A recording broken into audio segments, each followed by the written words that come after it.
children and come to Mama, look down upon your children on earth and come to help us now. Hello, welcome, everybody.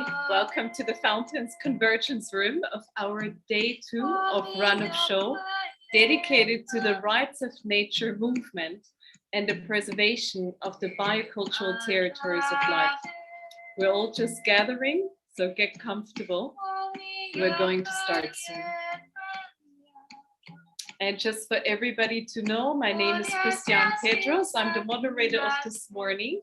And along with our outstanding team here, Tiana Yakut, who's driving the hosting, you might also see dear Margil, our communication tech wizardess, Indigo, and Elisa Chacon, the designer of this beautiful program that we get to enjoy this morning.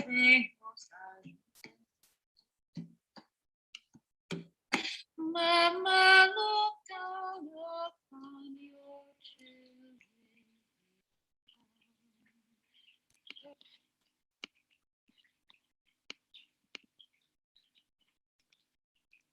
And now I welcome you all in.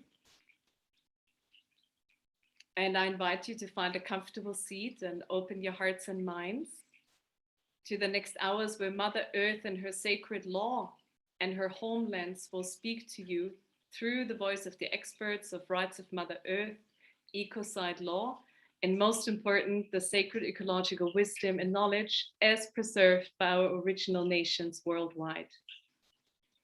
And with all of that said, we're now going to share a short, beautiful nature-based video that is going to bring Mother Earth herself into our heart so that we can weave with her beauty and be informed by her as we start this day together. Lisa, if you would share, that would be wonderful. Thank you.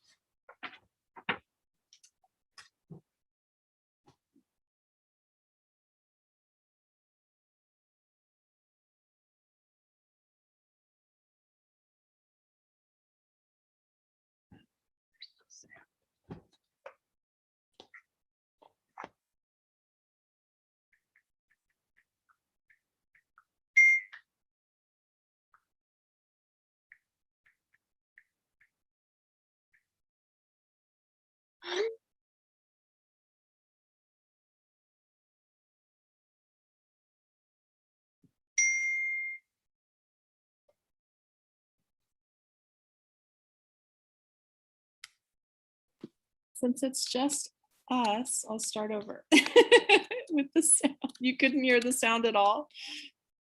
No. Not at this stage, Lisa, but I can also. Yeah, let me try again. There's one setting.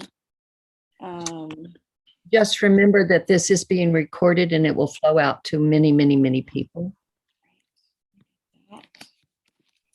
Thank everyone out there that's patient, because you know the mother, she wants us to learn patience first as we bring our many worlds together. So thank you for that lesson, Mother Earth, morning. Well, it didn't give me the option. This is weird. Oh, okay. I have it. Here we go. Hey, here we go.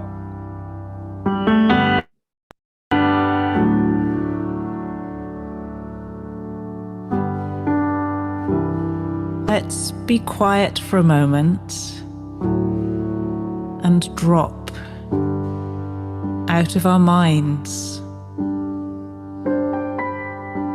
and into our hearts. Let's listen to the songs, the melodies,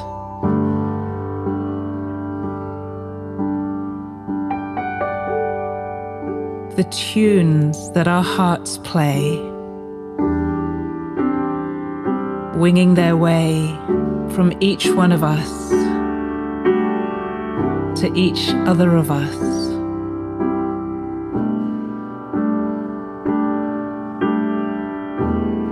Connecting us,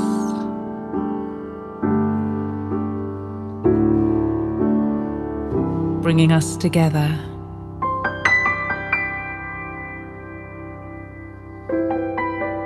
bringing us into harmony with each other.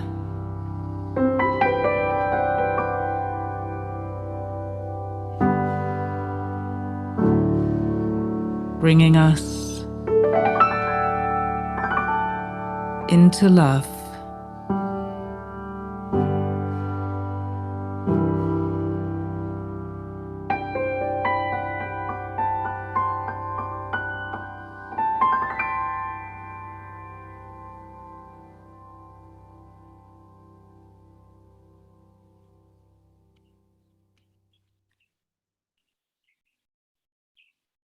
Thank you so much, Lisa. What a beautiful meditation to start this Rites of Mother Earth program that we have ahead of us.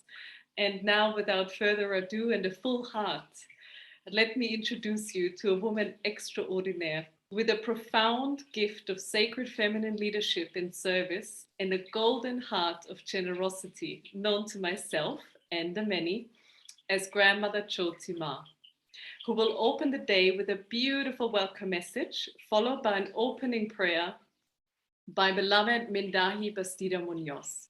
Before I hand over to you, dear Choti and Mindahi, let me give a brief introduction to both of you, to all of the ones who don't know you yet, so that everybody can be on the same page with us. Grandmother Chotima is the grandmother vision keeper of the Center for Sacred Studies. She is the co-founder of Kayumari, with spiritual communities both in America and Europe. She supported the convening of the International Council of 13 Indigenous Grandmothers and the Unity Concert in the Black Hills. She is the founder of The Fountain. It's a mission, or the mission of The Fountain is to restore an economic model that is based on reciprocity and collaboration, guided by nature and the sacred. She serves as a delegate of the Mother Earth Delegation of United Original Nations, and it is through this current work in collaboration with The Fountain that a global Sacred Territories initiative is evolving to protect Mother Earth's sacred sites and her original peoples. Choti has devoted her life to bringing unity to the planet by facilitating the development of alliances between individuals who are the guardians of original culture and traditional medicine ways.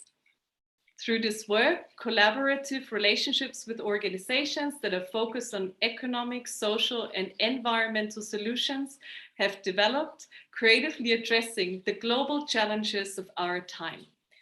Welcome, Chotima, and with equal excitement and joy, let me introduce you to Mindahi Bastida.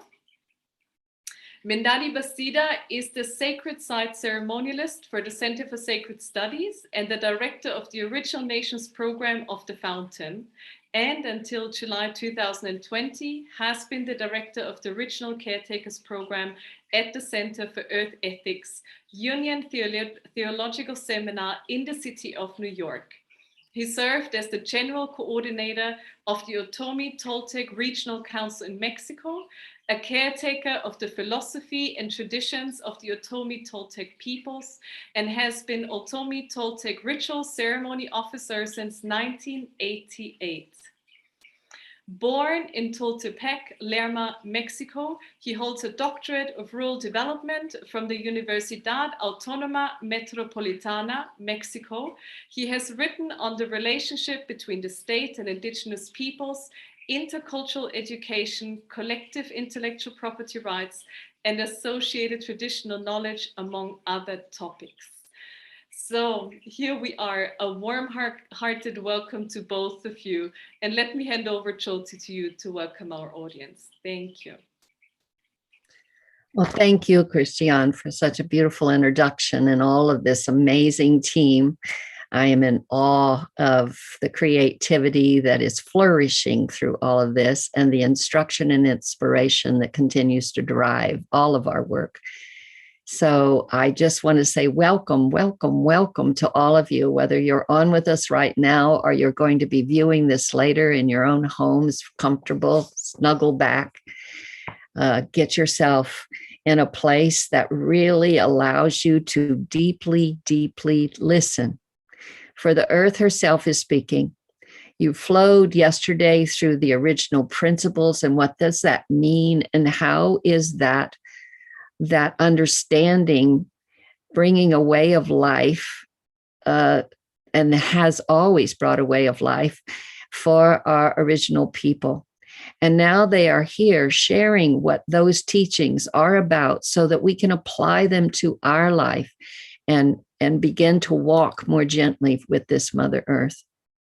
And that brings us into the flow of looking at how can we take care of her? How do we protect her better?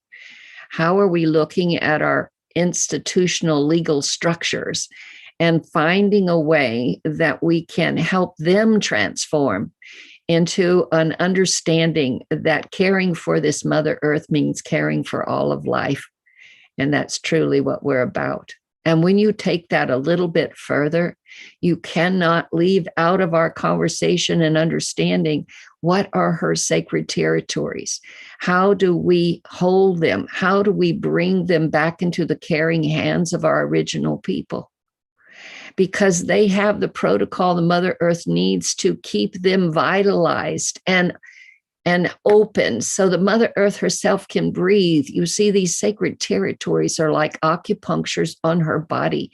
And we, through the years, have put things on them, closed them down, and restricted our original people from caring for them, and therefore for caring for Mother Earth.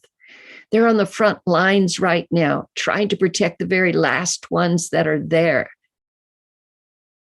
It is a challenge of our time and a moment that we must wake up. So as you get to flow through this day, you're going to hear from those that are on the front lines with our original people, that are holding the restoration and the regeneration process. You're going to get to hear the roar of the white lions and the voice that they're bringing through Linda Tucker. You're going to see a film that was produced by Mark Ruffalo that speaks to all of this too. This is a time of paying attention. So please take this moment to listen deeply and open your hearts. For all of you that are listening to this message are a part of what is the new dawn, and it has arrived, and we are all part of it. I thank you, I thank you, I thank you. And now I pass it to my brother Mendahi so he can honor us with a sacred prayer and enliven this action together. Thank you. Ikamadi, Isanwiki Nana Juiti, di Sangwagi Christian, Anita. Ikmewa, Inikamki, Sioka, Ti Makimu.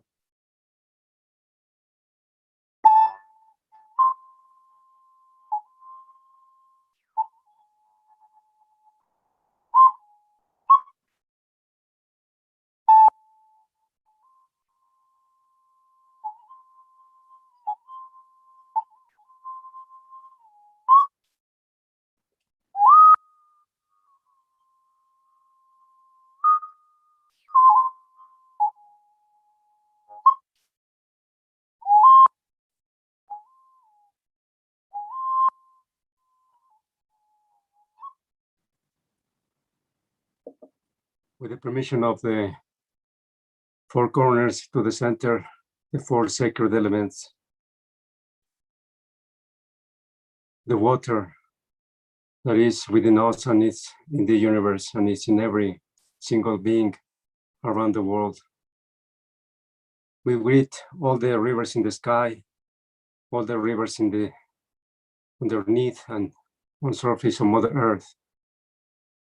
And we greet the rivers in ourselves. Especially we give thanks to the snow mountains and the sacred sites, top of the mountains, all the beings that are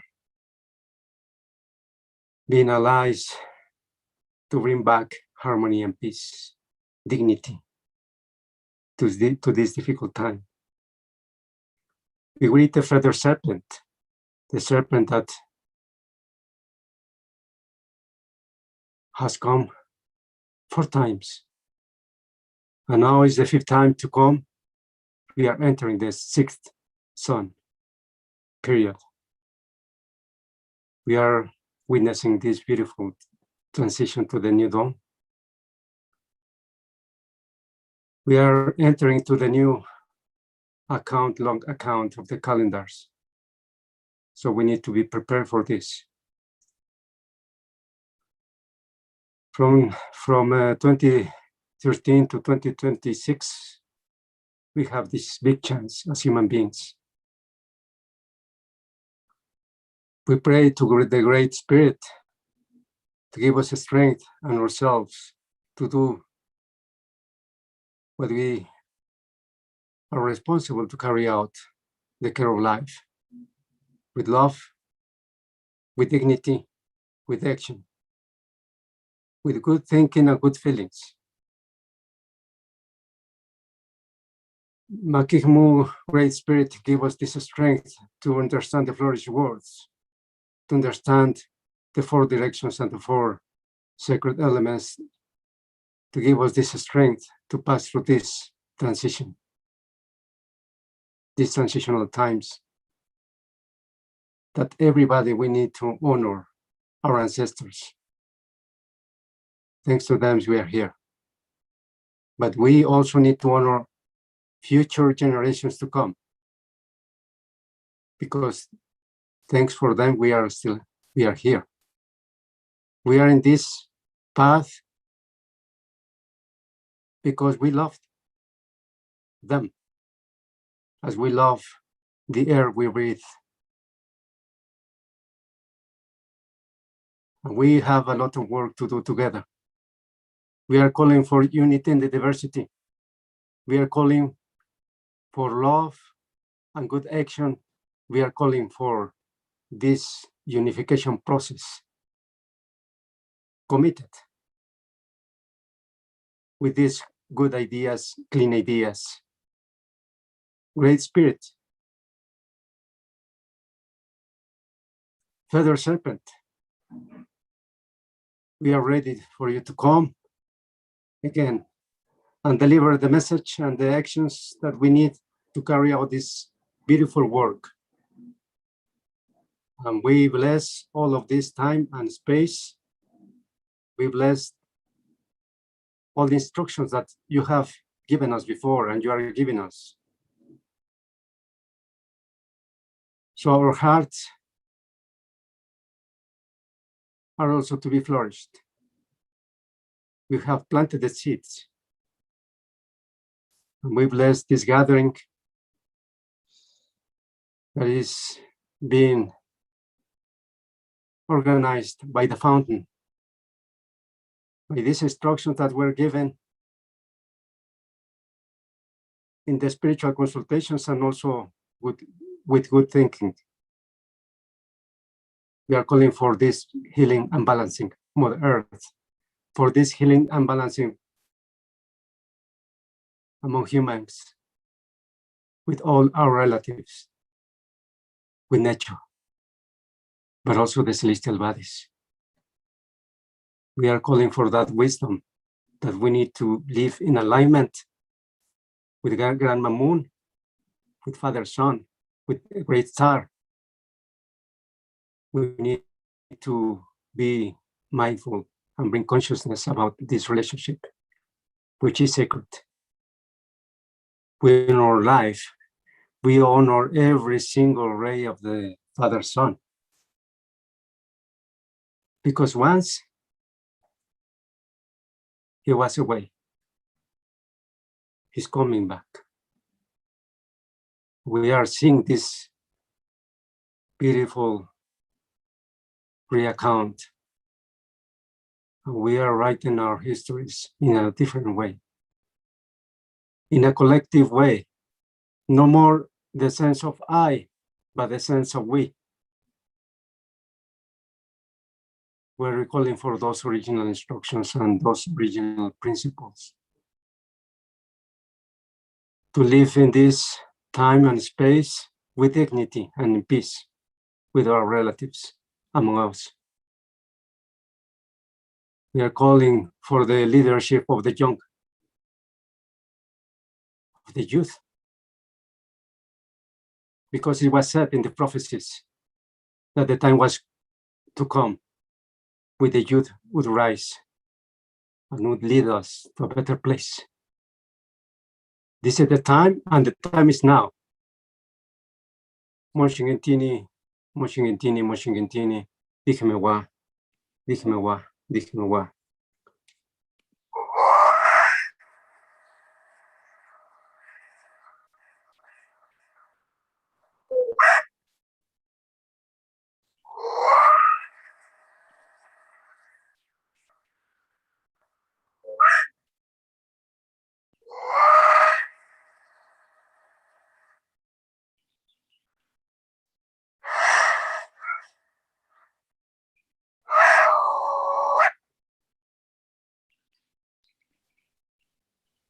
With this, we bless the four directions and heart of the sky and heart to Mother Earth.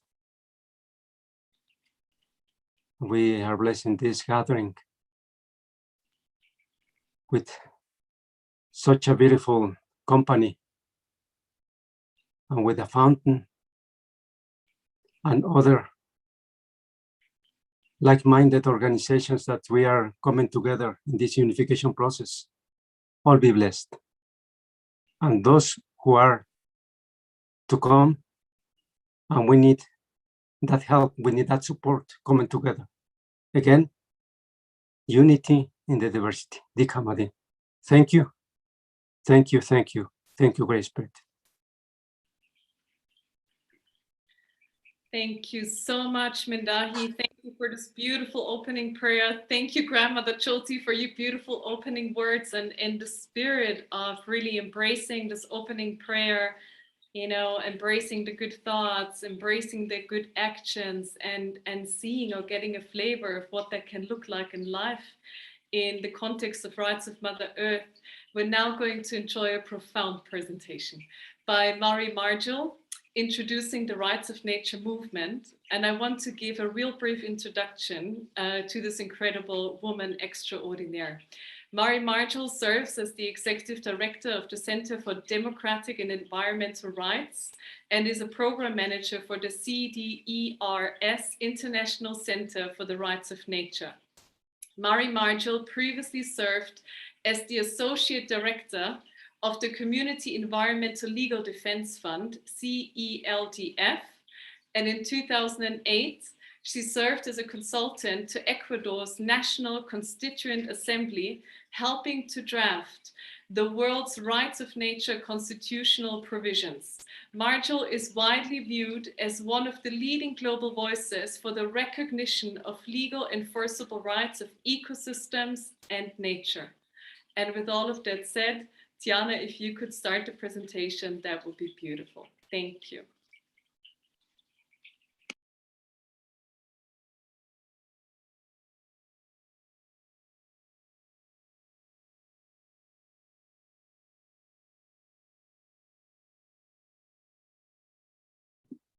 There's no sound.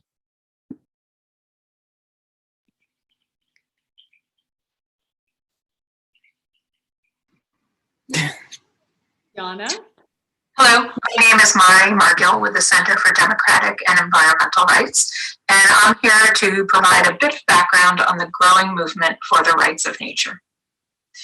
The rights of nature is a movement that is growing as we're seeing increasing consequences of human activity on the natural world. Everything from ecosystem collapse with coral reefs bleaching and dying off, to species extinction rates that are accelerating far faster than natural background rates, and of course climate change, which is accelerating around the globe. There's a growing consensus that we need to move beyond our conventional environmental regulatory frameworks that we have in place in countries around the world.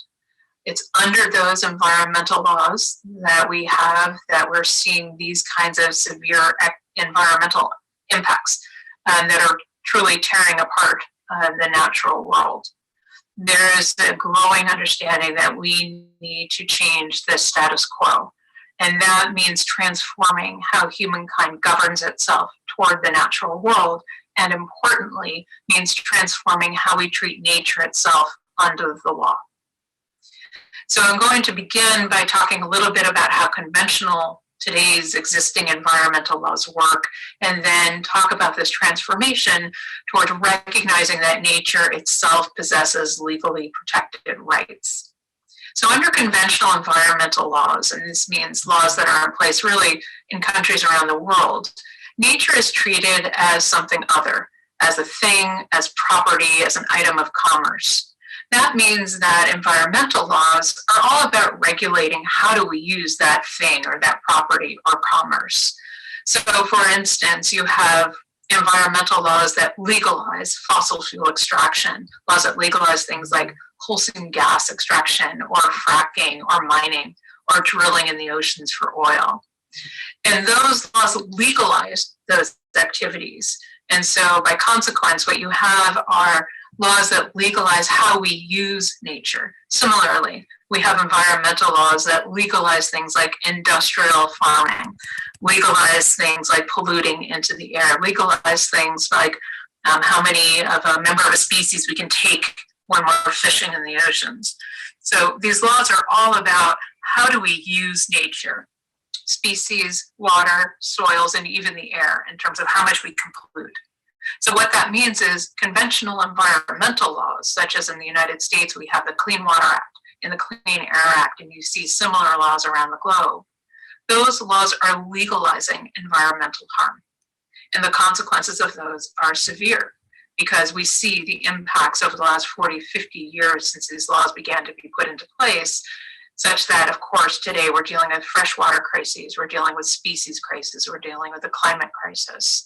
All of this is occurring under the legal authority of environmental laws, this use and abuse of nature.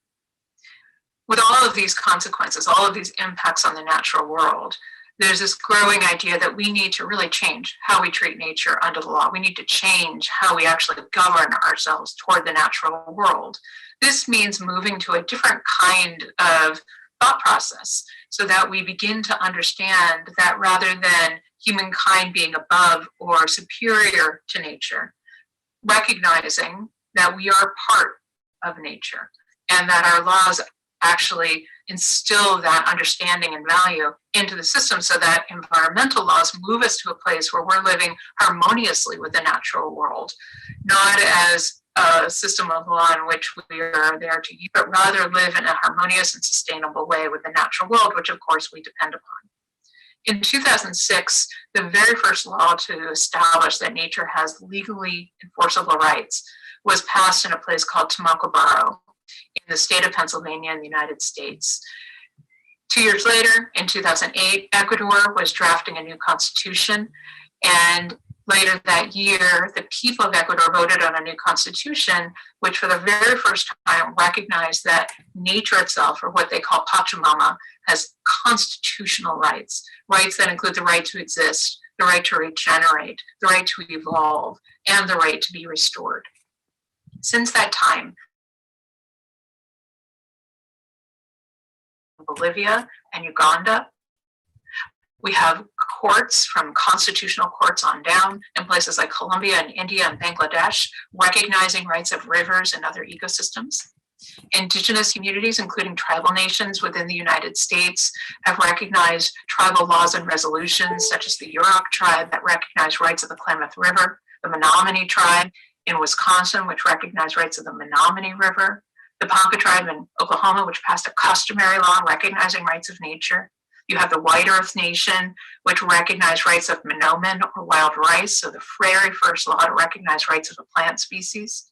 And we see this growing global movement in which people are transforming how nature itself is treated under the law, from rightless thing, property commerce, from rightless to actually being right-bearing. And importantly, these laws and constitutional frameworks, they're not only recognizing that nature possesses legal rights, they're also providing and empowering people a way to enforce these rights, to defend these rights, as well as governments having the ability to enforce and defend these rights, and importantly, the obligation to implement these rights, meaning to fulfill the very promise of what these legal rights should hold. So we're beginning to see that happen across the globe. There have been churches now that have brought the rights of nature into their teachings and their learnings and actually really endorsing rights of nature. You see other kinds of communities that are beginning to say, this is the kind of change that we need to make. There's a real intersection, we believe, with the rights of nature, human rights to a healthy environment, as well as indigenous rights. And so we teach workshops about this, about what the rights of nature is, how it's directly connected to democratic rights. That is, our ability, our authority, our right to protect the places that we depend upon. And when we work with tribal nations and indigenous communities, it's that right of sovereignty that's directly connected to that environmental right, not only the human right to a healthy environment, but the rights of the environment itself. So there's this direct intersection between indigenous rights and rights of nature and the human right to a healthy environment that we're seeing becoming more and more powerful. We saw some of that built in to the Assegaia Declaration, which was released in early 2020, and we helped to draft that to build in this call to recognize rights of nature for sacred sites. And that builds into that intersection of indigenous rights, rights to a healthy environment, so a human right to a healthy environment, as well as the rights of the environment itself. Importantly, what we're seeing as well is that in places like Ecuador, where the rights of nature has been in place for over 10 years now, we're beginning to see it move beyond just people trying to enforce these rights, which they've gone to court to do. And you have the Constitutional Court in Ecuador upholding and affirming that nature possesses constitutional rights. You're also now seeing a move into implementation. So how do we make those really fundamental shifts in governing decisions so that human impacts, human activities, human decisions are no longer harming the natural world? They're actually protecting and improving human impact on the natural world. Colombia, you have the Constitutional Court recognizing the Atrato River as possessing rights. The Amazon region is Colombia possessing legal rights. The Paramos and other places and ecosystems in Colombia possessing rights. The Supreme Court in Bangladesh earlier this year, 2020, upheld a decision to recognize that all rivers in Bangladesh possess legal rights.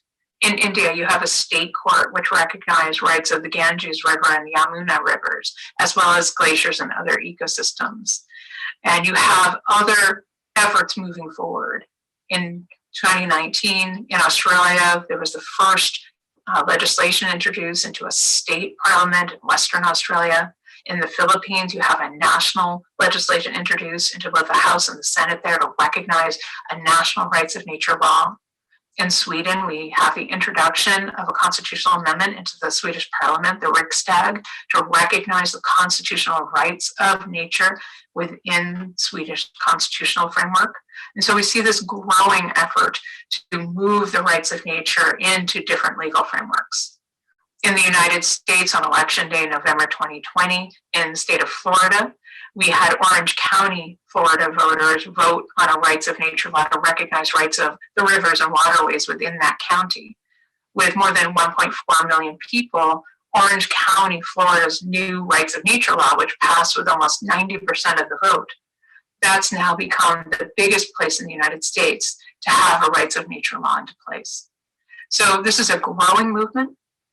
And my organization works with communities, indigenous communities, non-indigenous communities who work in different countries around the world to help build this understanding of how existing environmental laws work now, how they treat nature, and why this need for a transformation and how we treat the natural world and what that actually means from a legal standpoint.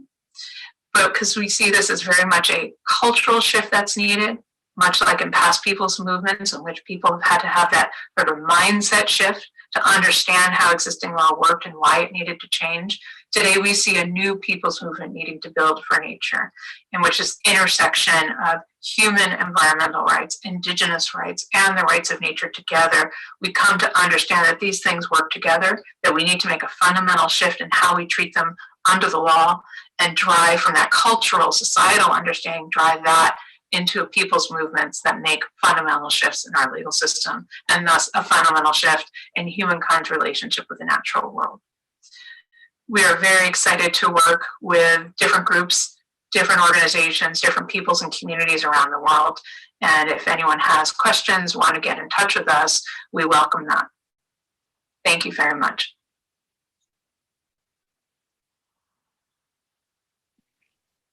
Wow, what an inspiration to hear Mari's presentation, and just imagine the world that she's painting for us. The profound impact that such legal frameworks can have in helping us create that cultural shift and really wake up to the fact that Mother Earth is a sentient, spiritual, living human being, and that we can do a lot to help protect, help preserve, and help restore her.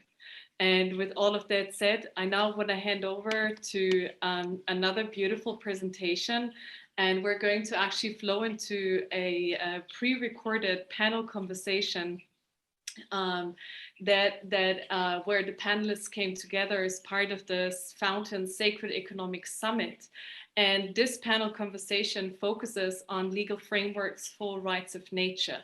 And the panelists participating are Margill, that you just listened to, the Executive Director, Center for Democratic and Environmental Rights, Program Manager of CDER, International Center for the Rights of Nature, Doris Ragettli, co-founder of the Rights of Mother Earth movement, Vanessa Hasson, Executive Director of MAPAS, Pella Thiel, co-founder of End Ecocide Sweden and Rights of Nature Sweden, and Nick Tilsen, President and CEO of the NDN Collective. Enjoy.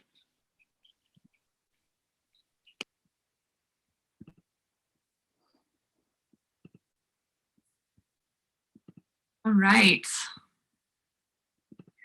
So welcome back, everyone, to the Sacred Economic Summit.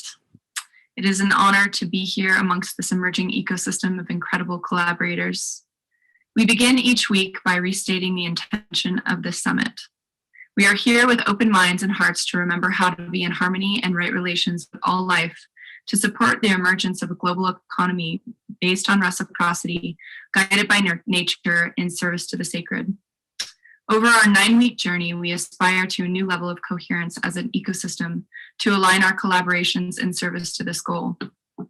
Under all systems lives a bedrock, which is the earth that sustains us and the life that moves through us. By listening to its wisdom, we endeavor to co-create the most beautiful world possible. Today, we are discussing the global movement to advance the rights of nature into law in order to protect and revitalize the most vital biocultural regions on the planet. I am honored to be here with these panelists who have dedicated their lives to this work. Margill is the Executive Director of the Center of Democratic and Environmental Rights, as well as the Program Manager for CEDAR's International Center for Rights of Nature. Doris Ragettli is the co-founder of Rights of Mother Nature. Vanessa Hasson is the Executive Director of MAPAS. Thiel is the co-founder of End Ecocide of Sweden and the Rights of Nature of Sweden. Nick Tilsen is the President and CEO of NDN Collective. We will begin by each panelist briefly introducing themselves, the importance of rights of nature legal frameworks, and how they've been applied in their work and where. And with that, I hand it over to Margill to begin. Thank you so much, Mari. Thank you, Amelia. It's really such a blessing to be able to be part of this. Thank you very much for the invitation and for the work that you've been doing, and to join this panel, who I know many of you, and it's really nice to be collected here this way. So I am Margill with the Center for Democratic and Environmental Rights.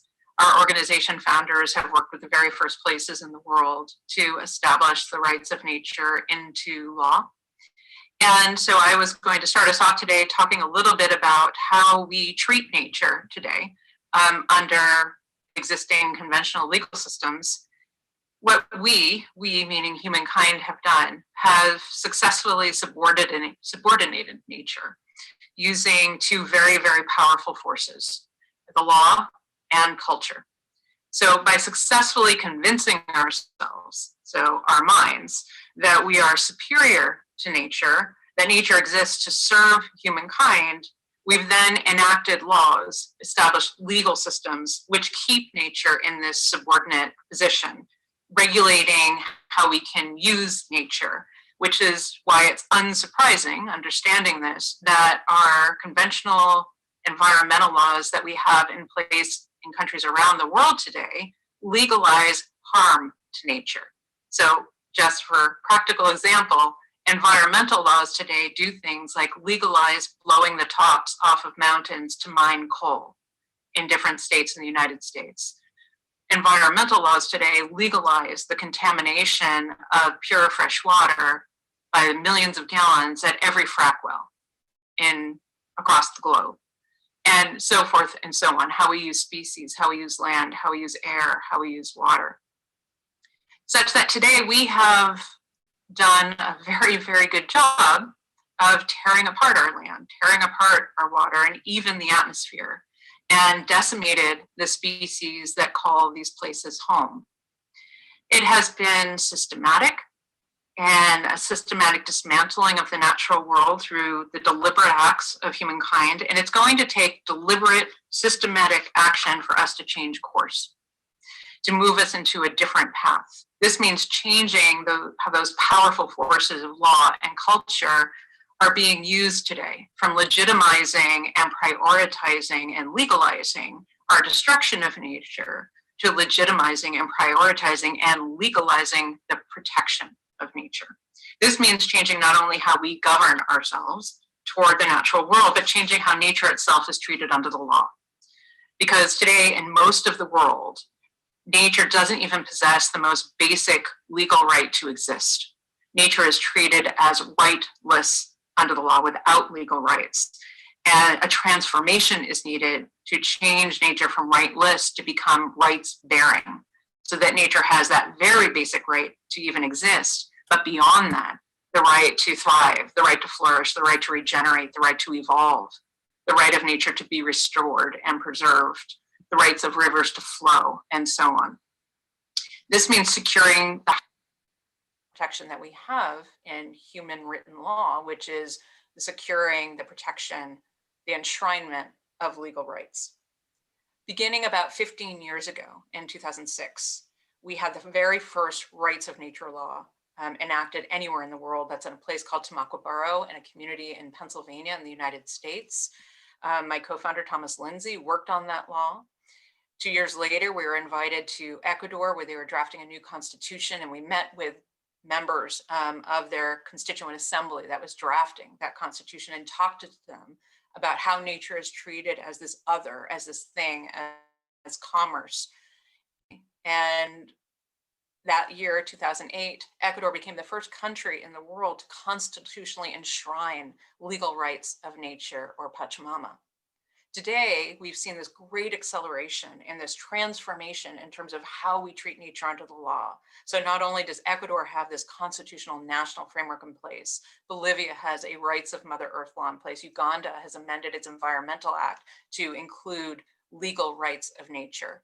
We see courts in places like Colombia and India and Bangladesh recognizing legal rights of rivers and other ecosystems. Communities in Brazil, as well as in the United States, now have enshrined legal rights of nature at the municipal level through local law. And we also have, of course, tribal nations that within the United States have enacted tribal laws and resolutions to protect the legal rights of nature within tribal governing frameworks, such as the Yurok tribe with the Klamath River in Northern California, the Menominee, protecting the rights of the Menominee River, the White Earth Nation that we worked with to draft a law to recognize rights of monomen or wild rice, the first law to protect the legal rights of a species. And so we're seeing this transformation in the law from nature being rightless to rights bearing. And that means changing how we have to govern ourselves toward nature so that our decisions are consistent with these rights that nature possesses under the law, that we're not infringing on those rights. And that means changing how we govern ourselves. That is, changing how we make decisions about what our actions will do to nature. And in places like Ecuador, which has had its constitution in place for 12 years now, we are moving into that implementation phase. So not only are people going to court and government is going to court to enforce and uphold the rights of nature, but you're also moving into a legislative framework in which you're changing how environmental decision-making occurs. So how do human actions affect nature so that we are not infringing on nature's rights, basic rights to exist, but beyond that, the right of nature to actually perform its natural functions, to be healthy and robust.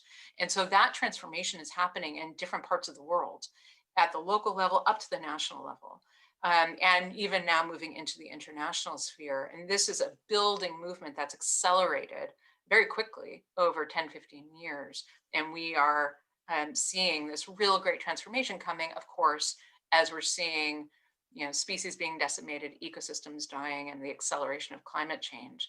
And so it's these consequences, I think, that are forcing people to think that we need to go beyond where we have been with environmental law, go beyond how we've treated nature under the law to really make that fundamental shift in how we govern ourselves to the natural world to ensure that we are able to reach a harmonious, sustainable place.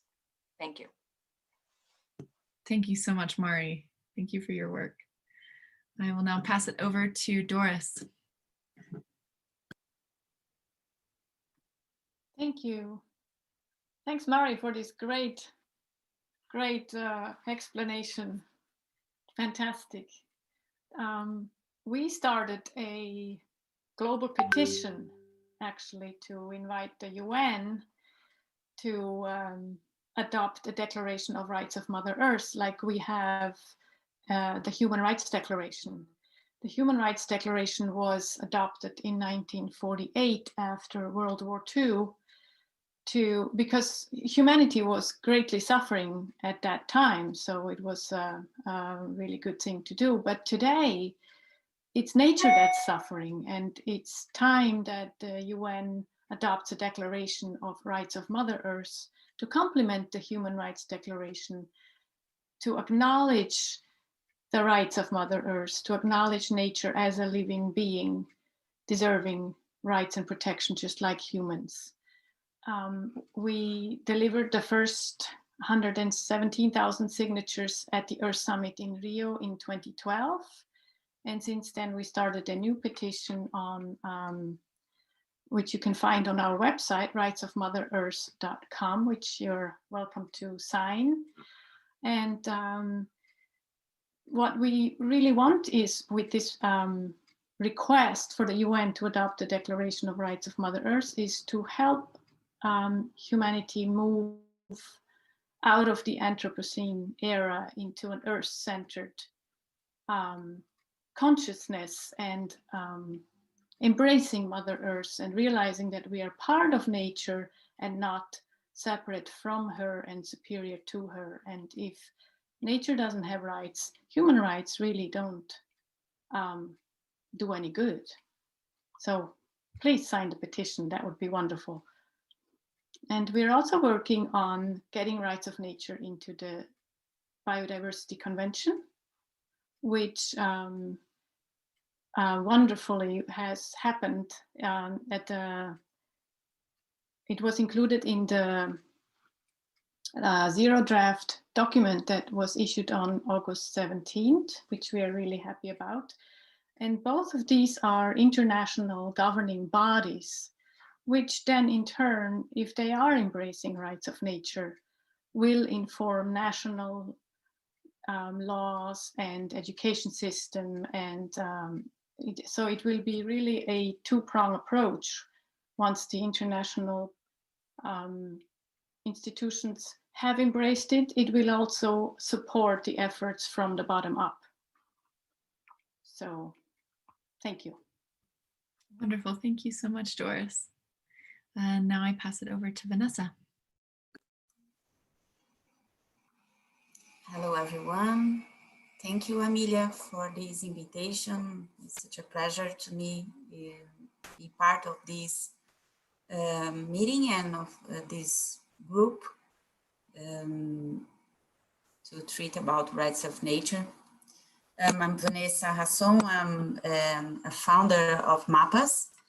And with MAPAS, we has advanced municipal laws and policies to increase enforcement of rights of nature in Brazil, including the approval of the first law in Brazil, which recognizes the nature's rights in the city of Bonito, in the state of Pernambuco, and also in the state of Pernambuco, Pau d'Alho, it was the second one.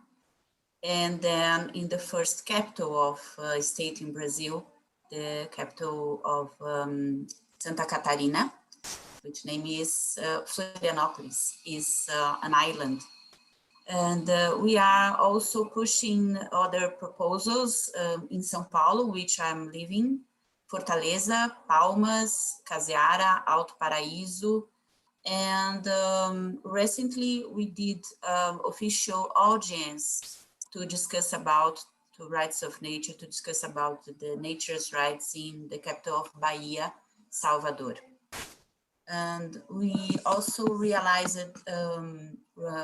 did a forum, a world forum. We had right now in third forums about international rights of Mother Earth in the world.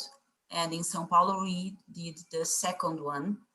And during this forum, we could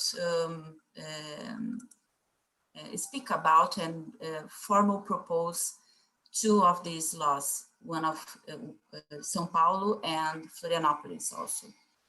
I want to share just one slide to show what MAPAS is. Are you seeing? Yeah, what MAPAS do, and then the work we are doing now in the matter of public policies. So we are working with the sector and with civil society as well, mostly with education for children, teachers, and families. We are engaged with many NGOs in Brazil and in other countries, with United Nations through Form Harmony with Nature and some other partners. We are also working with traditional villages, with indigenous people, and with urban communities. And we are working with the advocacy for the law and for public policies, and also attending events and conferences like this one with Earth Law, with the Earth Fountain. And we are creating courses and experiences in the matter of education. And also in the field of academic research. And let me see how I could put the next one. I think I have to stop share and then put another one. Yeah, here. And the principal project we are doing right now is thinking about how to show what's the meaning of, in the practical way, what's the meaning of approve, what's the meaning rights of nature in the field, in a practical way.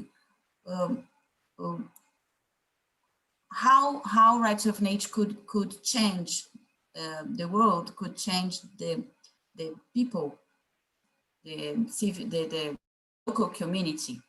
Then we are working with this notion of education for children, inside a natural environmental with this kind. Are you seeing my point here? Yeah. With this approach. So first one, the connection between human being and nature. So we are doing this kind of projects inside nature environmental.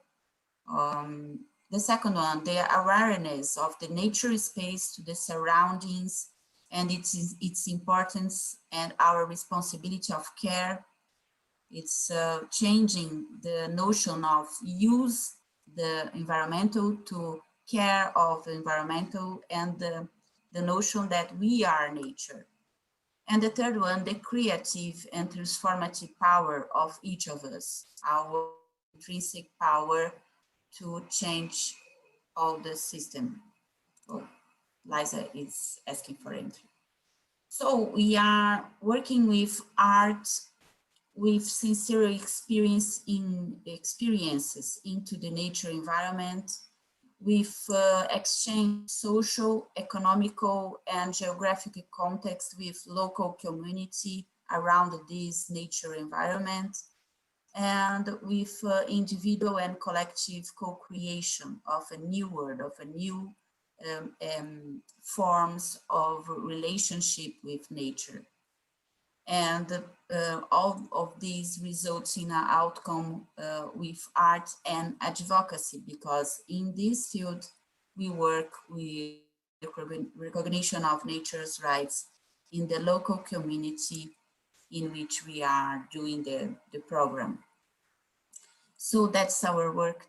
Now we are working together in a global movement and also in the local field, expecting to bring more power to the both fields, the global one and the local one. That's why we are also asking for recognizing rights of nature in the local field and working with public policies in the local field and participating with these beautiful partners here in the matter of the global movement. So thank you very much, and sorry for my English. Thank you so much, Vanessa. Beautiful presentation. Thank you for your work. And now I pass it over to Pella. Thank you. And I wanted to just say to you who might be new to this framework of rights of nature that the women who you have heard, that I'm happy enough to call my friends, are the true pioneers of this movement. And it's like amazing to sit here together with you. And this is the most exciting and most dynamic and most dignified movement that I know of. And in Sweden, we have been working together with the indigenous Sami people, who are, I believe, the first democratically elected group that has formally supported the Universal Declaration for the Rights of Mother Earth that Doris mentioned. And we have also had parliamentary motion for a constitutional, for rights of nature in the Constitution of Sweden, where we work together with Mari. So there is some rights of nature work going on, but I would like to speak now to a very specific piece of this rights of nature puzzle, which is ecocide as an international crime. And that is because, as Doris spoke to the Convention of Biodiversity, that's kind of how we internationally, on the highest level, deal with our relationship towards nature. And it's failing spectacularly. So that convention is since the Rio conference in '92.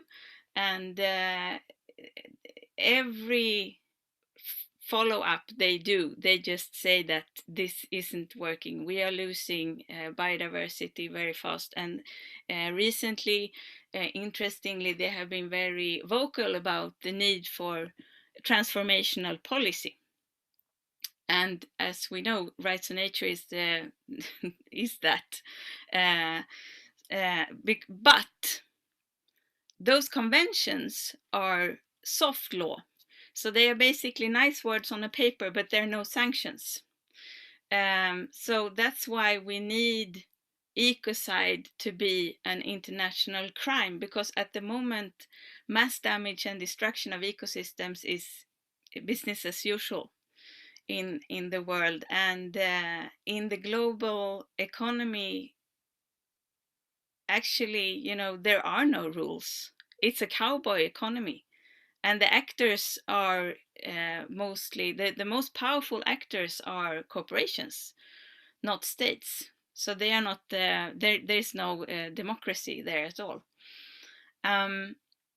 So what we are working with End Ecocide Sweden together with Stop Ecocide International and a lot of others is to have ecocide, mass damage and destruction of nature as an international crime. And the interesting thing is that the frameworks and the institutions for that are already in place.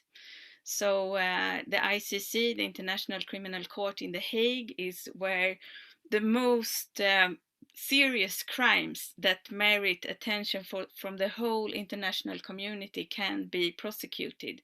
So those are at the moment 4 crimes: war crimes, crimes of aggression, crimes against humanity, and genocide. And we think that there is a missing crime there. Ecocide should also be a crime. And actually, when the Rome Statute, which governed the International Criminal Court, when it was negotiated, which is not so far back, it's in the 90s, ecocide was on the table, but it was taken away. And now we see the consequences of large-scale ecocide all over the globe. And I mean, if you would just imagine how it works, because all we as people, we know that that is wrong to destroy nature. We know that we are part of nature. We don't want to be destructive, but we are part of a system that doesn't know that.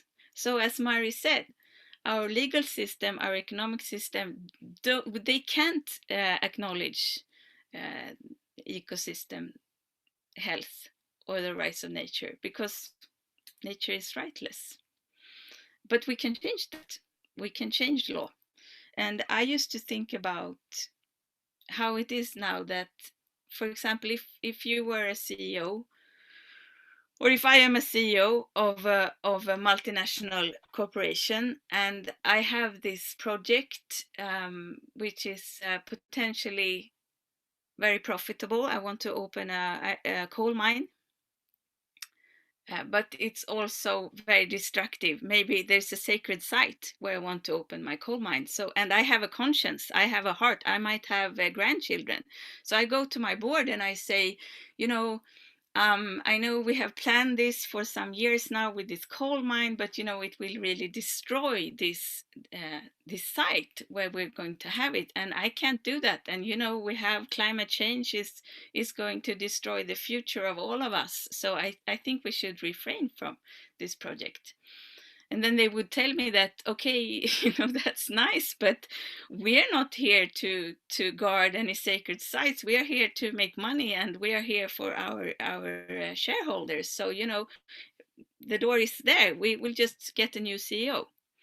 That's the rules of the system today. But if ecocide was an international crime, then I would go into that meeting and I would say, you know, I know that this is potentially profitable, but it's also potentially an international crime, which means that I could be prosecuted in The Hague, and so could you, who is the chairman of the board. So, you know, I think this is out of the question.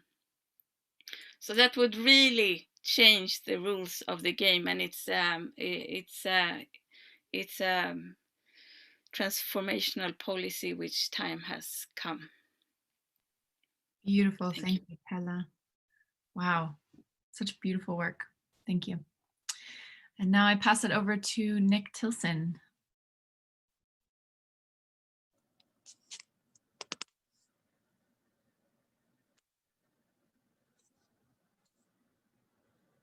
Amadakiapi, Nick Tilsen Amachiapi, Chantea Washte Nape Tuzapalo.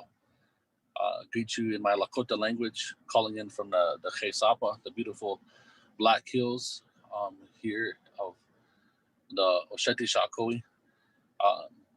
My name is Nick Tilsen. I'm president and CEO of the Indian Collective, Oglala Lakota.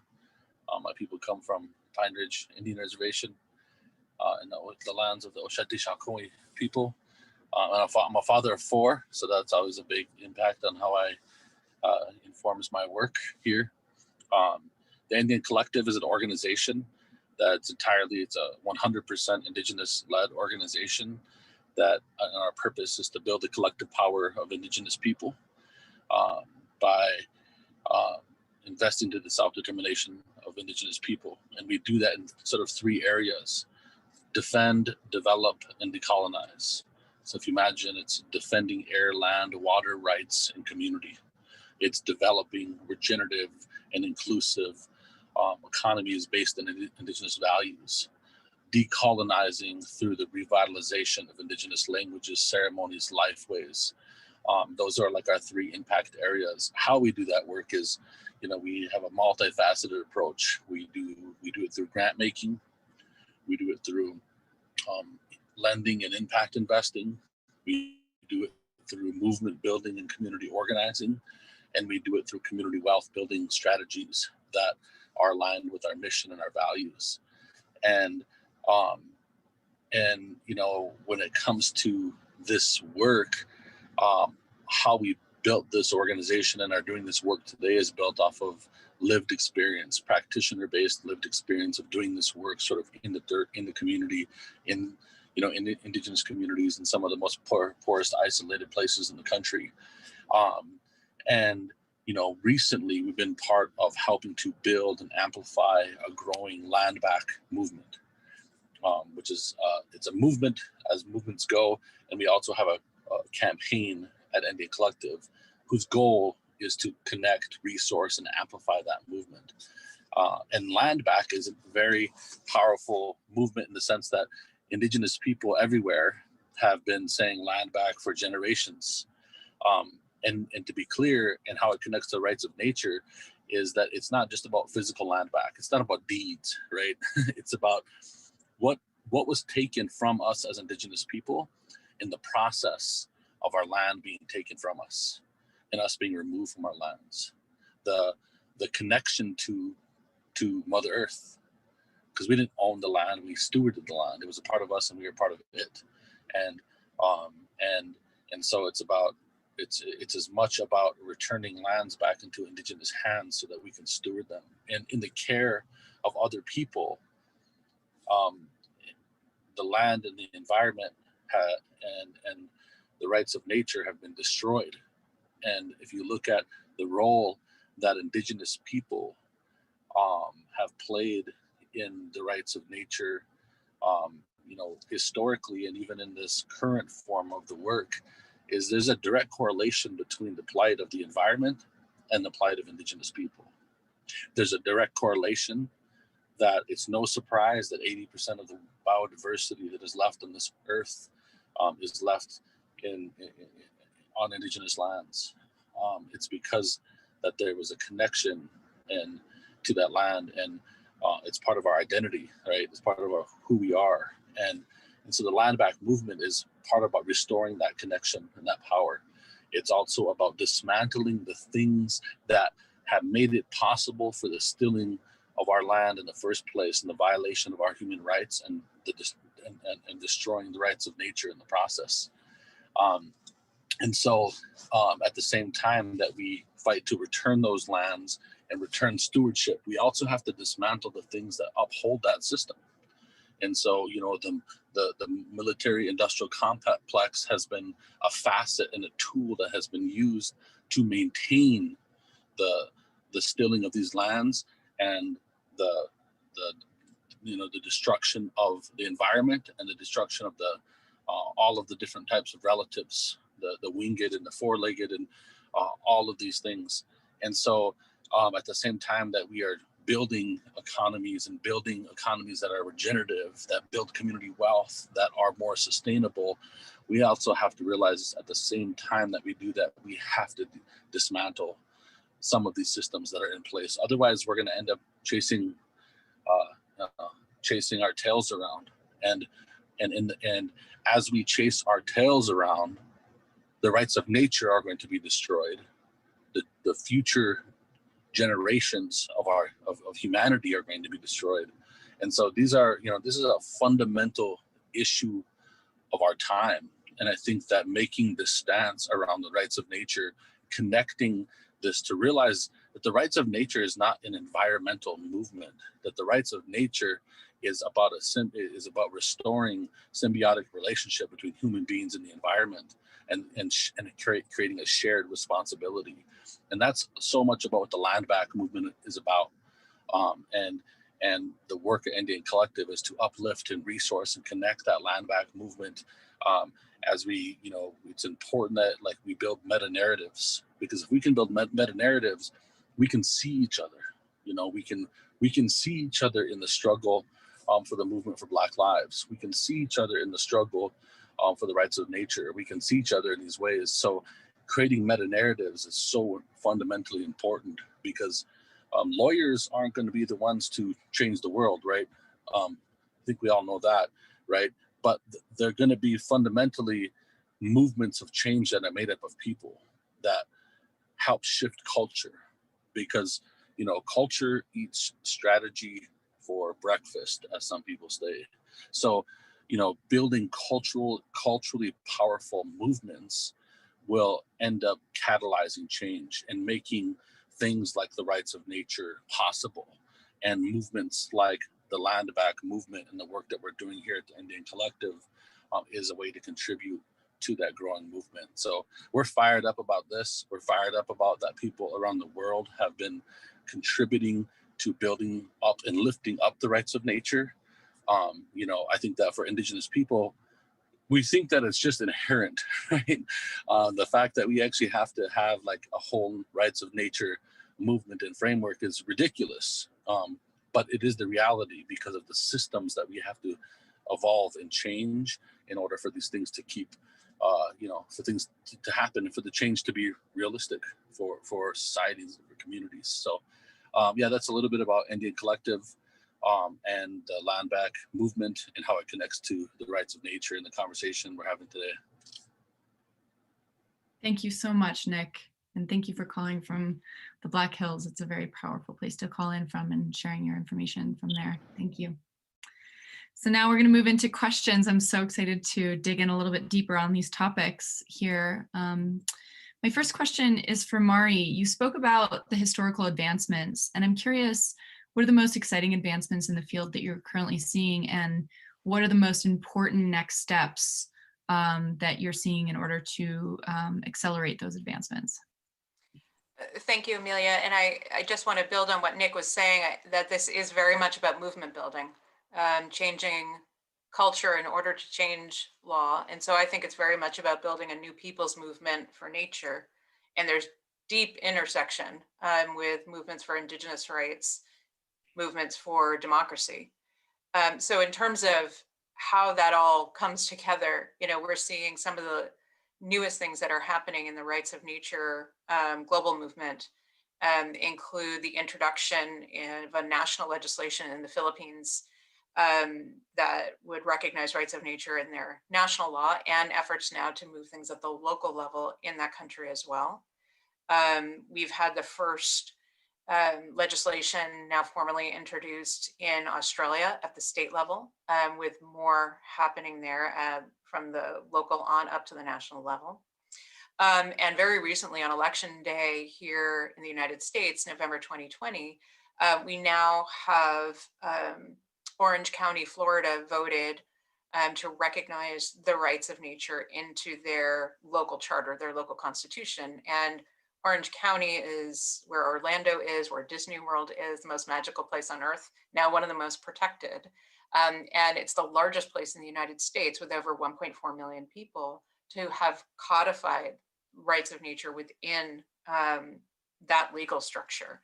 And what's important, I think, and where we see this intersection between people's movements for self-governance, self-determination, for democracy, and the rights of nature, one good example is what happened in Florida with Orange County, because that new law not only empowers government to implement and enforce the rights of nature, but importantly, it empowers people to do so. And include, and Ecuador's constitution empowers people to be able to enforce the rights of nature, to stand in the shoes of a river or forest. So this is very much about empowering people to be able to protect the places where they live, the water that they drink, the air that they breathe. And so I think there's a growing intersection, and that's going to grow this movement very quickly. Incredible. Thank you so much, Mari. And passing it actually back to Nick, you spoke about the land back movement and its connection to rights of nature. I'm curious, who have been your strongest allies and what is your call to action for new allies? Yeah, that's a good question. We launched the land back campaign really on Indigenous Peoples Day this year, with recognition that the land back movement has been a movement that's been in the hearts and minds of our people for a long time, and land back efforts been happening all throughout the indigenous world. But because we launched that campaign and sort of galvanized that moment or that movement in the year of COVID, in the year of social and racial unrest, some of our biggest allies in the launching of the land back movement actually have been the movement for Black Lives and Black Lives Matter, and some of those particular partners, because they have created a climate in this country that has made a lot of things possible under their leadership, under their sacrifice, under their commitment for social justice, and for us, as Indigenous people, I wanted to find a way to connect to their struggle, but being authentically raw of who we are as Indigenous people. And the conversations of where the movement for Black Lives is heading is heading at some point into a reparations framework, and it is heading and demanding for reparations to Black relatives for the injustices that this country has done to them. And so many of our collaborations with them have been around, hey, we want to see reparations coming to Indigenous people, but those reparations got to look like land back into Indigenous hands, and that's got to look like stewardship back into Indigenous hands. Indian people have for a long time denied money for land that was stolen from us, and particularly in the Black Hills, particularly in the community and land-based struggles that I've sort of been raised up through. And so for us, we're like, hey, we'll throw down with you, but it's going to be in the land back way. But it created a way for us to connect with each other. And it's been beautiful, and it's been powerful, because I think that sometimes when we think about when Indigenous people say land back, holy shit, people get scared. Like they're coming for us because there's a moral thing there in which people think that we're like going to burn them out of their cabins or whatever. When the reality is we want land back into Indigenous hands and stewardship back into Indigenous hands, but we want a world that is just and equitable for all people in Mother Earth. And so therefore we have to create steps to head in that direction. So those have been some of our biggest allies, have been actually other people of color led organizations and movements within the movement for Black Lives. And I think that in this connection of the land back movement to in its relationship to the rights of nature, I think some of the calls to action have to be that we have to continue centering human beings as part of this, and what human beings can do, and how are we, because I think that we're beyond the stage of like conservation, that this is not a movement that is about conservation, that this is a movement that is about rebuilding relationship between human beings and Mother Earth, because conservation also has a bad taste in its mouth when it relates to Indigenous people. Conservation has had detrimental impacts on the rights of Indigenous people, and so I think that when we have my call to action in many ways is that we recognize wherever we're doing rights of nature work, where are the Indigenous people in that struggle? If they're not in the room and they're not at the table, then I question the integrity of that rights of nature work that's happening in that particular given environment. And so I urge people to spend the extra time to actually connect to Indigenous people in these different places, and figure out how you engage Indigenous people as parts of these conversations as equals.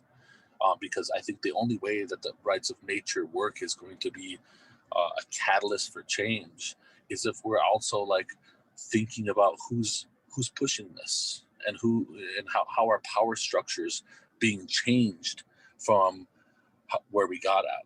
And so I think those are some simple calls to action. I think specifically around land back, it's a growing movement. You can go to landback.org. You can sign up for the listserv. You can donate. You can start a local land back crew in your neighborhood or your end of the prairie or your neck of the woods or your end of the tundra, and you can engage in the partnerships with us too around this growing movement. So landback.org is sort of the campaign's home right now, and stay tuned for more ways that you can take action, in the struggles that you all are doing too. Thank you so much, Nick. I really appreciate that. Thank you for those calls to action, strong calls to action. My next question is for Vanessa. In your models that you were speaking to, what do you see new financial models are needed and necessary for the transition to rights of nature legal frameworks? Do you have any thoughts on that? Thank you, Amelia. Well, I think COVID brings us a knowledge about this, because we were obligated to return for our local community and discover new ways to make money and help others to make money. And in the local community, we could know more or know new partners, new neighbors, which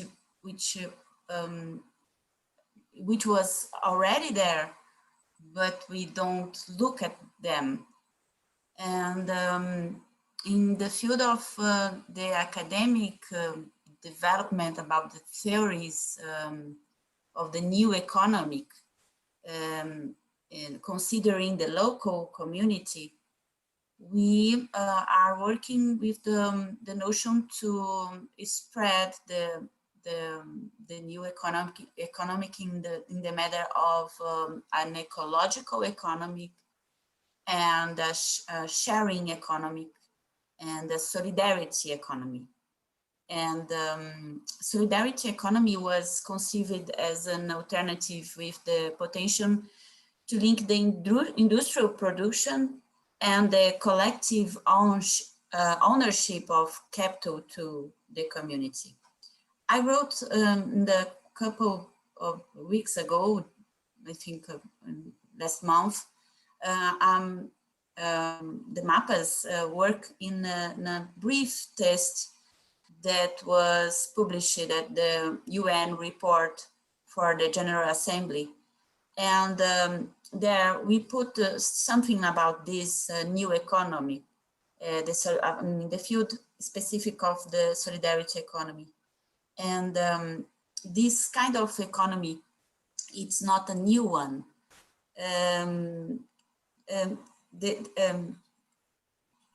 We have to bring the community organization of social life and the right to individual freedom. So basically, it is the name given to the set of economic activities such as production, distribution, consumption, savings and credit, organized in cooperatives, social currencies, exchanges, clubs, and others. So solidarity economy has as its structural base 4 basic principles: self-management, cooperation, solidarity, and democracy. And also the development, the local economy. So the beginning of this set of economic activities emerged during the first industrial revolution as a reaction of the artisans who lost their jobs to steam engines from the late youth 18th to the early 19th century, when the first unions and cooperatives appeared. The Dutch economy arrived in the Americas in the 80s due to the development of the economic theory of self-management. In Brazil, the movement spread out due to the influence of European immigrants and was driven by the 80s and 90s social crisis.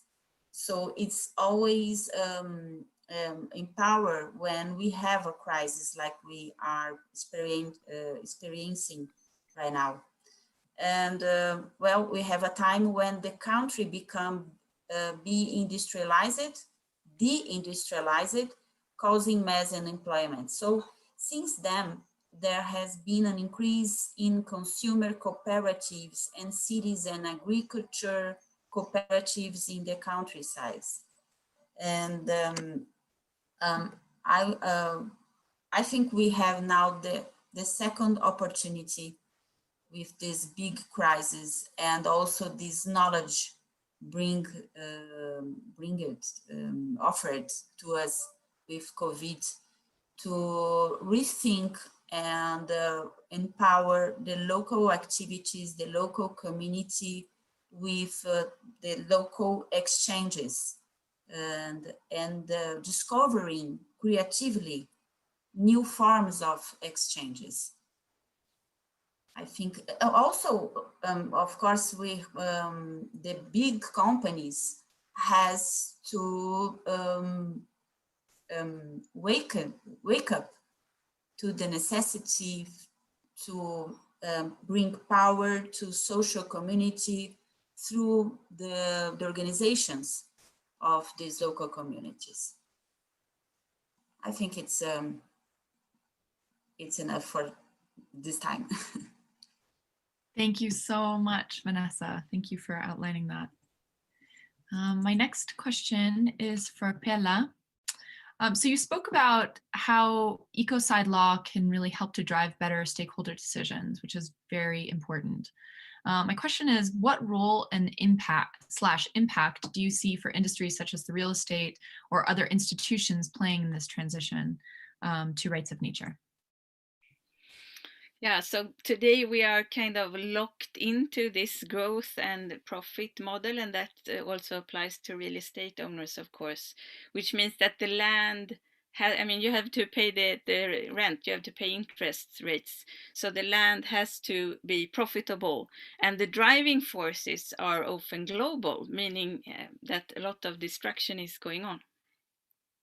And if you would say that the large-scale destruction of nature, which is actually, a lot of international investment goes to that kind of projects. So we are investing in destruction at the moment. And if you would have ecocide as an international crime, you would draw a line in the sand saying that's no longer, you cannot finance destruction of nature because it's an international crime.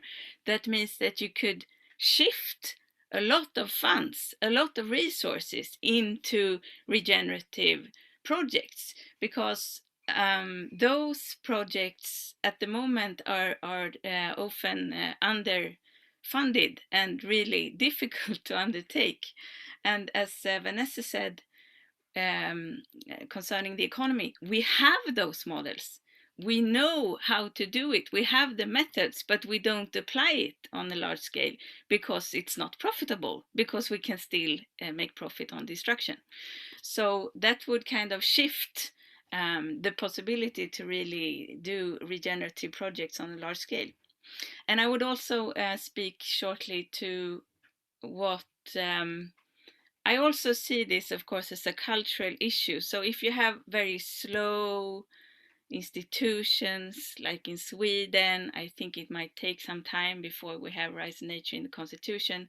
And then real estate owners could actually be the front runners, saying that I understand that I have rights and that the land also has rights. So we are beginning to work on a project where we want to work with real estate owners to make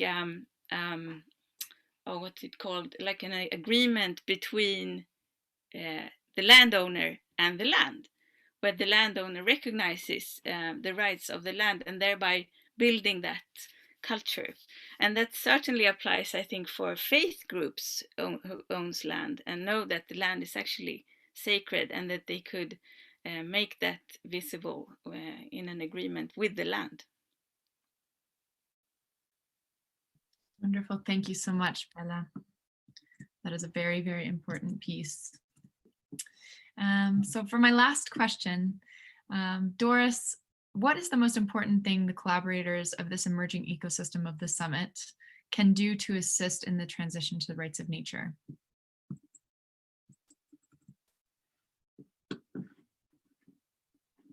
Well, I don't know if it's the most important thing which we've been working on, but we purposefully created a campaign where people can be the voice for Mother Earth. And one of them is the petition. To sign the petition, every signature is a declaration of love to Mother Earth, in my opinion.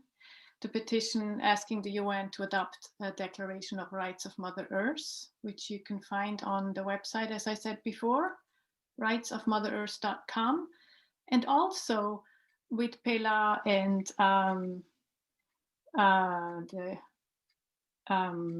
Earth Law Center and the youth movement with Hannah, we have been working on the including rights of nature in the Biodiversity Convention, which I've mentioned before, and which has been included now in the zero draft document. So now we have a lovely campaign to inspire and nudge all the people who are decision makers to make sure it remains in the Biodiversity Convention.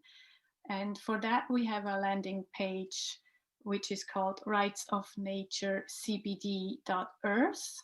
There are several little activities that people can get engaged in by sending e-postcards to the focal points of their country to make sure that rights of nature remains in the Biodiversity Convention. It's actually a very crucial moment where this could make a very big difference, like the IPBES report has just come out with a media report yesterday, actually linking the loss of biodiversity to possibly be one of the driving forces of pandemics such as COVID.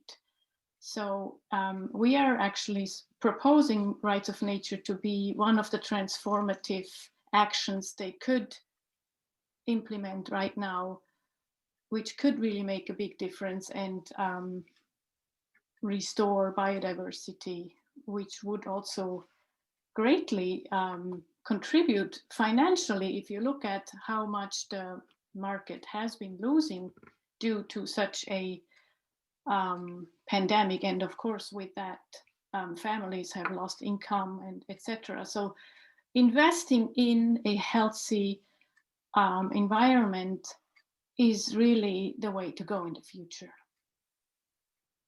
So these are two ways you can make a difference. Wonderful. Thank you so much. I also wanted to give the opportunity to Pella, Mari, and Vanessa to add any calls to action for any of the summit participants and any of the initiatives that are currently going and continue to be ongoing. If there's anything that the summit participants can do to support these efforts, I wanted to give you the opportunity to speak to those as well. Yes, of course, you can become an Earth protector and sign up for ecocide as an international crime at stopecocide.earth. Yes, please support the petition, the world petition, and also be part of the movement in Brazil, We are mapping sacred sites in Brazil and developing programs to bring nature's rights in the field, in local communities inside the Atlantic rainforest. So be in touch. Thank you. Thank you, Amelia. I would say several things. One is that we understand that this movement takes time, and we do a lot of workshops and trainings for people, communities, groups, elected leaders, lawyers, and others to go deeper, to learn more, and to understand what strategies they can advance, whether it's in their own local community, within their organization, or even within their, within their own country. And so if people are interested in finding out about those trainings, our email is info@centerforenvironmentalrights.org, or just go to our website, which is the same domain name, and we can put something together. So that's what I would suggest, because I think so much of this, as we've been talking about, is this cultural shift, which means we have to understand what currently is in terms of how legal systems work, and then what do we need to do to change that. And so we do all sorts of trainings and workshops that are a really good launching point for advancing this kind of change. Wonderful. Thank you all so much. It is such a deep inspiration to hear from such incredible people working in the field. It's an honor and a privilege to be here with all of you. And I now hand it over to Lisa. Well, here we are at the end of this incredibly rich panel discussion from the Sacred Economic Summit. And I just want to take a moment and welcome all of the familiar faces who have joined the Fountain Convergence Room. Welcome on board. Good to see you all. I know that a lot of you will flow into the Sacred Territories presentation, and that we are looking forward to. But for now, we're going to just, I think, take a moment to just let the richness of what was shared integrate inside of our hearts and inside of our minds. There were so many incredible demonstrations of how we can be an empowered voice for Mother Earth. And that I find deeply inspiring. Such solution-oriented, productive, and open-hearted action, I think, is what the world is aspiring to right now and needing. And so just taking a moment to let that settle in with all of us and for all of us. I'm just reflecting on Vanessa Hasson's words, how she reminded us that we are nature. Also recalling Mendahi Bastida's opening prayer, stressing the invitation to shift from the I to the we. Calling up Margill's presentation and how she invited us to work toward a Mother Earth, or for Mother Earth to be a rights-bearing entity. What a beautiful future is that to look forward to, right? And also reconnecting with Pella, Thiel, and the importance of holding accountable the corporations and holding accountable the economic sectors, so that we actually have a law that we can lean into, so that the rights of Mother Earth can be respected and that she can be restored. And I loved what you shared about the cowboy economy, because that's what it is, right? It's a cowboy economy that really needs a lot of accountability, and having that beautiful having ecocide recognized as an international crime is one step toward that. And also really wanting to bring back Nick Tilsen's incredible sharing on, let's hand the lands back. Let's make a plan for reparations, and stressing the importance of decolonization, decolonizing language and mind, and reconnecting with who we are as a humanity. And moving on from that, we're going to flow into a presentation with the beautiful Shelley Ostroff, who is the initiator of the World Water Law Initiative. And she's calling that we're aiming toward a radical whole systems healing solution. And so in her own words, the most efficient and holistic strategy for restoring both human and environmental health is to prioritize the healing of our planetary waters, the foundation of health and the source and sustenance of all life on Earth. As humanity evolves to recognize the essential rights of nature, we're now called to stand for the right of water to be protected and restored to its original pristine nature. And with all of that said, I'm now going to hope that you enjoy this beautiful presentation. Tiana, if you could go live, that would be wonderful. Thank you.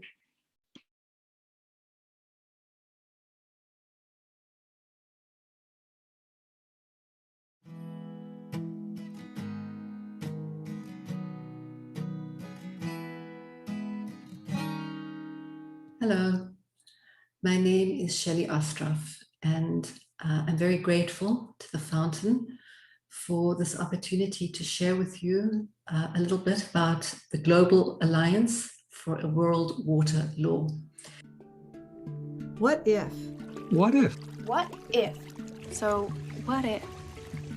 What if we can shift our attention From the noise of politics and media to focus on a natural solution that effectively addresses global corruption, destruction, and disease. Imagine if we could simultaneously heal our bodies, our minds, and the environment. And ensure a thriving world for all living beings. Imagine a new way of organizing ourselves as a species that is rooted in nature, truth, compassion, wisdom, and integrity. Well, consider this. Consider water. Water. Water. Water. 99.9% of the molecules in our bodies are water. We are water bodies, and like every other living being on Earth, we depend on healthy water to survive and thrive. Water has no boundaries. It is constantly in circulation, through us, between us, and throughout the entire planetary ecosystem. The natural law of water is to give life and vitality to all living beings. Without privilege or prejudice. When humanity goes against this law, we catalyze a domino effect of disease and devastation throughout our social and ecological systems. When we unify and collaborate to restore this essential law of nature and prioritize healthy water for all, we put in place an exponential healing process that strengthens our individual and collective immune systems. The proposal for a world water law is a citizen-led initiative that calls for and works towards a binding international agreement to ensure the immediate protection and restoration of the planetary waters and water cycle. It guarantees the free access for all humans and animals to natural, uncontaminated water. It holds all governments, corporations, communities, and individuals accountable for their impact on all waters everywhere. The law of water is an original law of nature that supersedes all man-made laws and will dissolve all laws that go against life. Will you please join the Global Alliance for a World Water Law? And add your voice. Add your voice. Add your voice. And add your voice to make the World Water Law a global reality. Yes. Together we rise for water. Together we rise for all of life. Thank you, water. Thank you, water. Thank you, water. Thank you, water. Thank you, water. Thank you, water. Thank you, water. The Global Alliance for a World Water Law is a citizen-led initiative that invites all of humanity to unite around a collective vision and framework for rapid and radical whole system healing. The 4 principles of the World Water Law address common sense understandings of each of us as human beings as to what is essential if we are to thrive and if we are to secure a thriving world for our children and for all of life. And it cuts through a lot of the narratives around the very politicized, technocratic, bureaucratic solutions that are profit-driven and interest-based that are being thrown around in the world today, while the machine of devastation continues to to be in its full force. And so the understanding is that we cannot address these issues law by law or country by country. And alongside the extraordinary work of those fighting for the rights of nature within the current legal system, we need to support this and supplement this with a citizen-led initiative that that activates all of us and brings all citizens in their full authority to reclaim their own stewardship, responsibility, and accountability for the world that we live in. And this one simple law, which touches on the heart of all issues, allows us to envision a pathway that is simple in its purity, in its truth, because when it comes to water, we all have an intimacy with water. We all understand the essential need for water. And we're beginning to understand that as an interconnected planetary system, we cannot no longer believe that we can abuse water, that we can violate water, and that we can take water at the expense of any other being. Nature doesn't work that way. We don't see the apex species taking the water holes for themselves and not allowing any other animals to drink from the waters of the water hole. Indeed, that would be suicidal and counterproductive. And so humanity is on the suicidal trajectory where we believe that we can commodify and own water and put toxins into the water. But as we know, water doesn't have any boundaries, and any toxicity in the water will necessarily impact all waters and create a trauma vortex throughout the entire planetary system, not only because the water is no longer safe and does not hold its unique natural vibration, but also because we are activating a vibration of violation of life at its source. And that creates this disconnect from who we really are as water beings and as beings that depend on, come from, and are water.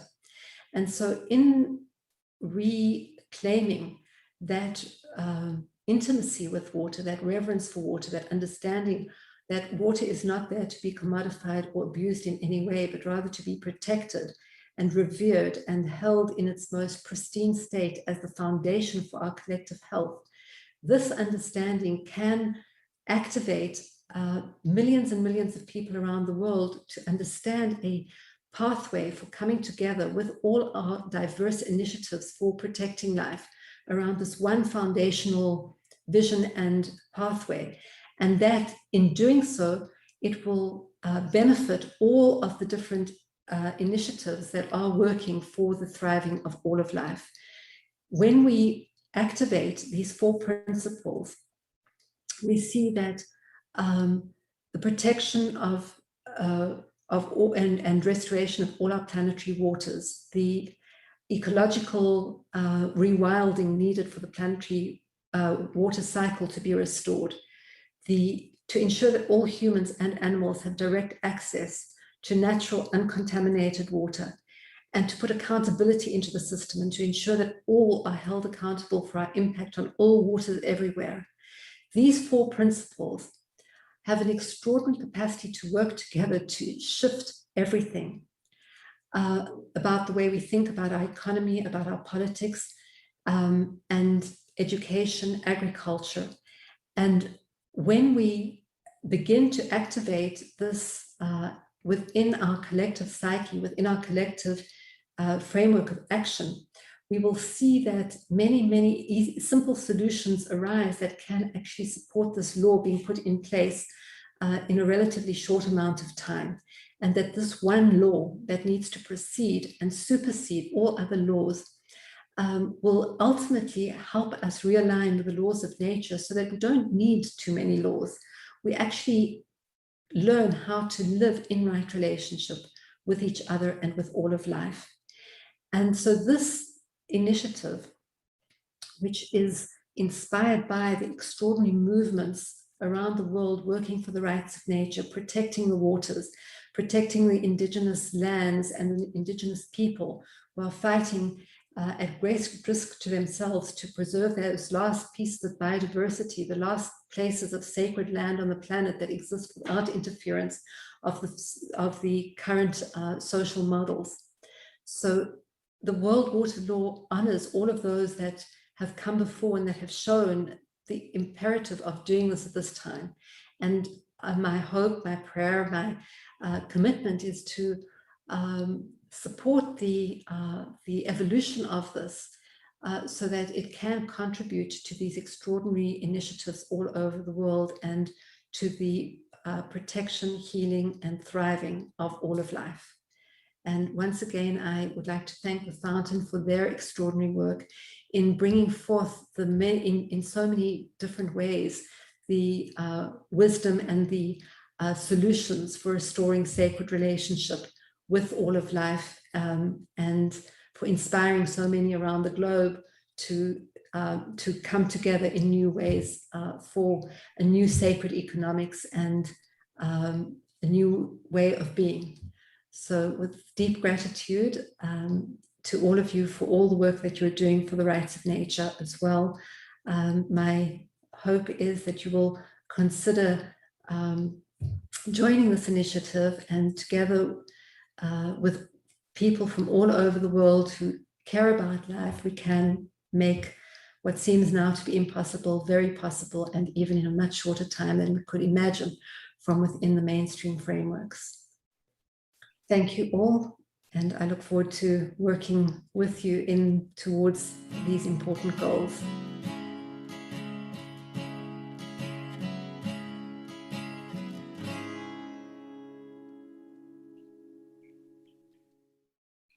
What a beautiful sharing from, dear Shelley Ostroff. She would have loved to be with us live, but unfortunately she was double booked like so many of you in this tremendously busy week. And so, we're grateful for her pre-recorded video. And thank you, Lisa, for sharing the links.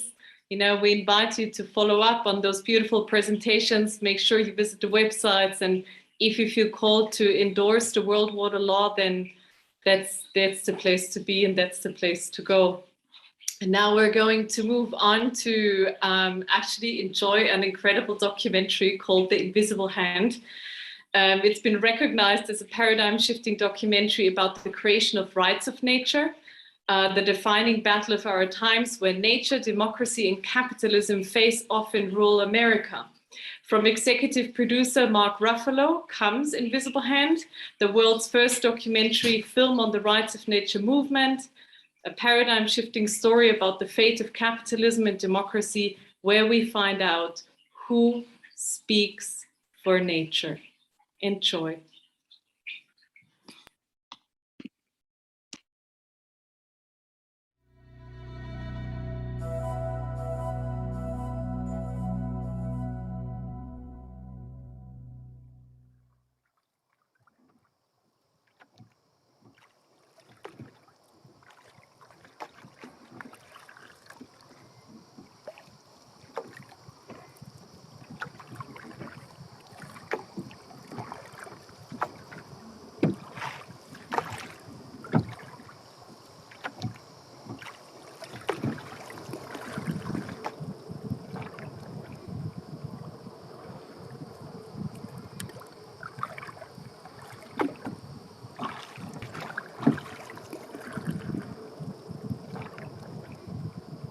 Yawi skeno kugoigo.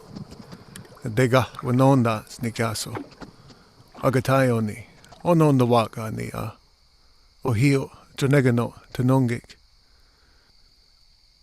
I shall share with you a prophecy that was left to us by the peacemaker as he was leaving the Bay of Quinte. He had said that a day will come when we will be facing much suffering and sorrow. During this time, a white serpent will come upon the Haudenosaunee and will intermingle for a while. And we as the Indian people will accept this white serpent. But over time, this serpent becomes powerful. So powerful that it says that it's choking the life's blood out of the Indian people.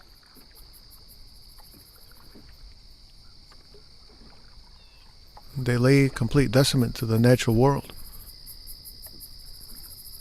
ultimately destroying the ecosystem that is there.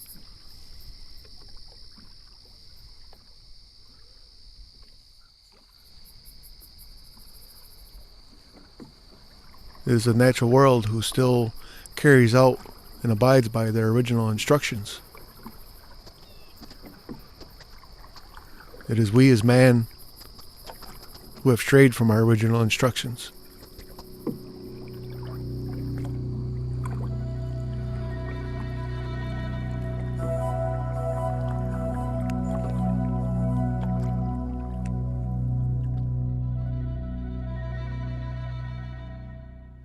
Were you aware of the risks and the potential that you were going to be sued and all of that at the time? We were aware ahead of time that we were indeed going to get sued because the attorneys were sitting right there telling us exactly that they were going to sue us. But we had the support of everyone else in the room, which is our community, and we just went ahead with it. You know, if we don't do anything, we're going to get an injection well. And that's not acceptable.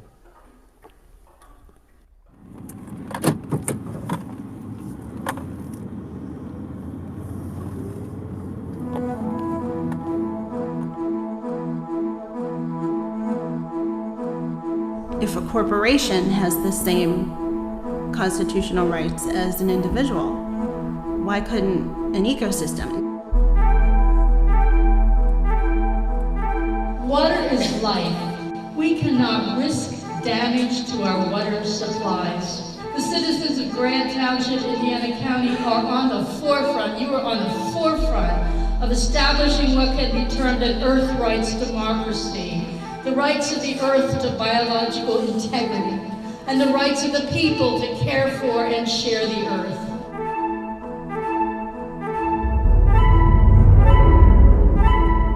The invisible hand is a phrase that was introduced by Adam Smith in his great book, The Wealth of Nations, in which he talked about the way in which individuals who intended only to pursue their own interests were led by an invisible hand to promote the public welfare, which was no part of their intention.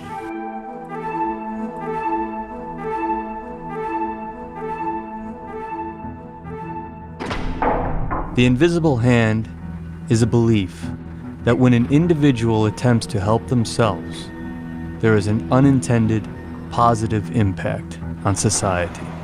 It is argued that greed, selfishness, and a market-driven pursuit of profit are guided by an invisible hand that will achieve a better society for all. He was talking about the economic market, about the market in which people buy and sell. And he was pointing out that in order for a butcher or a baker or a candlestick maker to make an income, he had to produce something that somebody wanted to buy. And therefore, in the process of promoting his own interests, of looking to his own profit, he ended up serving the interests of his customers.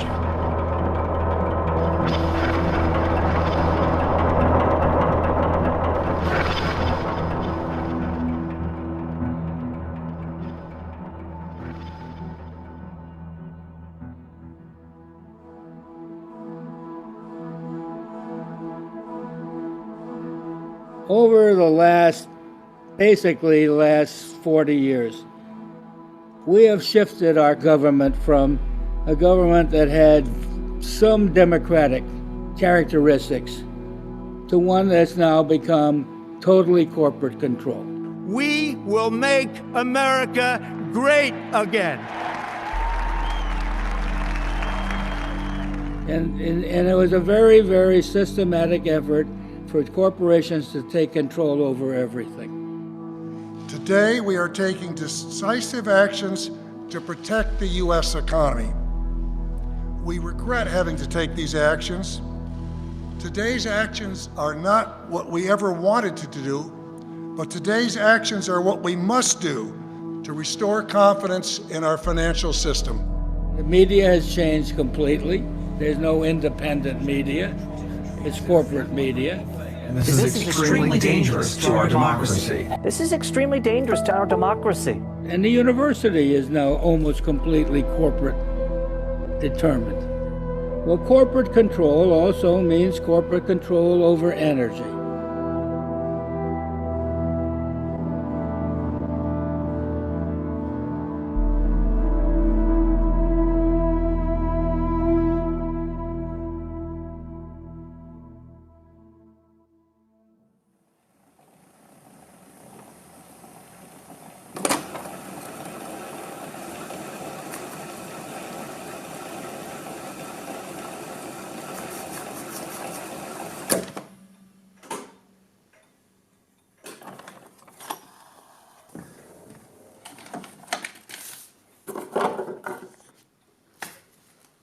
So there are a couple places in the United States that are very special, that have done extraordinary things.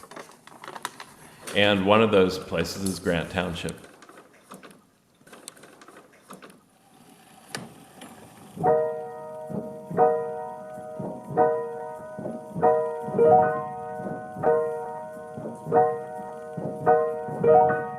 Small community of 700 people in Indiana County, Pennsylvania, so over towards Pittsburgh, about 40 minutes outside of Pittsburgh. They're rebels of the highest quality, and it's that rebellious character which is the only thing that's going to save us from where we are now. Did you have any idea that you would become such a rebel? Well, no. May not take pictures into the courtroom. So our job is to try to find those folks and for them to find us, and then for us to engage in a coordinated attack on this system to dismantle it. Do you understand what you are getting yourself into? And then I said, no, yes, I no. said, yes, I do, but I can't not do it. And I can remember the first township meeting I went to, I said, it's about the water. It's always been about the water. And without water, no township, no city, you can't exist. So why would you want to harm a community by putting a poison underground where you never see it? Nobody can, we don't know what it's doing. So I said, I'm not quitting until I can't go anymore.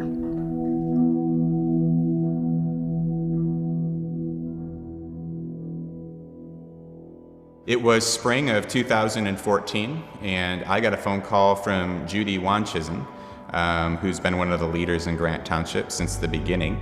I don't know if he was having a bad day or I was having a bad day or we had two different whatever. She told me the EPA, the Federal Environmental Protection Agency, so-called, had issued a permit to PGE that would allow them to dump frack waste within the township. She said that they wanted to appeal the EPA's decision. I was hunting somebody to write an appeal. That's why I contacted them. That's what I thought they did. They did not. I explained to her that that's not the work that we do anymore, that we used to do that work, but that we found that appealing permits ultimately was a futile exercise under the existing structure of law. So the first conversation was a little testy, but it was a nice testy. I had this glorified view the EPA is going to, they're going to read all this stuff, and it's just, they'll never approve of this injection well.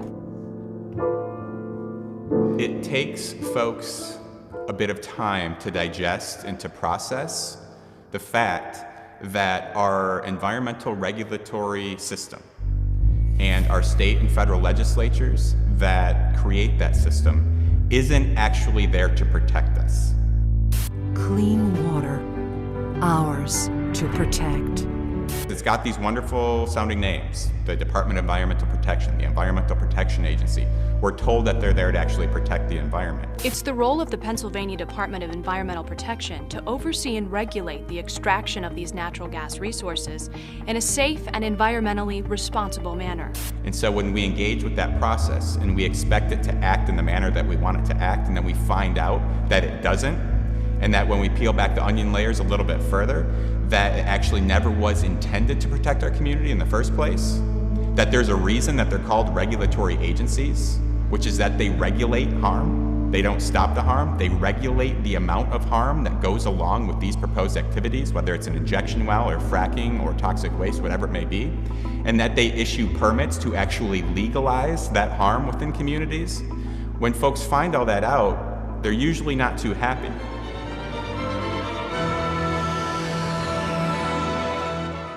Have you ever seen a cat that barked? Not especially, no. Well, governmental agencies and governmental laws follow their own laws. Just as the physical laws say that cats don't bark, these laws of social science say that when you start and set up a regulatory agency with power, those powers are going to be used. It's not our permit, it's EPA's permit, and I'm not going to define our permit. I can just go by what we've reviewed through the permit application and what it's actually permitted to inject into it. Hi, Tammy Diamond from Decker's Point. I have 2 children.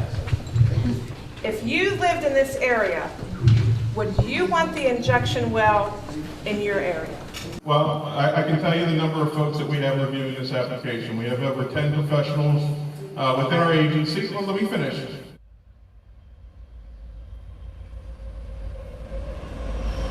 This application. We have over 10 professionals, including professional engineers, professional geologists, folks that have long-term, plus 40 years of experience within the industry. As a district manager, we every employee here takes our responsibility to protect human health and the environment very seriously. That's why we've dedicated our careers to working for the agency. So when we go through the process, and after the process that we're going through, if we issue a permit, I'm signing my name to the fact that I believe that it's safe and that it meets the requirements of the community. You didn't answer my question. Under the law, that permit legally overrides anything that the community can do. So if the community wants to ban the frack well, under the system of law that we have, the community can't. They're legally prevented from doing so. And in fact, if they move to ban the frack well, they're acting not only illegally, because they're violating the permit that's been given by the state and federal government, but they're also acting unconstitutionally, because the permit that's given to the corporation is property, and that property is protected by constitutional guarantees. So when the community moves forward to do something as common sense as say, this is harming us and going to harm us, and this is dangerous, and we want to say no to it, the system of law is built to crush that. I want to hear from each person on this panel. Would you live by an injection well? I want a yes or no. It's as simple as that. I may be a redneck from out here, but I want to know from you professionals, would you live by an injection well, yes or no? No. I'm not saying, I know that if an injection well came into my community and I was responsible for permitting it and it met all the requirements and we've gone through the review that we're going through right now, I would issue that permit if I lived next to it. I would be required by law to do that, and I would be comfortable knowing that the review that's going on. So you're required by law to endanger my family? If they meet the conditions of the permit, meet the conditions of the regulations, we are required to issue it. You keep answering the same questions. And I'd like to hear from the other ones on the panel. I'm sure you all have families. You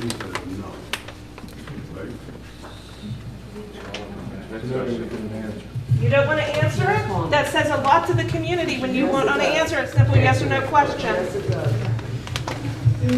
And I wasn't even going to say anything tonight, but man, when you keep your mouth shut, that says a whole lot to the community. Okay, next question. You didn't answer my question.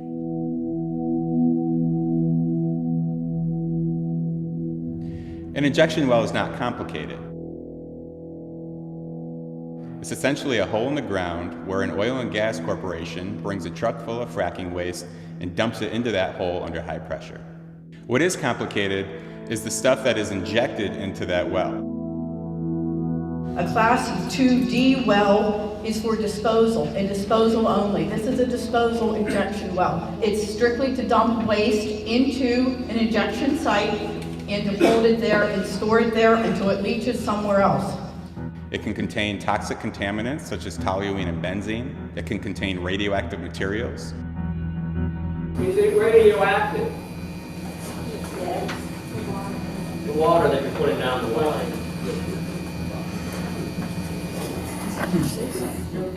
That'll be covered under EPA's permit going forward. Whoa, man. Folks, let me answer the question, please. He answered the question, he asked the question, he answered. It's called Plain Jane High School Physics. For every action, there is a reaction. They can't see what's going on in that hole. I don't care what kind of safety shit they put in there. It's going to go somewhere, period. You put it in under pressure, it's going somewhere. It's either going up, it's going down, or it's going out.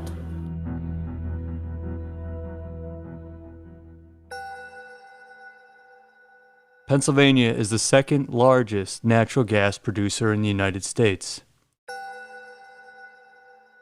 which is the largest natural gas producing nation in the world. A report by Earthworks found that between 2011 and 2018, the oil and gas industry unearthed 9.5 million tons of solid waste and over 380 million barrels of radioactive liquid waste.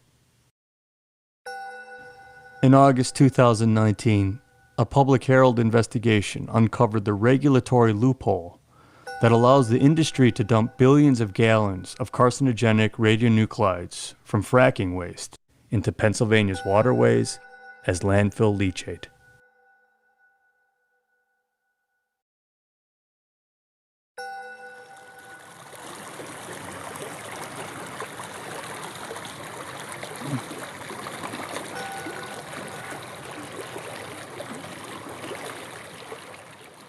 Over 17 wastewater treatment plants have been discharging leachate that contains radioactive material into rivers for the last decade.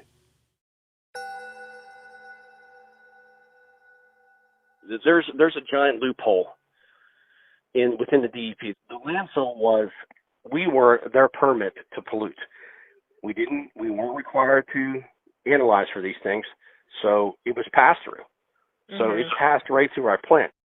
Running right through the middle is pretty much their leachate. It's unregulated, and no pre-treatment was required. I have lost a lot of respect for that institution. It's just, you rely on the DEP to help you, and they didn't give us much help at all. We had to do it all on our own, which is pretty sad. We are local, as the one lady said, rednecks out here. We want to protect what we have. We may not all have a lot financially, but we got better riches than money. We got our land. We got good water. We got good health. We've got community. And I'm sorry, the big companies don't understand that.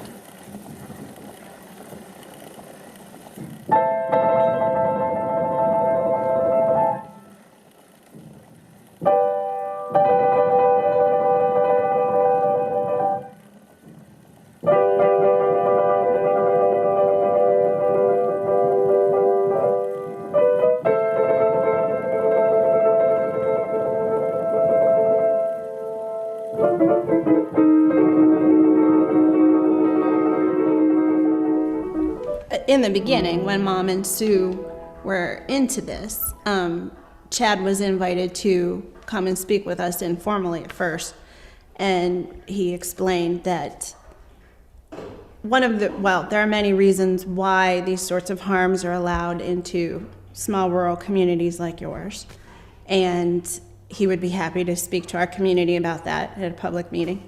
But he said that one thing that we could try, we would work together, and we would draft a community bill of rights in which we would assert the community's right to local self-government and to stand up and say, we don't want this harm in our community. There's no benefit to anyone here. The majority of the people who live here don't want this. And that's what we did. Rights are recognized by the PA Constitution, Article 1, Section 2, which states, all power is inherent in the people, and all free governments are founded on their authority and instituted for their peace, their safety, and their happiness. For the advancement of these ends, they have at all times an inalienable and indefeasible right to alter, reform, or abolish their government in such a manner as they may think proper. That's what we're studying now. That ordinance was drafted, and it was approved at a public township meeting, I believe, June 3rd, 2014. The gas company, Pennsylvania General Energy, was present. The owner was there, along with their lawyers. And our 3 township supervisors unanimously adopted that ordinance in their presence. Who in this room does not want an injection well in Grant Township?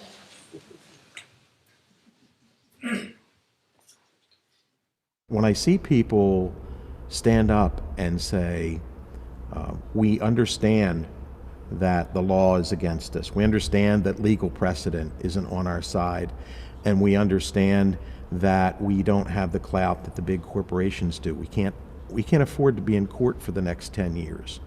But to see people say, we know how tough it is, and to overcome even the biggest obstacle to them getting to where they need to go, where they can create the outcomes in their communities that they want. And that biggest obstacle is the doubt in their own minds that they're competent to do it, that they have a right to do it, and that it doesn't matter how powerful the other side is, they're wrong.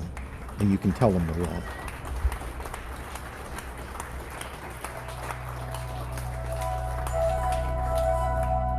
The authority for passing that ordinance was a fundamental and constitutional right of the people of this township to govern themselves democratically and to take action to protect their health and their safety.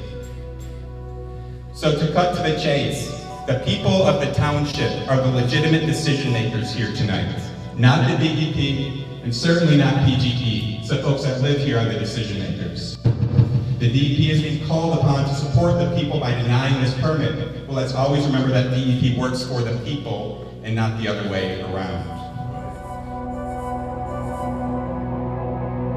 Remember, the corporate goal is to make sure democracy doesn't exist, because that's its one opponent. In August, they sued us in federal court, 18-page suit. All of it says that Grant Township is squashing PG's right to be able to proceed with the activity.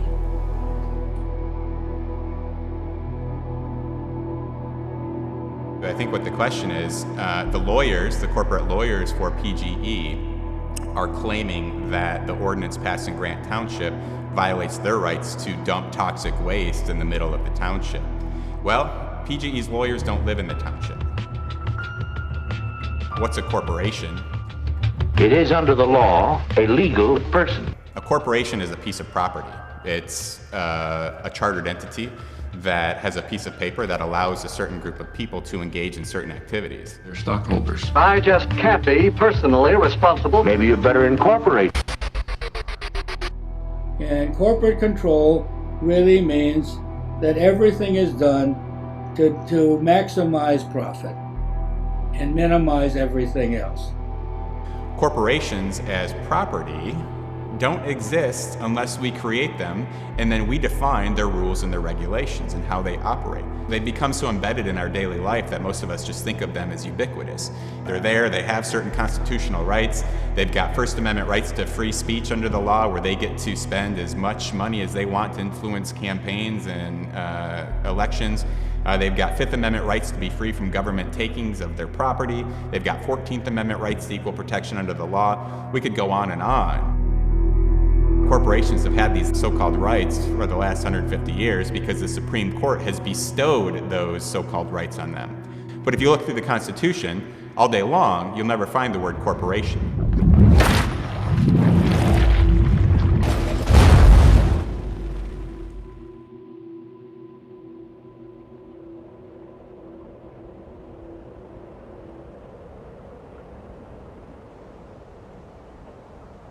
It is said in this prophecy that as the Indians are gathered watching the fight, they notice from the south a black serpent coming from the sea, and he is described as dripping with salt water.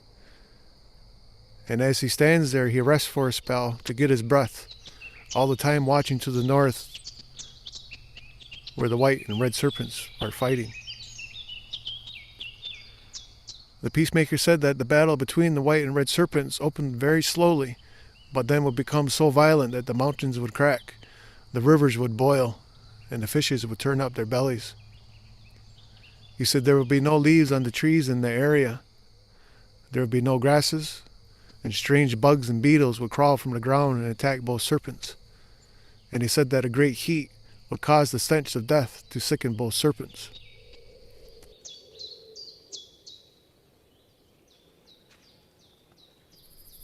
And I speak of the animals, I speak of the insects, I speak of the trees. They have this community that's already set in place. For it is these animals, it is these plants, it is these insects that we're responsible for their caretaking of, to ensure their well-being. Because they had their roles and their responsibilities here upon our Mother Earth.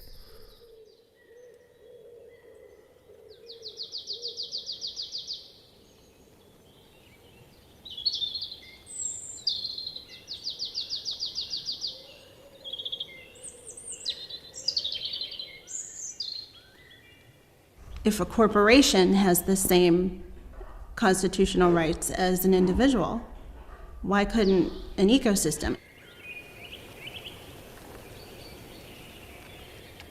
An ecosystem needs to evolve and flourish naturally, and an injection well isn't going to help that to happen. It's not an environmental movement unless it protects nature as a rights-bearing entity. Now, that's not a religious statement. That's simply a legal statement.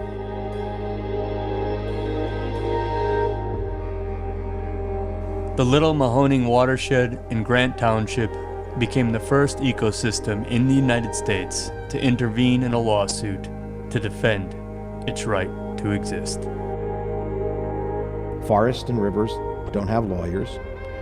They can't speak English. They don't come to court.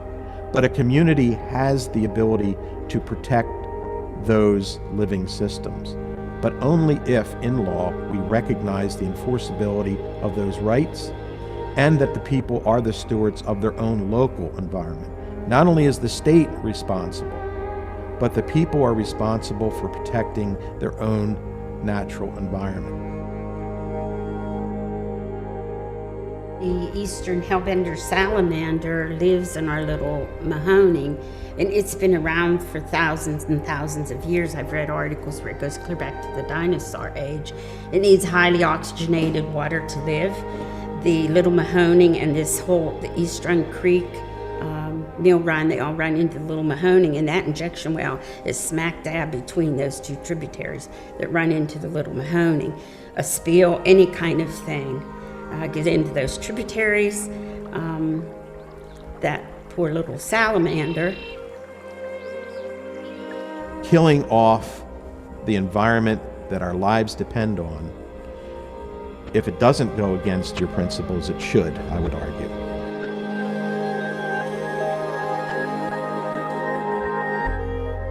In 2006, Tamaqua Borough was facing the spreading of sewage sludge in the community. I guess it was the dumping. There was a local leader there, a woman named Kathy Miarelli, who campaigned for a rights-based ban on that sludge, and who also opted to put rights of nature into that local rights-based ordinance for the first time of any community in the world. The rights of nature from a legal perspective is about developing and creating a new system of law to protect the natural environment. Folks around the country, around the world heard about that, and they actually invited our organization to come down to Ecuador in 2008 to advise the Constitutional Assembly on adding rights of nature language to the country's national constitution. So in Ecuador, you've had cases like the Vilcabamba River versus the province of Loja, which is an actual case, where the province of Loja, the local government, was doing a road construction project which was interfering with the flow of the river because they were dumping road debris into the river, which was changing its flow. A couple who lived next to the river brought a lawsuit, and the lawsuit was the river versus the local government. And the judge ruled in favor of the river, essentially saying, not only do you have to repair the river, but you also have to ensure that it has what it needs to exist and flourish, and its course is not changed in the process. The ruling overturned the first sentence and found favor with the river, and charged the provincial government of Loja, who was building the road, with having damaged nature. Los condenó por daños a la naturaleza.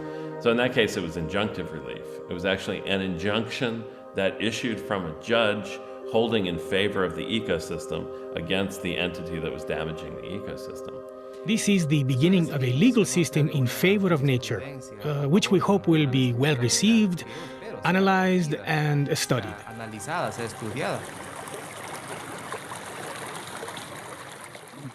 Olivier followed Ecuador's lead and put in something that comes closer to recognizing rights of nature in that country.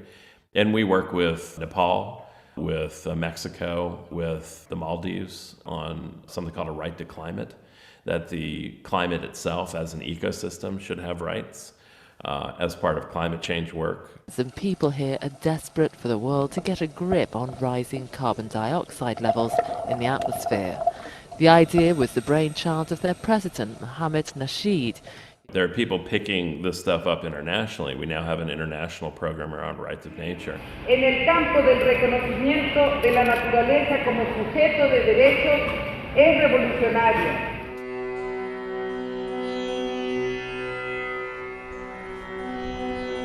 A river in New Zealand has been granted the same legal rights as a person.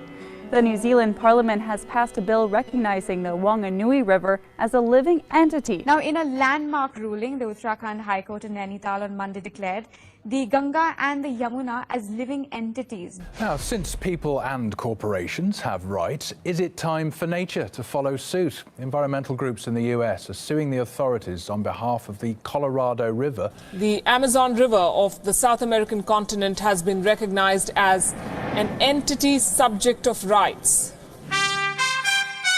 From Comedy Central's World News headquarters in New York, this is The Daily Show with Trevor Noah.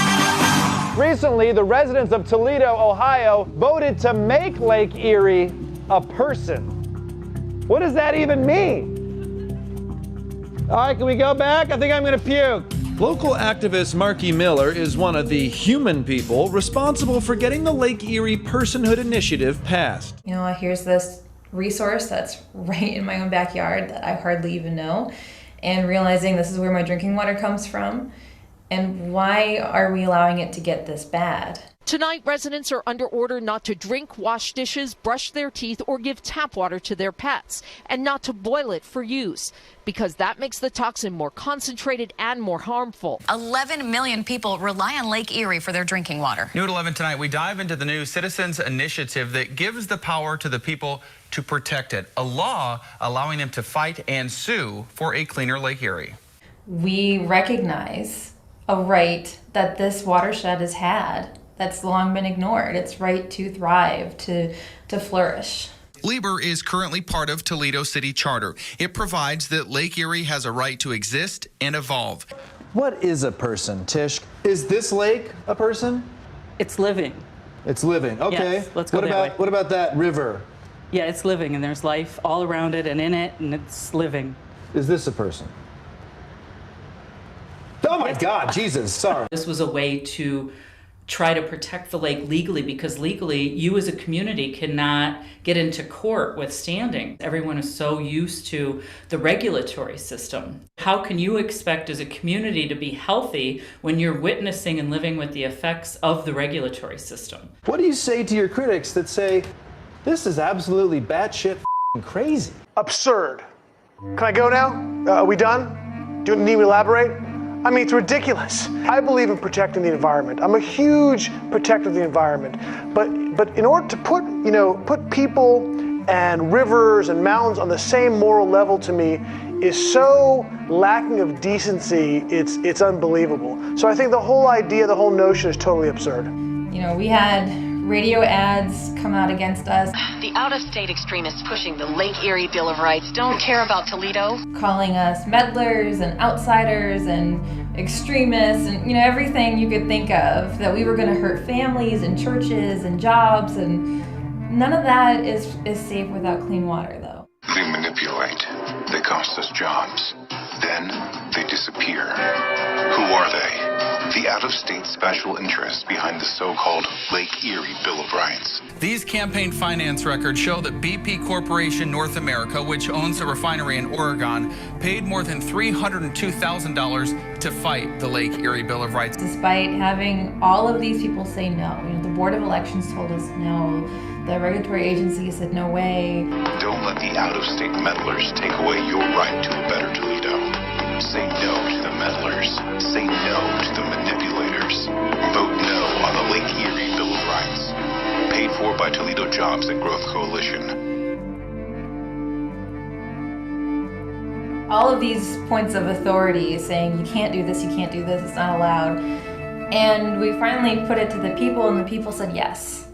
And that was a really profound moment for me, that they're not going to listen to all of these people stand in the way. Somebody somewhere has to shepherd and protect what we were given. And what we were given was our environment. And there's nothing out there protecting it.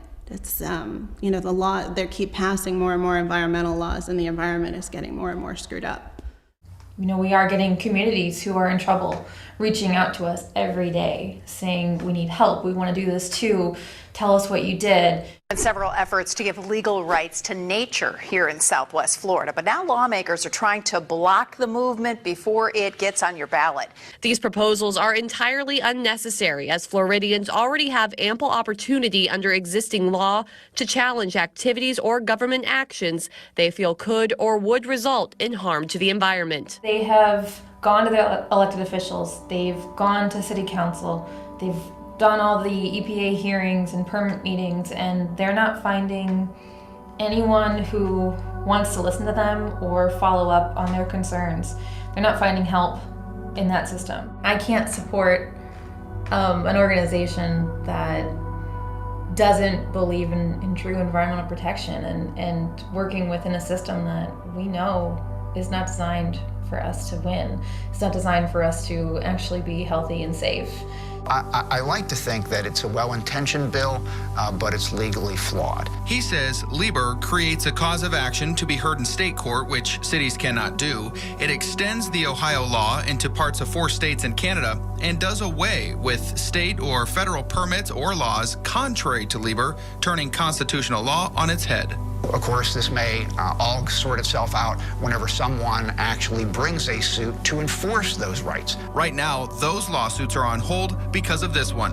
The Dravis Farms Partnership, based in Custerwood County, says the charter amendment is unconstitutional. We didn't get to celebrate long, our victory. The very next day, we got a call saying, well, what are your thoughts on this lawsuit? And it was a grain farmer in a neighboring county who had filed a 30-page lawsuit that morning against the city of Toledo for allowing its citizens to amend their charter and pass this law.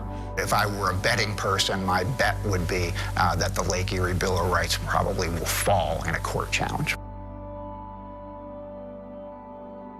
On February 28, 2020, Lake Erie's Bill of Rights was struck down by a federal judge who said the bill's language to protect the lake's ability to exist, flourish, and naturally evolve was too vague.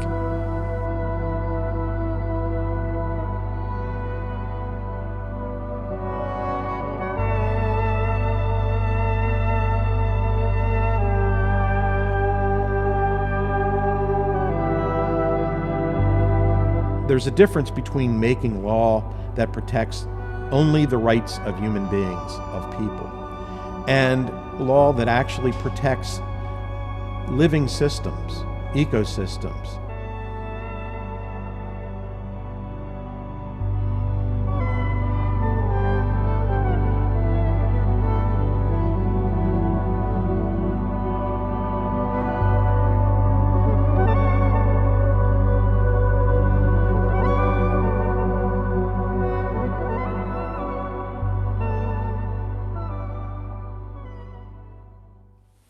Look at this lead pencil. There's not a single person in the world who could make this pencil. Remarkable statement? Not at all. The wood from which it's made, for all I know, comes from a tree that was cut down in the state of Washington. To cut down that tree, it took a saw. To make the saw, it took steel. To make the steel, it took iron ore. This black center, we call it lead, but it's really graphite, compressed graphite. I'm not sure where it comes from, but I think it comes from some mines in South America. This red top up here, the eraser, bit of rubber, probably comes from Malaya, where the rubber tree isn't even native. It was imported from South America by some businessmen with the help of the British government. This brass ferrule, I haven't the slightest idea where it came from, or the yellow paint, or the paint that made the black lines, or the glue that holds it together. Literally thousands of people cooperated to make this pencil. People who don't speak the same language, who practice different religions, who might hate one another if they ever met. When you go down to the store and buy this pencil, you are in effect trading a few minutes of your time for a few seconds of the time of all those thousands of people. What brought them together and induced them to cooperate to make this pencil? There was no commissar sending out orders from some central office. It was a magic of the price system, the impersonal operation of prices that brought them together and got them to cooperate to make this pencil so that you could have it for a trifling sum. Capitalism.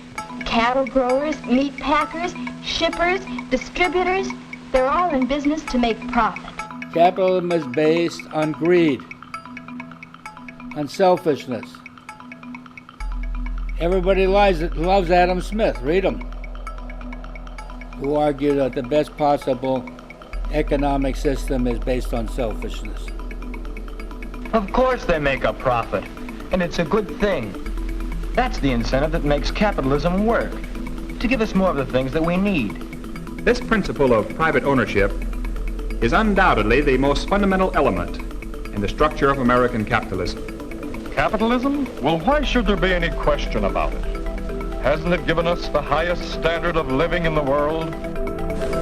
If we accept that as true, we're in a situation where humans then have to actually place voluntary constraints on themselves to stop us from destroying the natural world. So the question is, how do we transform that relationship? Because if we don't, we're cooked. I mean, we're done. Humans are incapable of self-constraint to stop ourselves from endless production of more and pretending that endless growth is possible by continuing to churn up the natural world.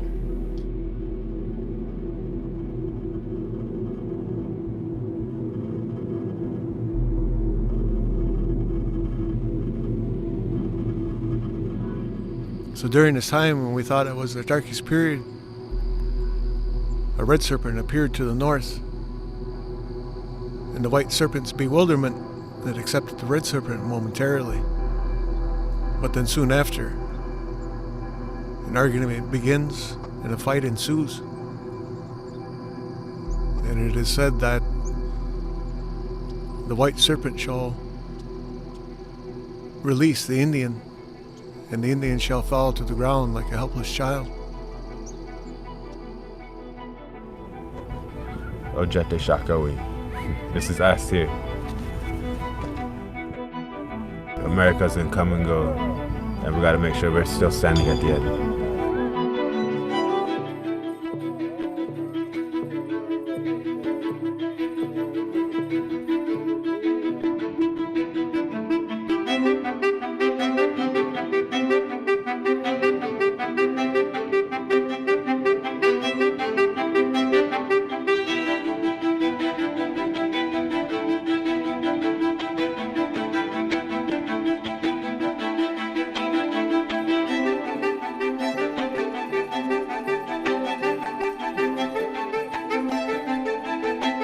Indigenous people, we are the conscience of this land.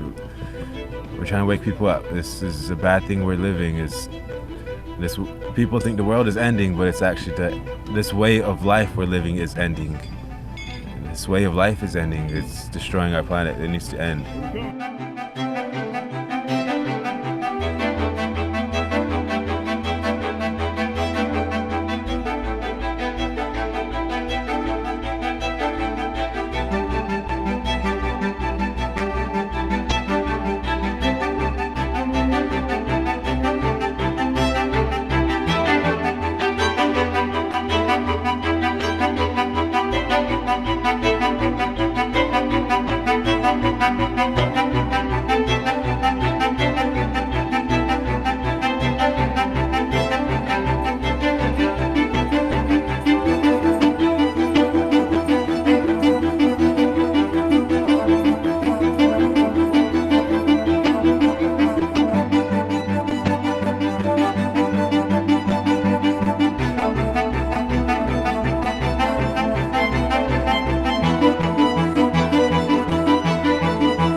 Place. It matches with the stars perfectly. It is Chantek Yuhankluman. It means the heart of everything. That is.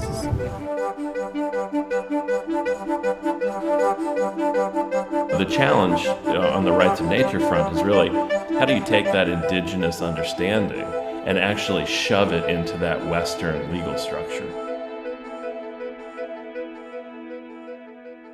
But it's all about force. It's all about everybody's afraid of a revolt. And everybody's afraid of the legitimacy of the law. And everybody's afraid that eventually the regulators will wake up one morning and people in communities will actually be forcibly preventing these facilities from coming in.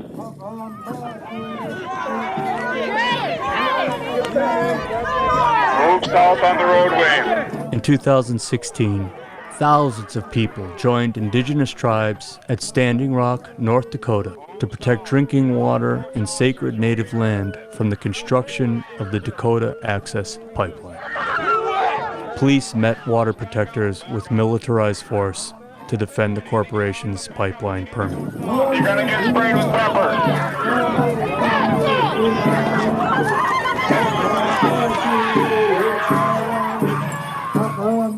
We have fresh water. We don't want to be in that situation where our land is sand and oil. We don't want that. What's inspiring is seeing people in their communities actually take on the system and to stand up for their own rights, to actually come to the conclusion that nobody is going to rescue them but themselves. It's the front lines. The front lines is everywhere. If there is a resource extraction happening next to you, that is the front line. You could do something to stop that anywhere in this continent. Despite international opposition, the Dakota Access Pipeline was approved by the Trump administration. 761 arrests occurred over 6 months of resistance. Finally, in December 2016, President Barack Obama stopped pipeline construction. But weeks later, in his first executive action, President Donald Trump reversed Obama's decision and unlawfully approved the Dakota Access Pipeline. The Dakota Access Pipeline was completed in June 2017. But on July 6, 2020, a federal judge ruled that the Army Corps of Engineers under the Trump administration violated federal law and ordered Energy Transfer Partners to shut down their Dakota Access Pipeline. Demonstrating just how emboldened corporations have become in the United States, Energy Transfer Partners has vowed to defy the court's order, boldly claiming the judge does not have the jurisdiction to stop the flow of crude oil. Activists continued their fight against fossil fuels after Standing Rock, creating new resistance camps in frontline communities.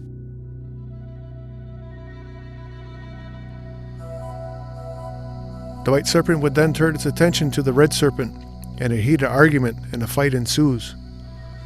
The Indian revives and crawls towards the land of the hilly country, where he would assemble his people together. There would at the same time existing among the Indians a great love and forgiveness for his brother, and in this gathering would come from streams from all over. Not only the Iroquois, but from all over, and they would gather in this hilly country, and they would renew their friendship.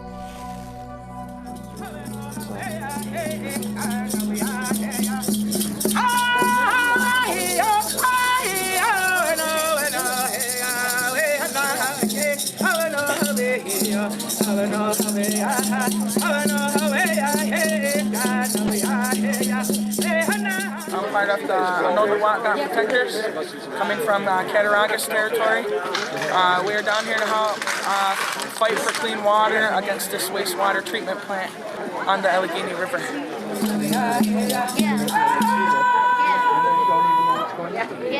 Hi, I'm April Castano. I'm from Countersport. I'm a local girl. And I'm Jen Haskins. I'm also from Countersport. And we are both here tonight to make sure that this water treatment plant does not go through and that we can save the Allegheny and keep the waters clean for our future generations. Absolutely. Clean water.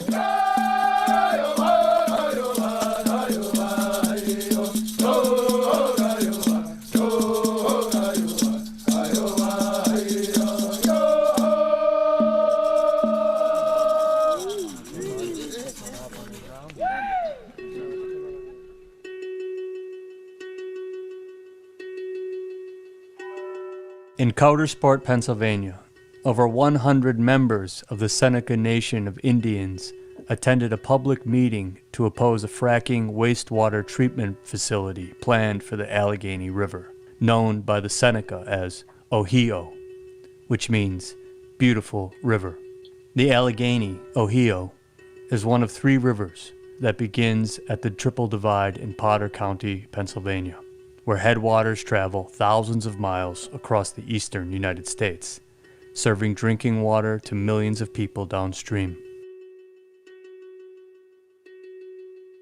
A fledgling company, Epiphany LLC, and the Countersport Municipal Sewage Authority plan to build a facility at the river's edge. Epiphany's specialty is treating any source of water to remove salts and impurities.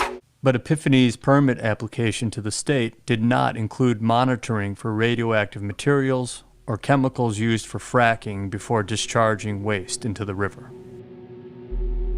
Wastewater produced by fracking is known to be radioactive. A study released by Duke University revealed dangerous amounts of radioactive material in rivers downstream from facilities that attempt to treat waste from oil and gas operations.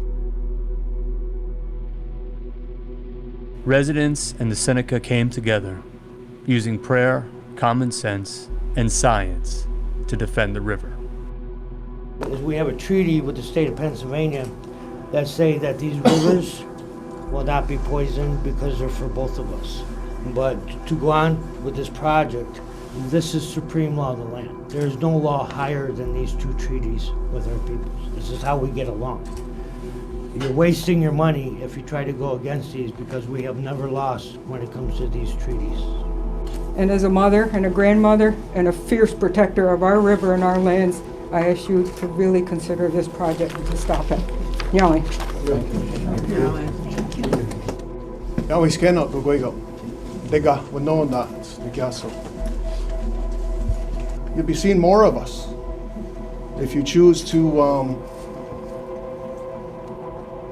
perpetuate this nonsense. And I can foresee in the future that there'll be more of us that'll be coming. And hopefully you'll be just as nice to us then as you are to us now. No, it's kind of... I don't think anyone's told you that, but what that means is that we are thankful that all of you are well. And it's a very sincere gesture as to your condition, your health. Don't be guilty of that corporate thinking. Think of people, the earth, and the future. Because that's what's really going to be affected by whatever decision that you make. We lived through 1964, the Kinzu Dam. They relocated 129 families. We suffered. We lost a lot of our culture. We lived along the river, and we were removed. Everything, our whole lifestyle changed. So when I came into your valley tonight, it's beautiful, it's pristine, it's clean. You're good people, and I respect that very much. But I'm just here to tell you there is a difference, and we do count. You may not think the headwaters of the Allegheny is taken lightly by us, but when we pray for everyone. We pray for everything on this earth, including and especially the water. After the meeting, the Seneca Nation of Indians and directors of Invisible Hand each received cease and desist letters from Epiphany and JKLM Energy LLC, accusing them of slander. JKLM Energy is owned by Terry Pacula, a Shelley-naire, who also owns the Buffalo Bills and Sabres. The law firm Blank Rome, an oil and gas heavyweight, accused Invisible Hand's directors of operating, quote, outside the laws of man, the laws of science, and the laws of God, end quote. The directors, Troutman and Probanik, told the press, quote, the letter we received from JKLM and Epiphany are an attempt to silence us. That's never going to happen, end quote. Seneca Nation President Todd Gates responded, quote, the Seneca people are here to defend Mother Earth and to defend Ohio. We won't be washed away, end quote.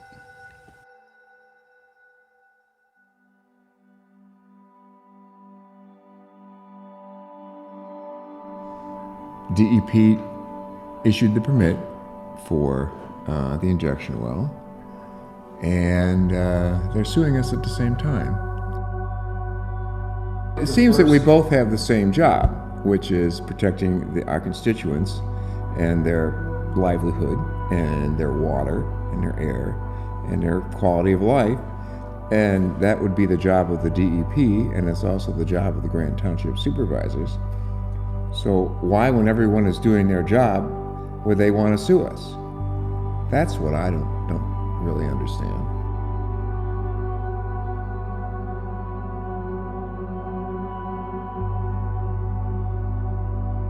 To recap the timeline in Grant Township.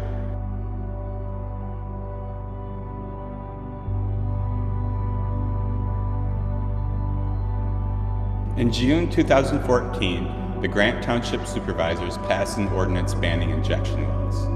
In August 2014, Pennsylvania General Energy Company sued Grant Township in court to try to remove the ban on injection wells. In October 2015, the federal judge assigned to that case threw out the ban on injection wells in Grant Township. In November 2015, the people of Grant Township popularly adopted a home rule charter which reinstated the ban on injection wells. In early 2016, the Grant Township supervisors passed a law that legalizes nonviolent direct action within the township. In 2017, the State Department of Environmental Protection in Pennsylvania sued Grant Township over their charter's ban on injection wells. In 2018, the federal judge awarded sanctions against the Legal Defense Fund's lawyers who have been representing Grant Township for $52,000.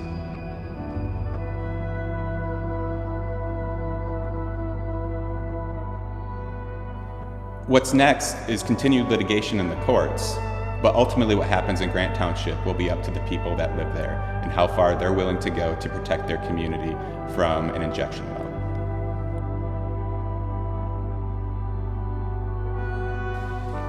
I think you have to understand democracy is impossible. But that's not a problem. It's no more than a problem that infinity in math is impossible. Why is it impossible? Because you can't do all of these things, but you can come close. What's happened in Grant Township provides us with an extremely clear picture of what we call the corporate state. So you have the corporation, the federal judge, and the State Department of Environmental Protection all crashing down on this community and attempting to get them to submit to the injection well. Bullshit is what I say. There again, we understand Congress, don't we? We understand the whole legislative process. So that all goes back to why we're doing what we're doing. We can't rely on our legislature sometimes to protect us. We can't rely on our regulatory agencies to protect us. And what SALDEF is doing is giving us a way to, it's like they say, we don't have an injection well problem, we have a democracy problem. But corporations, in an effort to delegitimize us and to delegitimize the community, have made it try to seem like the community is actually being used by us. There's some really, really nasty pieces that have come out by some pro-oil and gas publications in Pennsylvania and around the country that have basically referred to the people of Grant Township as being cowed, as being used, that they don't know what's going on, basically, in effect, calling them stupid. This is a long struggle that's going to be several steps forward, many steps backwards. You are going to have municipalities bankrupted. In Grant Township, they're now faced with the prospect of bankruptcy. Judge Baxter just zapped us. We were zapped with $103,000 attorney fees. Yes, we were called upon to pay $103,000. That is not going to happen in any way soon, okay? No, don't start yet. All right. We have a statement.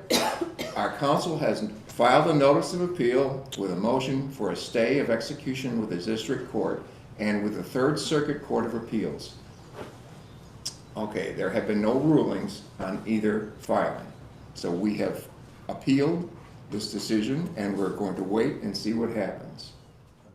Well, I'm certainly angry about it, but we'll just press on and try and any moves we can make to get the job done. Why?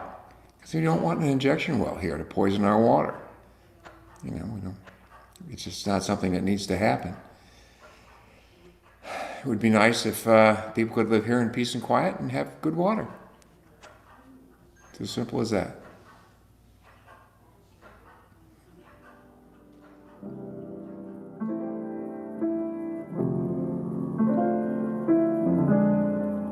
No representative from the state or industry has agreed to be interviewed for this film to discuss Grant Township or the rights of nature.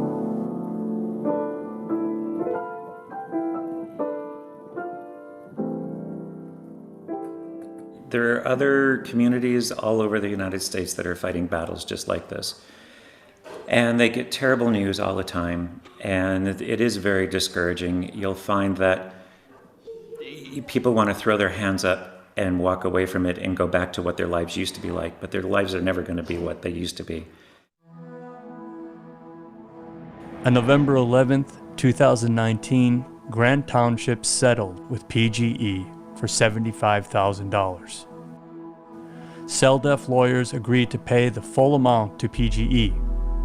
The township retained the right to fight any proposed injection well in the future, and PGE still had a permit from DEP to inject toxic fluids into Grant Township.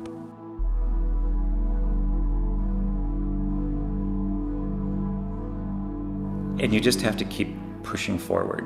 You've got to, keep your focus on what the ultimate goal is. Even if you're not going to get to that goal, somebody has to be fighting it. Somebody has to be saying or taking a stand as to why you're trying to protect your community, your neighborhood, your way of life. Don't lose the faith. Don't lose the focus. You just have to keep doing it.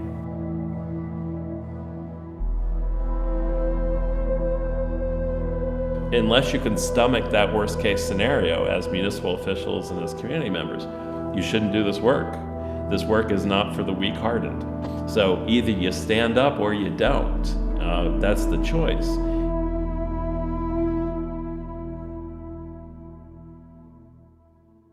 About 2 weeks after CELDF agreed to pay PGE, as both Grant Township and Toledo residents continued to fight, the only organization willing to champion them threatened to disappear when Thomas Lindsay and board members voted to dissolve CELDF. Lindsay claims that CELDF has become ineffective. Organizers claim they were told not to expand into new communities, and later found out that Lindsay was expanding in spite of his telling them not to.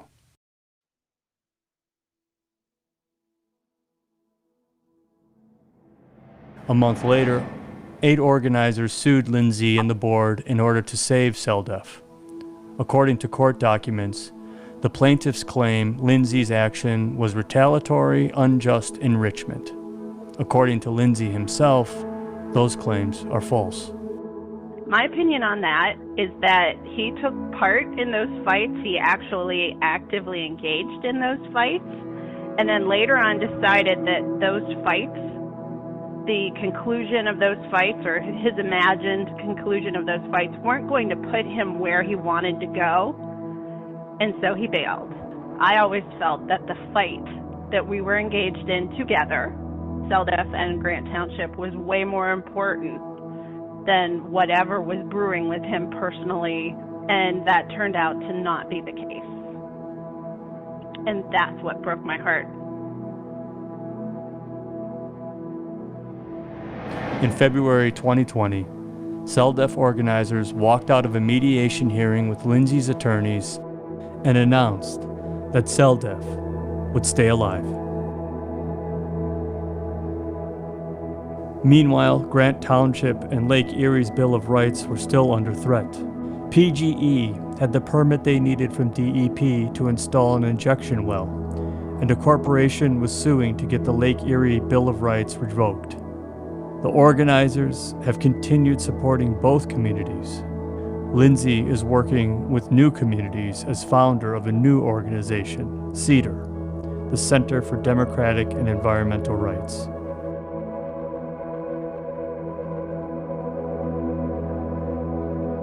The struggle in Grant Township is our struggle. Let's be clear that what is at stake in Grant Township is democracy itself in its most basic form. The right of we the people to protect our well-being in the place we call home.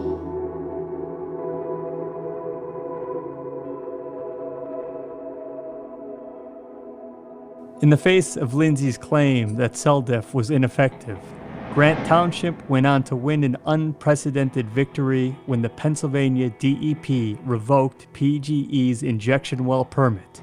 The department wrote, quote, "Grant Township's home rule charter banned the injection of oil and gas waste fluids. Therefore, the operation of the Yanity well as an oil and gas waste fluid injection well would violate that applicable law," end quote.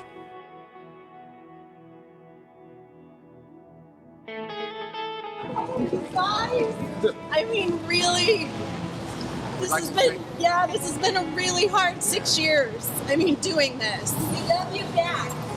This is what lifts us up, and this is what makes us realize that what we're doing isn't just for us. It's for all of us, and it's so nice to love and be loved back. Thanks. Grant Township stood against all odds and proved that a community is capable of protecting itself and enforcing stronger protections for the environment than state or federal governments. By taking a stand and winning, They set a new precedent for what the rights of nature can accomplish.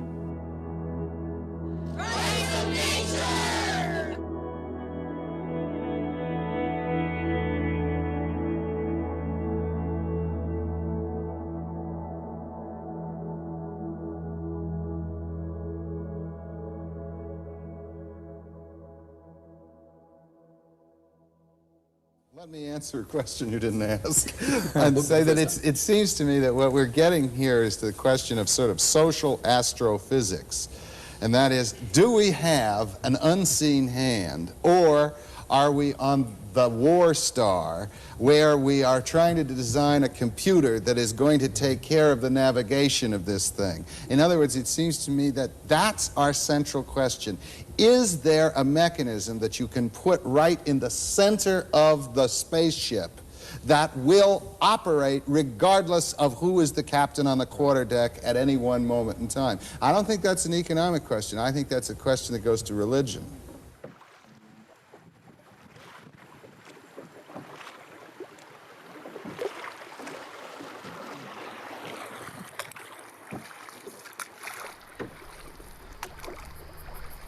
The rest of the white serpent would go to the sea and dip into the sea and would be lost out of sight for a spell. Then suddenly the white serpent would appear again on the top of the water, and he would be slowly swimming toward the light. The peacemaker said that the white serpent would never again be troublesome to the Indian people. The red serpent would revive, and he would shiver with great fear when he sees that light. He would crawl to the north, leaving a bloody, shaky trail northward, and he would never be seen again by the Indians. The peacemaker said, as this light approaches, that he would be that light, and that he would return.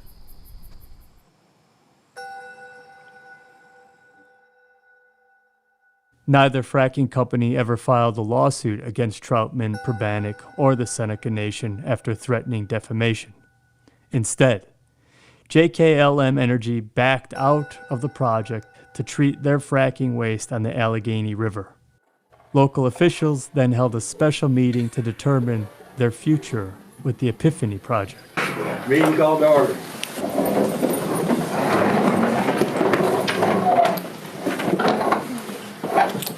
Well, I'd like to welcome everyone here to our special meeting dealing with the Epiphany project.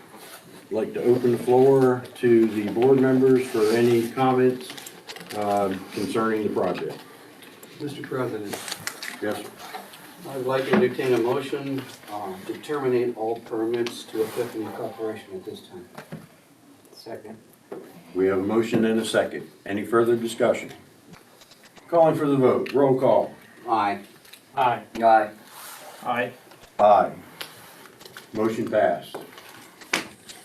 Yeah.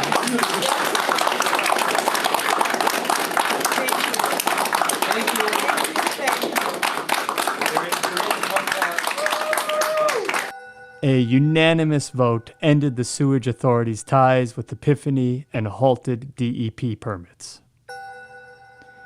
The victory gave new hope to the people of Pennsylvania and members of the Seneca Nation. Can you catch it? Oh, yeah. Good catch. Thank you very much.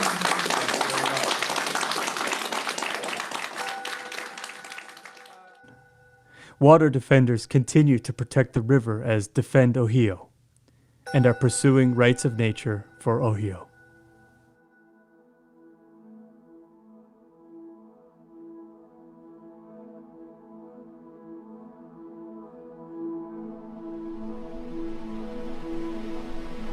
Nature is our source of life.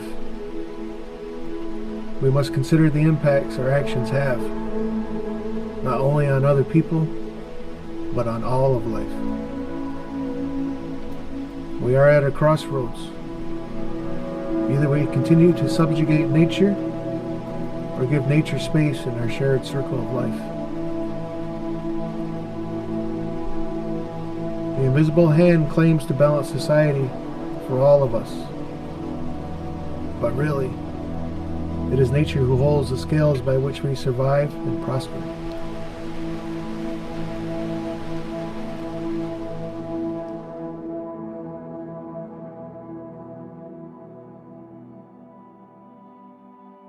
This is our tipping point as indigenous people. We're trying to wake the rest of the world up. Most people live in a bubble, live in their illusion, I call it. And they need to break it. People need to help each other break that bubble, pull each other out of that. That is when you're consciously thinking. It's like people say, well, I'll pray about it. Well, after you're done praying, you better get up off your knees and do something.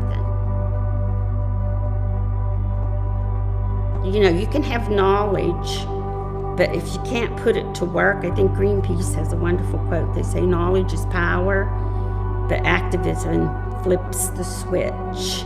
And that's basically what we tried to do. We tried to flip that switch. And I think wasn't very many of us, right? Not very many of us that actually got on that phone and called people or got out of our car and went and talked to people. But it was a type of activism, the only kind that we thought would possibly work with this community. The laws that are in place and the regulations that are in place right now are not working. They are not working, and everybody freaking knows it. And you can debate it, and you can have seminars, and you can invite all the professors you want, but everyone knows it's not working. So plan B, let's give rights to nature. And if you choose to look at that as something beyond a pragmatic decision, that in some way it's a moral and ethical stance to take, that a living planet has a right of its own to keep living and not be destroyed. If we choose to see that as a moral justification for recognizing those rights, then why can't we do it? An ecosystem at least is alive, there's life in it. A corporation just exists on paper, dead and soulless and focused on shareholders. But an ecosystem, that's something to invest in. It should be the salvation of this country, rights of nature. It should be.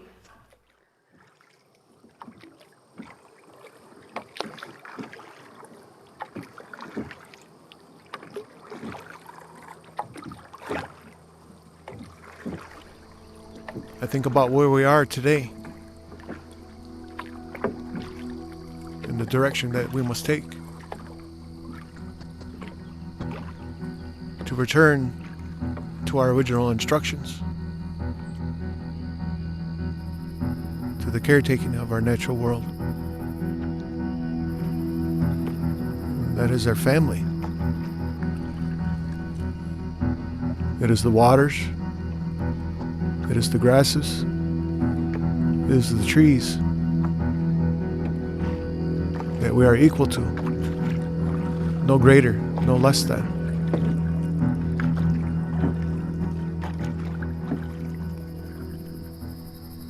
We're all connected.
Well, thank you all for watching The Invisible Hand with us. What an extraordinary documentary shedding light on the importance of pursuing rights of nature. And I also want to welcome all of you who have just joined the Fountain Convergence Room at the tail end of our Rights of Nature morning. And before I have the pleasure to hand over to dear grandmother Jyoti for a beautiful closing prayer, I want to finish off with the sentence of knowledge is power, but activism is flipping the switch. So let's do what we can together to work toward having Mother Earth recognized as a sentient being and a life-bearing entity. Thank you very much. Grandmother Jyoti. I just want to say, wow, what a morning. So much amazing collaboration, standing all in our oneness and our unity to make this prayer in action. And with that, I want to offer a short prayer as we close this session and open to the learnings that our sacred territories will bring us to. Oh, Mother, Father God, I'm sitting here on the sacred territory of the Pomo and the Coastal Miwok people to offer you this prayer. Please wake those that are still sleeping. Let us awake out of these destructive patterns. Let us stand up with the Mother Earth and be life protectors. Our time is short to make this choice. Standing Rock has shown us a way to globally unite. Our original people are leading the way. Creator, help us to listen. Help us to remember that our strength is in our unity. Help us to awake to who we truly are. Help us follow that light and be that light, for this truly is the time to awaken. This is my prayer. This is my prayer. This is my prayer.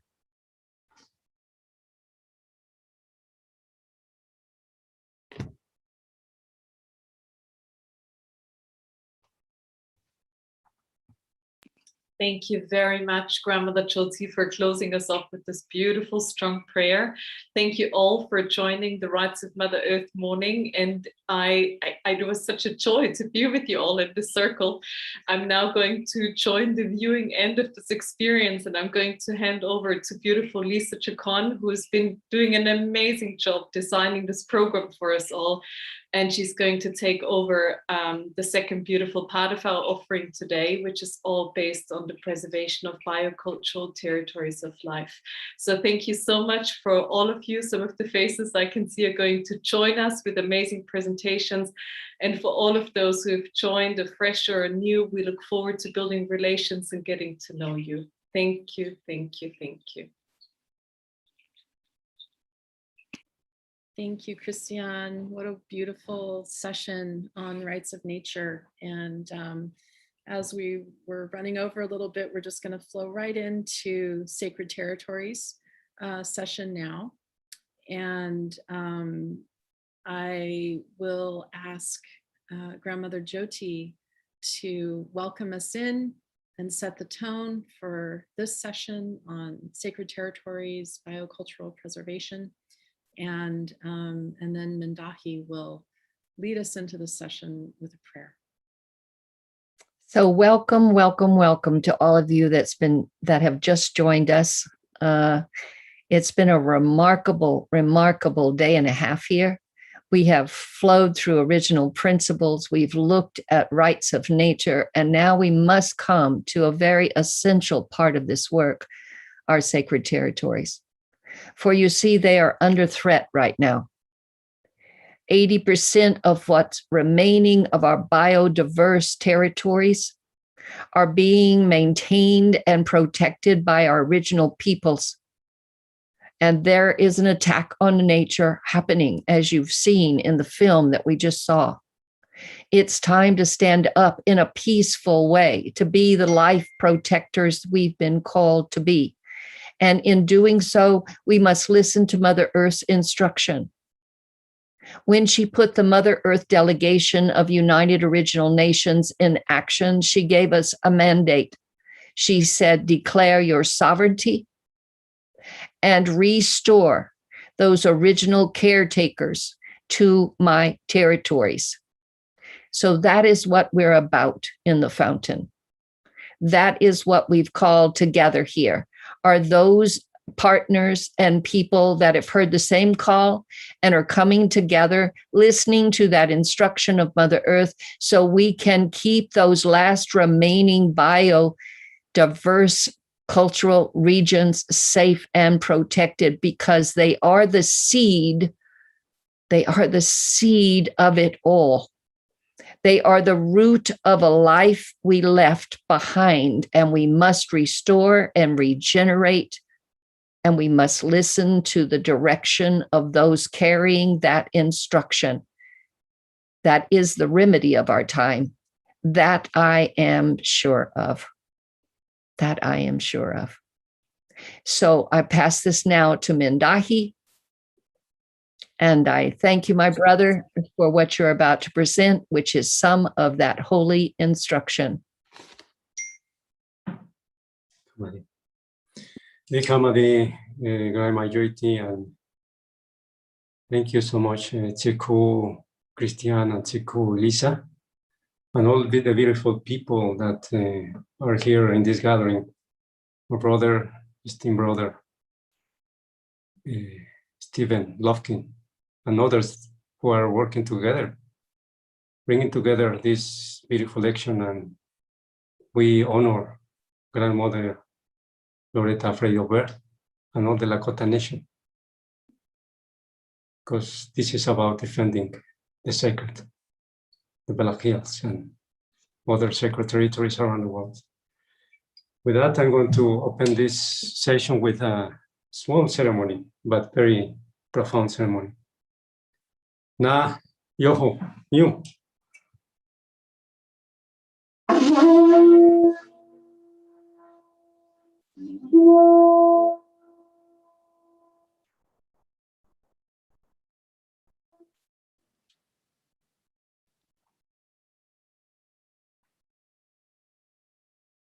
To Father, Son, Tadahiadi.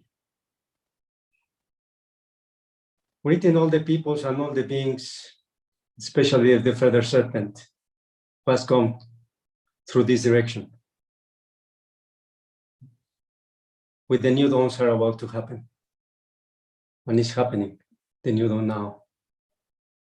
We read all the seas in this direction, the Gulf of Mexico, all the islands, all the peoples, all the beings, all trees and the mountains. The sacred sites like the Pico de Orizaba, the beautiful couple,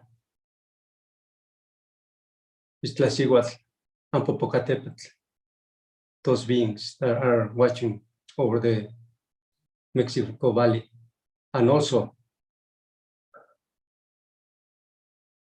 the ancestral sacred sites in this region like Teotihuacan, Dangujiadi, the old house of the sun. So to Bote, to Monroe, to the umbilical cord of Mother Earth, to the mystery of the rivers of silver and rivers of gold, and the Green River, where it was founded, Monroe, the ancestral Tenochtitlan, the ancestral Mexico City. We honor those beings that are always around us, and the deities and allies. And at this time, the one who taught us how to live in peace and harmony, Quetzalcoatl, the feather serpent. Hey, hey, hey. Now we go to south, honoring this direction of the Emerald Forest, the Amazon, and also the Lacandon jungle. Na, yoho, you.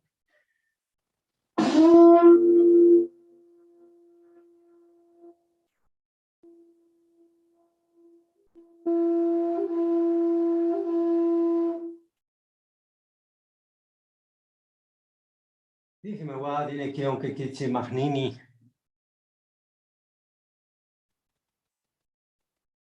Dicen wa que hechi rakogi ra kankwamo ra iwa ra.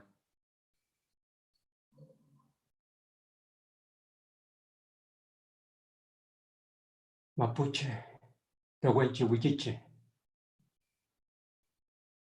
the Magnini, La Candona, Xochil Chatzal, Maya, Tojolabal,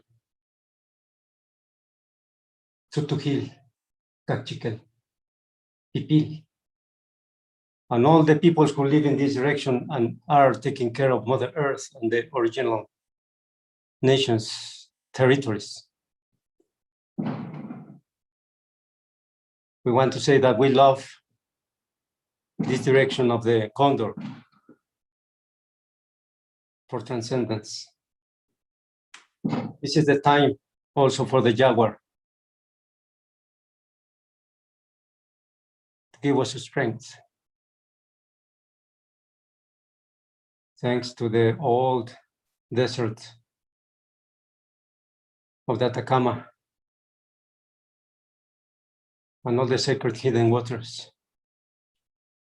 We honor also the Botu, the pink being in the Amazon, and the anaconda, but also the Quetzal and all the sacred animals in this direction. Sacred plants, the yaje, the mushroom, the saguar, the camade. Now,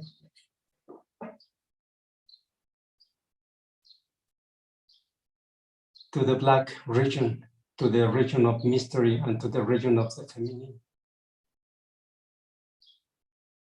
That remind us where we come from, the origins, and the love that we have for the unknown. Na, yoho, you.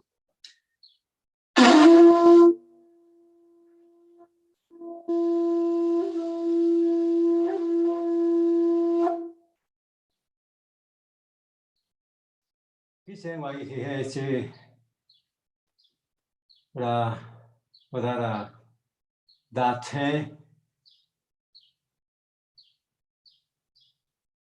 dime wa dine kion kiki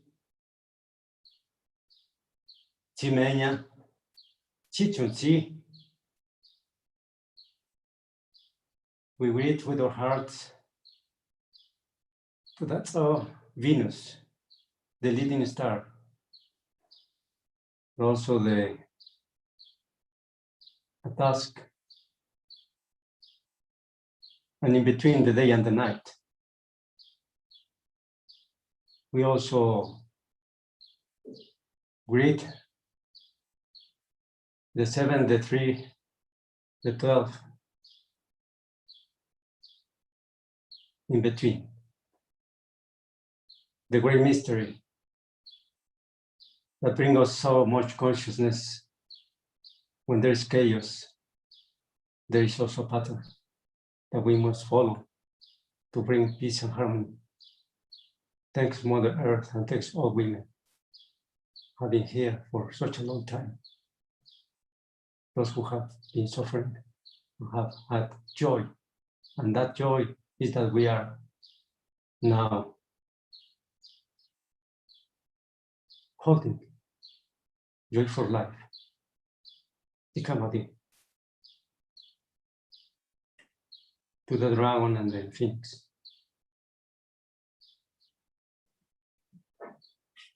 Now to the north. This direction. Now, yoho, hiu.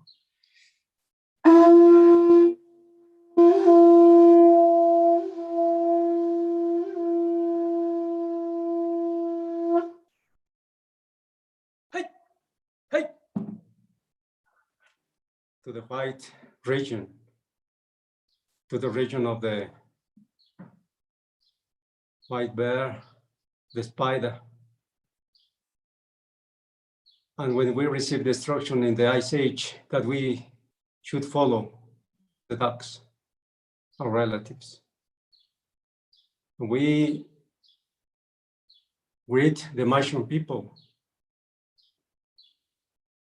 and also the hickory people, the deer people, and all the lineages in this direction, and the Iroquois Confederacy and the Great Lakes, the Apache, the Harapo, the Blackfeet, the Shuswap, the Chilcotin, the Zuni, Hopi, and all peoples who live in this direction by the Copper Canyon, the Raramuri, and also in the highlands of Jalisco and Nayarit, the Huicholi, the Huirrárica,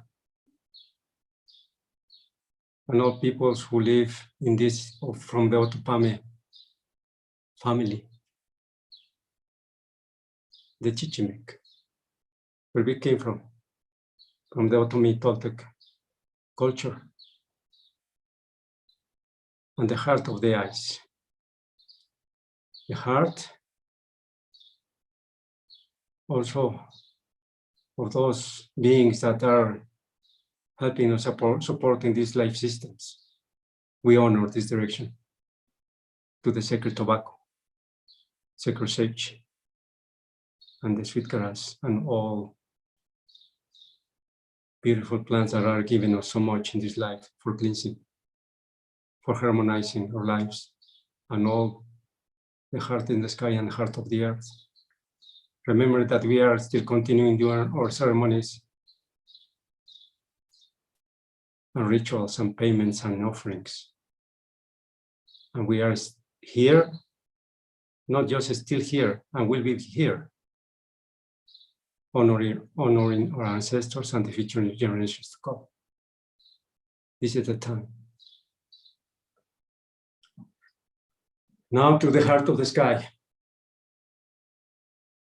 Na, yoho, you.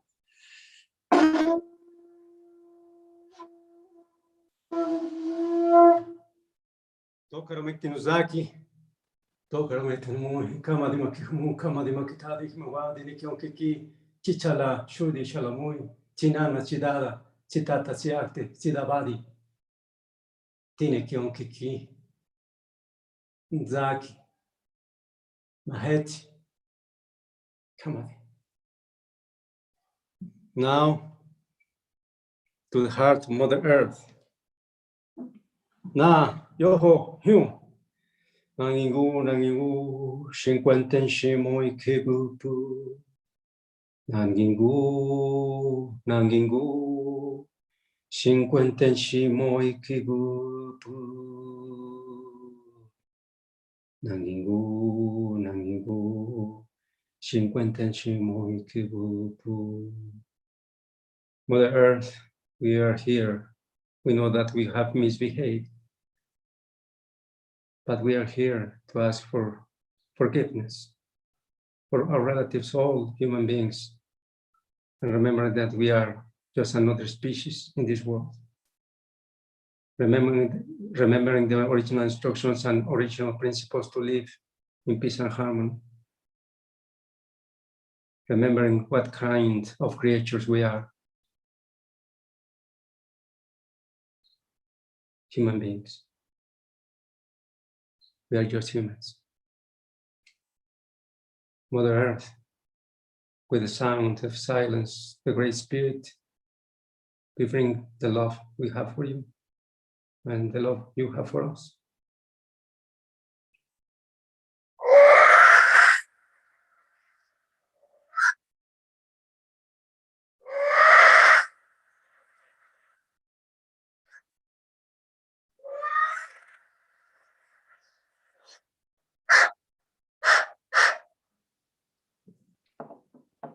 Kamadi, thank you. Thank you for this opportunity to share with you these prayers and bringing the lives and the entities and deities for this conversation and this gathering.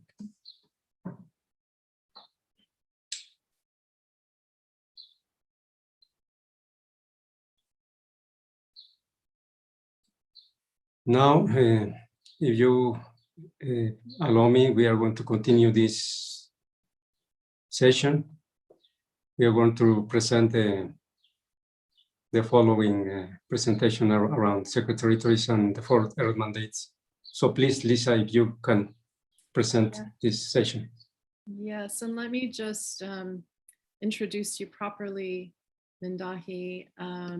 I overlooked that in my duties as moderator. So Mindahi Crescencio Bastida Munoz is the Sacred Sites Ceremonialist for the Center of Sacred Studies and the director of the Original Nations program of the Fountain.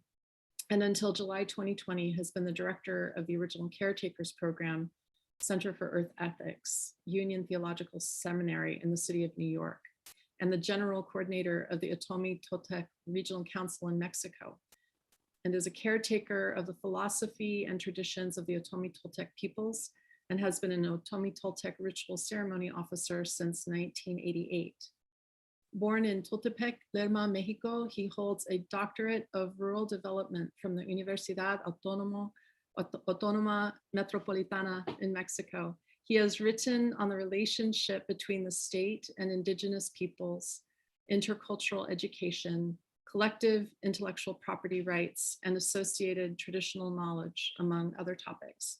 Mindahi holds a doctorate in rural development from the Universidad Autónoma Metropolitana in 2010, the University Medal of Merit, a master's in political science, also from Carleton University in Canada, and a bachelor's in tourism. So Mindahi, I hand it back over to you to share with us about the Fountain and your work in sacred territories and also the 4 Earth Mandates program. Thank you. Can you please support me with the presentation? While the presentation is coming, I like to say that sacred territories is a notion of all that surrounds us. For us, territory is a place to stay, to live, and to transcend. For others, the territory is a place for dominion, to take over. For us, it's a place to take care and give care, and live in family, and live in a collective way. Sacred territories around the world having always been places where the landscape and all that we see is embedded in this interrelationship, in a sacred interrelationship that we call also the web of life. But every territory has its own personality, its own personhood. So there are biocultural markers in the territories. Maybe a volcano, a river, the valley itself, the sea, by the shores, the caves, and all that surrounds us is even the sky, the underneath. Territory is composed by what is on the surface, is in the sky, and is underneath. All composes territories.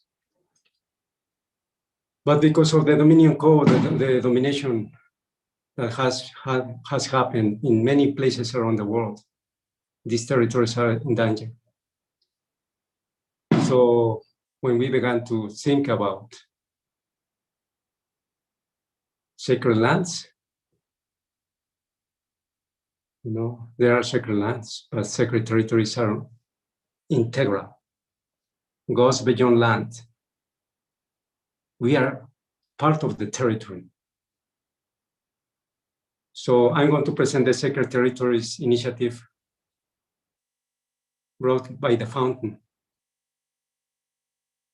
And this is very meaningful work because every day the territory speaks through the beings, through the mountains, through the creeks, through the lakes, through the valleys, through the caves, through the rivers. The territory always speaks. We got to listen. Next, please.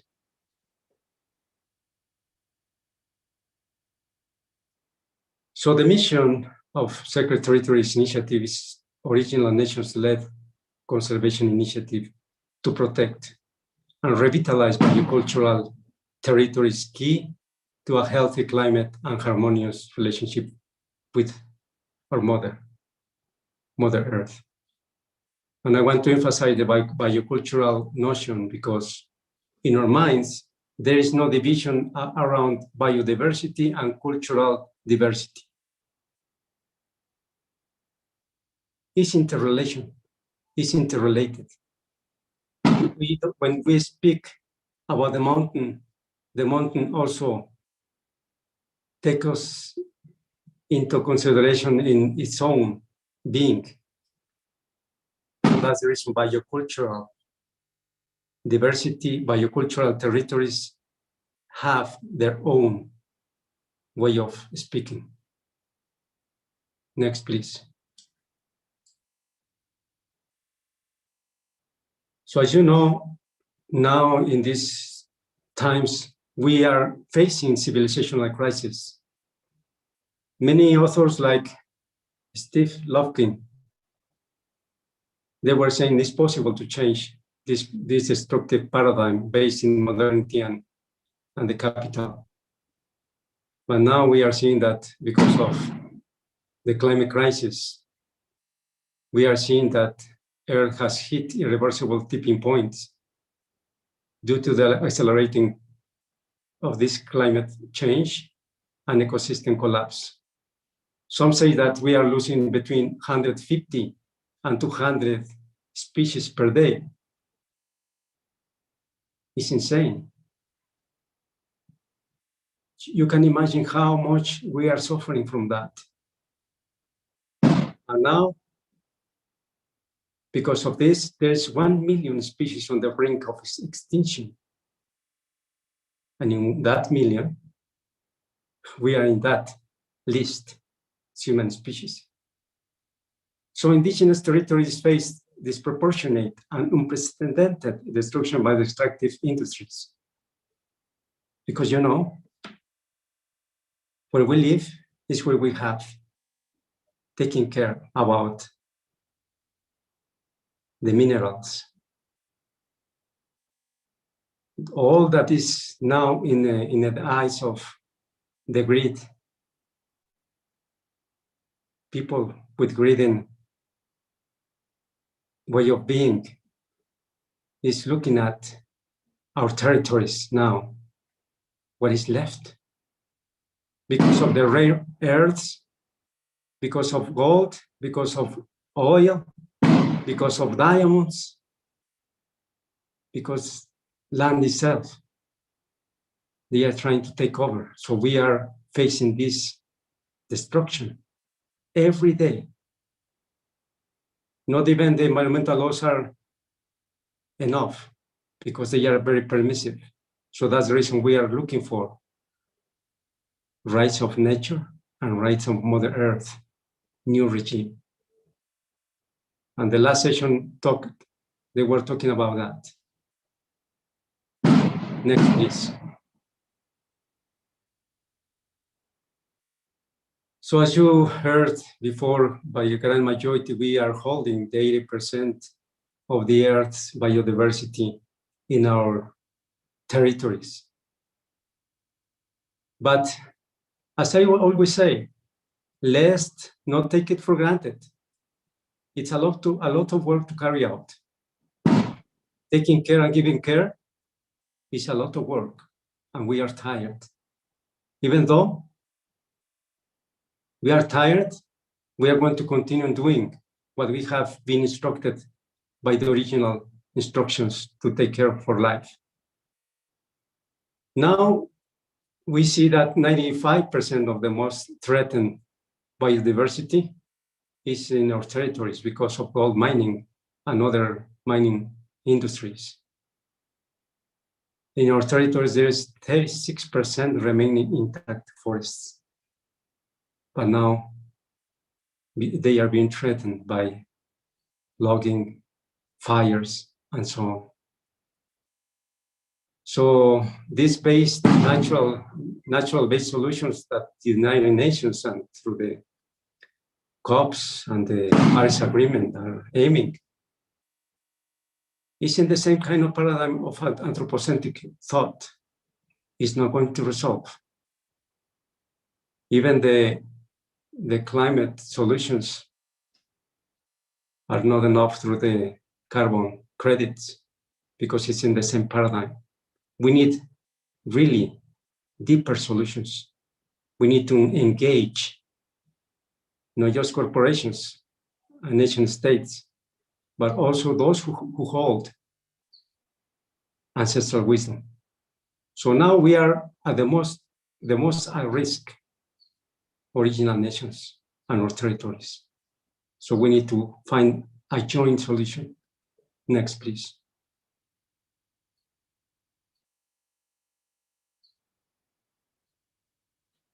Next, please. So as you can see, we as original nations that are also known in the international law as indigenous peoples, even the indigenous concept is not well seen anymore in the original nations, because that concept is threatening us, is damaging our way in the world.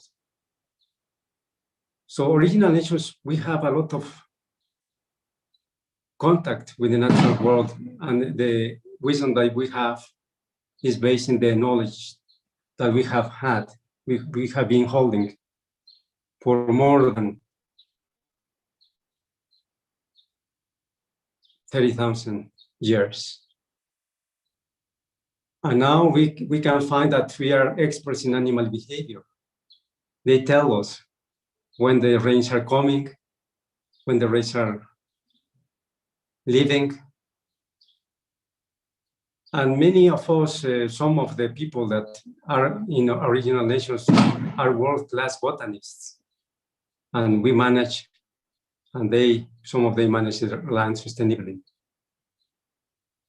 So we have a lot of touch with Mother Earth and our relations, other animals, other plants, that in this deep connection, we know and we reciprocate each other. So we know about medicine, plant medicine, animal medicine. And that's the reason we have, and we see animals and plants as kin. They are our family. So the care for nature is central to our cultures and way of life. Next, please.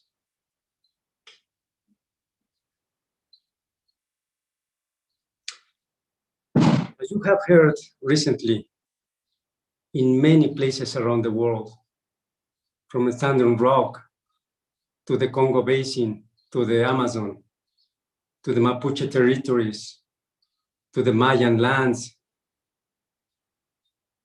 and in Asia, in Africa, everywhere, original nations, territories, and the peoples are at most risk. You know how many people have been assassinated, not just by corporations, but by nation states. And you can see that the struggle is still on. And just recently, one of the Yaqui leaders in the north of Mexico was assassinated just last week. And this week, yesterday, his daughter was disappeared because they are defending the Yaqui Valley, the Yaqui River. So this is happening every single day around the world. So people are at risk, animals are at risk, plants are at risk, so territories and people are at risk. Please go ahead.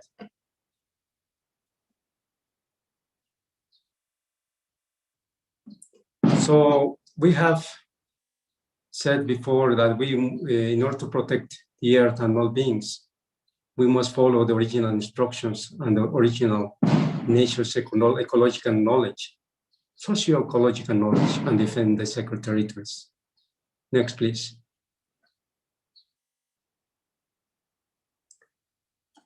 So we are following in the instructions from Mother Earth, and the fountain we have been working in 3 ecocentric circles. One is the sacred economics, the sacred territories initiative, and the other sacred cultures is with Mother Earth delegation of the United Indigenous Nations. We are all of this, we are taking care of our life and restoring global economy of reciprocity inspired by nature and the sacred. Next, please.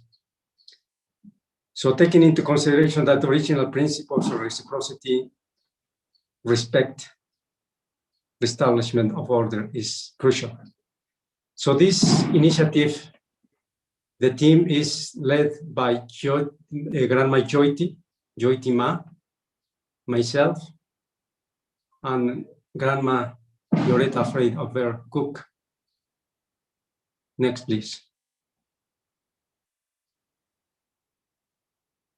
And we have this alliance with other partners, like-minded organizations like Future Capital, the Ciel Foundation, Bertha Foundation, and the International Council of Environmental and Economics and Development. Next, please. Among others, other people and other organizations. So this is, I want to present it, this initiative, how it was brought, the territories, the model, and phases. Please, next.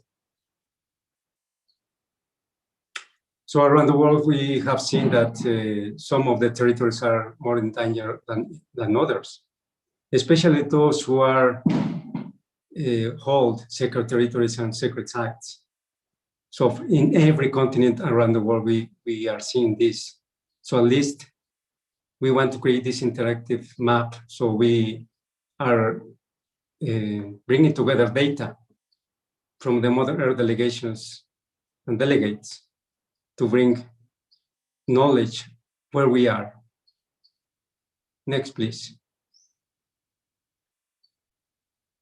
So taking into consideration this site protection and regeneration model, like the most ecologists and the people who knows about how to protect, and we know around this ancestral wisdom, that we need to protect those sacred sites. And around this, we need to have a regenerative zone where we can carry out economic activities. But in the sacred site is the nucleus. It cannot be touched by any economic activity. And this is not open to the public, but it's limited access. And if somebody is going to come, we need to have special permission to go in. That's the model. Next, please.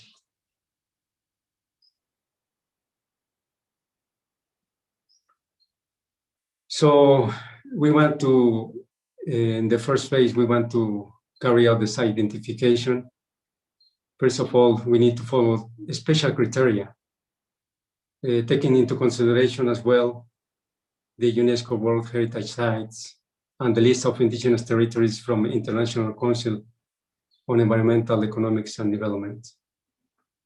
And the criteria is that that we know that in these sacred territories there are sacred sites, and there is indigenous stewardship present in territory, and there is also ecological conservation and regenerative systems and designs.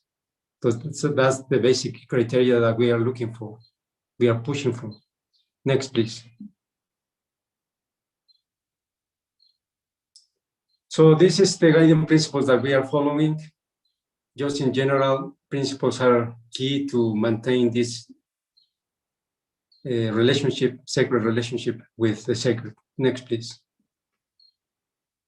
Among those principles is that we should engage the traditional council of elders, because the acknowledgement of the spiritual authority of original nations is key to understand this deep connection with matter and the spirit. And then the protection of biocultural ancestral sacred sites and territories of all original peoples of the world, activated and preserved as sources of spirituality and life. And this is I'm talking about the fourth air mandates. So this second mandate is crucial because it's the protection of sacred sites.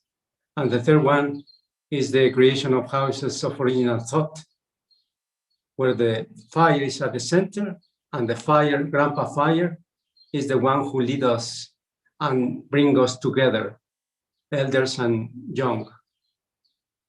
An intercultural dialogue, that is the fourth one, could happen also around the houses and in many other places. So we are looking for the fourth air mandate to be an example to bring together peace and dignity among human beings through the intercultural dialogue of original peoples. We want to bring this strength. We want to dialogue with others, like we are doing from the Mother Earth delegation with the Vatican, with other nation states and other even organizations that are like-minded.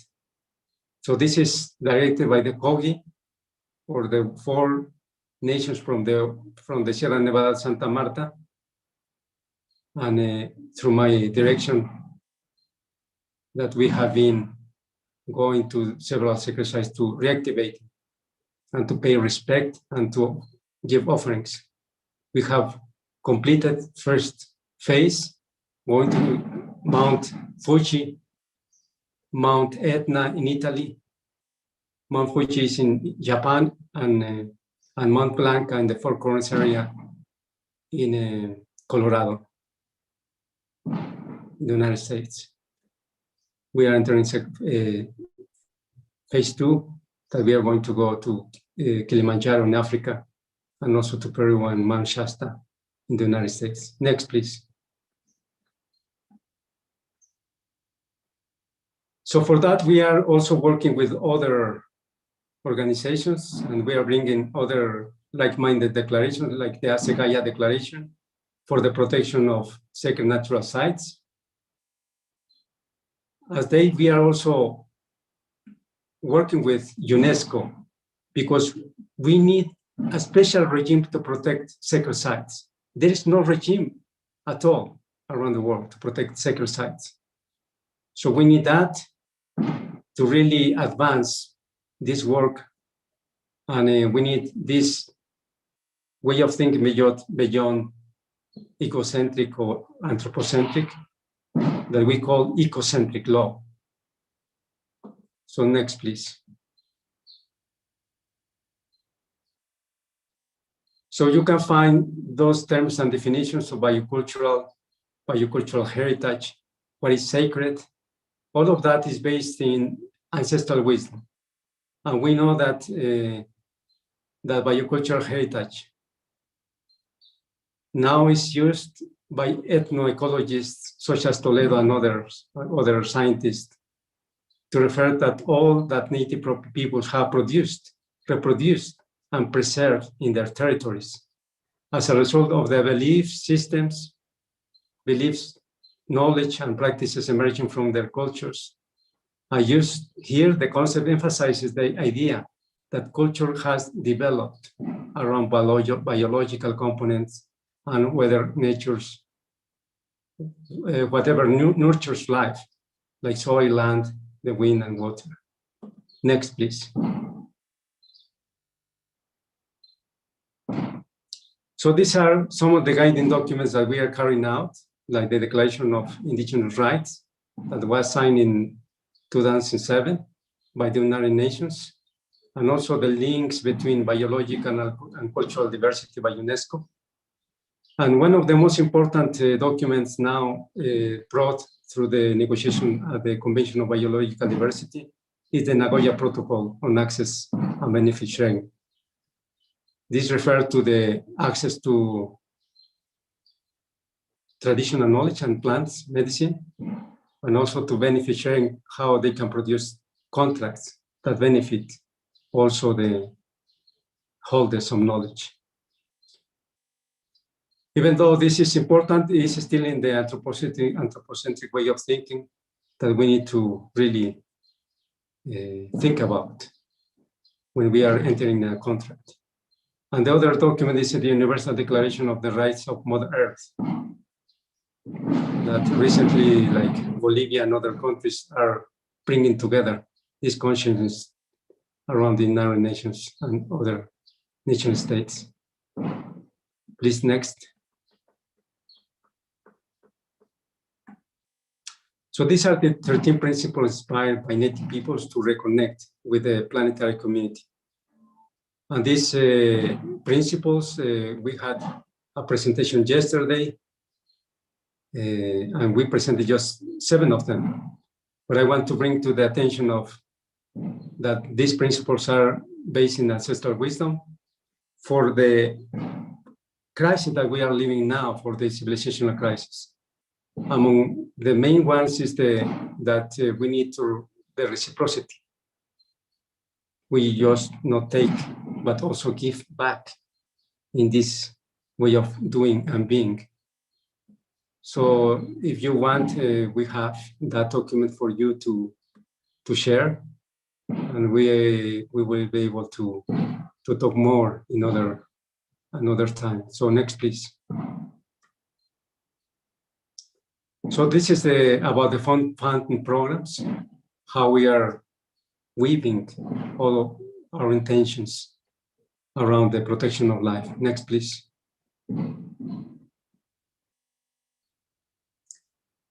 So it was in 2012 when the fountain was founded. In 2013, first Fountain Council gathering. I remember I met in a beautiful gathering with more than 150 spiritual leaders in Sierra Nevada, Santa Marta, with Garamayoiti. And it was the year in between 2012 and 2013 when the long count of the calendar, Mayan calendar, and the Aztec calendar ended. So we were ending a cycle and beginning another one. So in 2013, began to happen the Unity Concert series in South Dakota with the Lakota Nation. In 2015, we began to carry out pagamentos, payments, partnership with and program begins. In 2016, we began the first house of original thought built in Colombia, where Mamo Lorenzo is taking care of that beautiful space in Sasaima, south of Bogota. Now we have at least 3 houses of original thought, one in Mexico, one in Colombia, and another one in Ecuador. And another one is coming together in Chichimela Ceremonial Center in the Mayan lands in Yucatan. And in 2018, Elders Gathering in Colombia, we were there to bring together this consciousness and to meet the prophecy of the eagle and the condor, bring together the peoples and the beings. So now we know that today the fountain fund has flowed more than 1 million, and in much more in solidarity.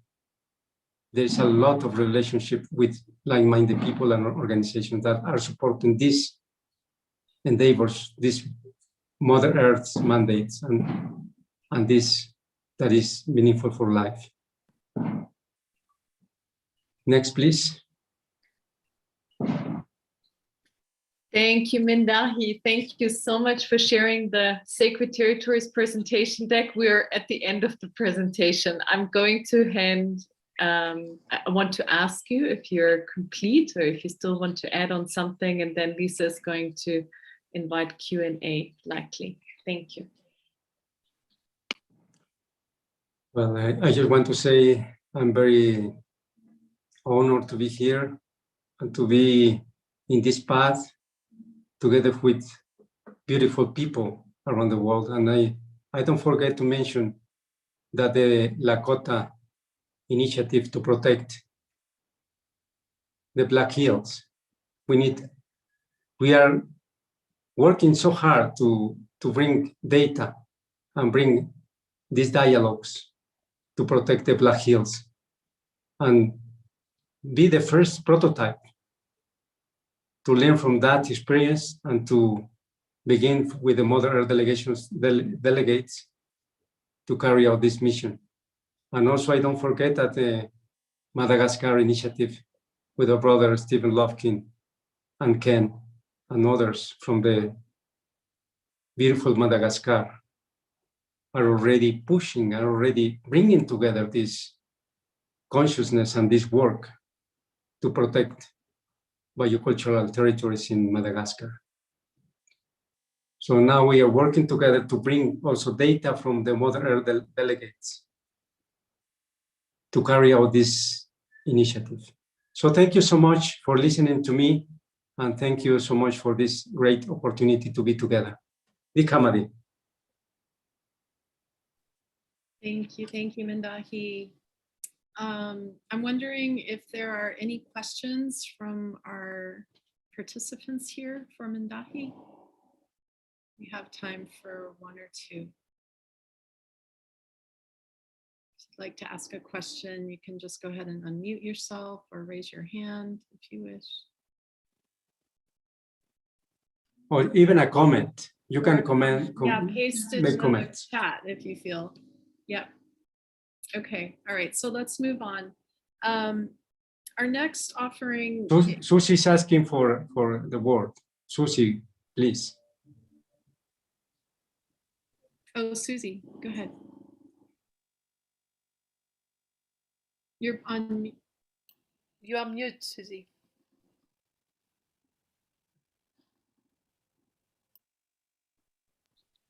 I think you're showing up with two devices, Suzi. Is that possible? Are you signed in with phone and computer? Maybe that's the issue. Yes. We can't hear you talking. Okay, how's that? A little echo in the background, but now you're muted, Suzi, I'm afraid. Mute. How about now? Yes, much better. Here Great. I'm sorry about this. It's because I'm having to juggle stuff with children and stuff time. So it's extraordinary to hear more background and more.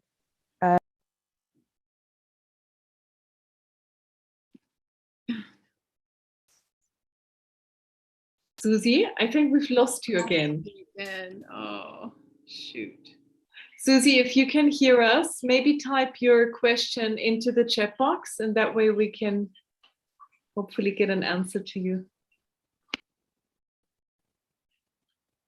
Okay. All right.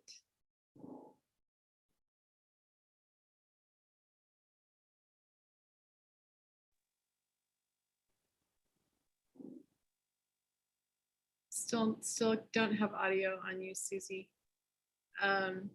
Okay, paste your thing in the chat and we can come back to it. All right. So our next presenters were not able to be here at this time, but they sent us a video link. So let me introduce the Ciel Foundation. They are deep, deep partners of the Fountain and many of the others on this call now. So on this video, we will have Sophie Monpeyssen and Olivier Girard. Sophie is the co-founder and CEO of the Ciel Foundation. She holds the vision of a society that lives in respect and integrity with itself, society, and nature close to her heart, and strives to bring this vision into reality every day. To her, everything is possible when you align yourself with the values of the universe and you're dedicated to carrying out your mission. Passionate about growth and transformation, she's worked in the field of consciousness since 1996. Over the years, her research has brought her to all corners of the world to learn from the wisdom of indigenous cultures. Her drive is to discover how we can be the change and create a movement for humanity to evolve and adopt a new way of being that is more ethical, responsible, and ecological. In search of solutions for the world and more, specifically for humanity, she listens to ancestral wisdom. And Olivier Girard is the co-founder and COO of the Ciel Foundation. Olivier has spent half of his professional life in branding and marketing for the music and video game industry, and the other half in content creation as a music producer and art director and designer, both in web and graphic design. In 2016, he helped co-found the Ciel Foundation to fully embrace his life mission and put his creativity, his experience and skill set, and his insatiable curiosity in full service of the Ciel's global vision and team effort. To him, this is the right time for dreamers and visionaries to rise from the ground up, join together, and manifest alternate paradigms for a better and more conscious future. Olivier started meditating and studying spirituality through the teachings of Buddhist master Thich Nhat Hanh in his Plum Village Monastery. Then he followed Maud Séjournan's Toltec training program. He was finally introduced to his actual spiritual path in 2005, into which he has been initiated through numerous rituals and ceremonies by diverse spiritual elders. This is a path which he pursues to this day. Together with me, Louisa Martins, he is co-director and producer of the 12 film, which we showed yesterday during our original principles segment. So now we'll see the video from Sophie and Olivier. Thank you.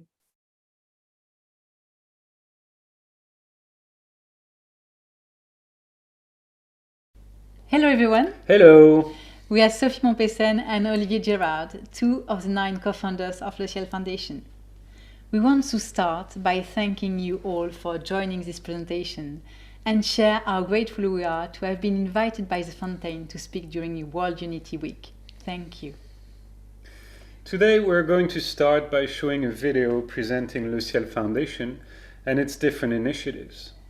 We will then focus particularly on the Sacred Sites Territories initiative that we are holding with the Fountain and One Ancient Future, amongst many other partners. Let's start with our presentation video. Le Ciel Foundation is a UK-based charity co-founded in 2016 by 9 women and men from 5 nationalities. Our purpose is to help humanity reconnect to nature and its true nature, and to create a future that supports all life for generations to come.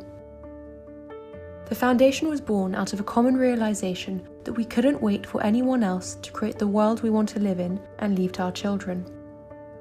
A world instilled with positive values and principles that drive every one of our actions.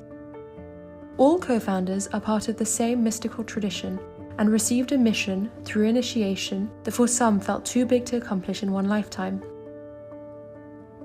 We decided to join forces to be in service to one another's missions and created Le Ciel Foundation.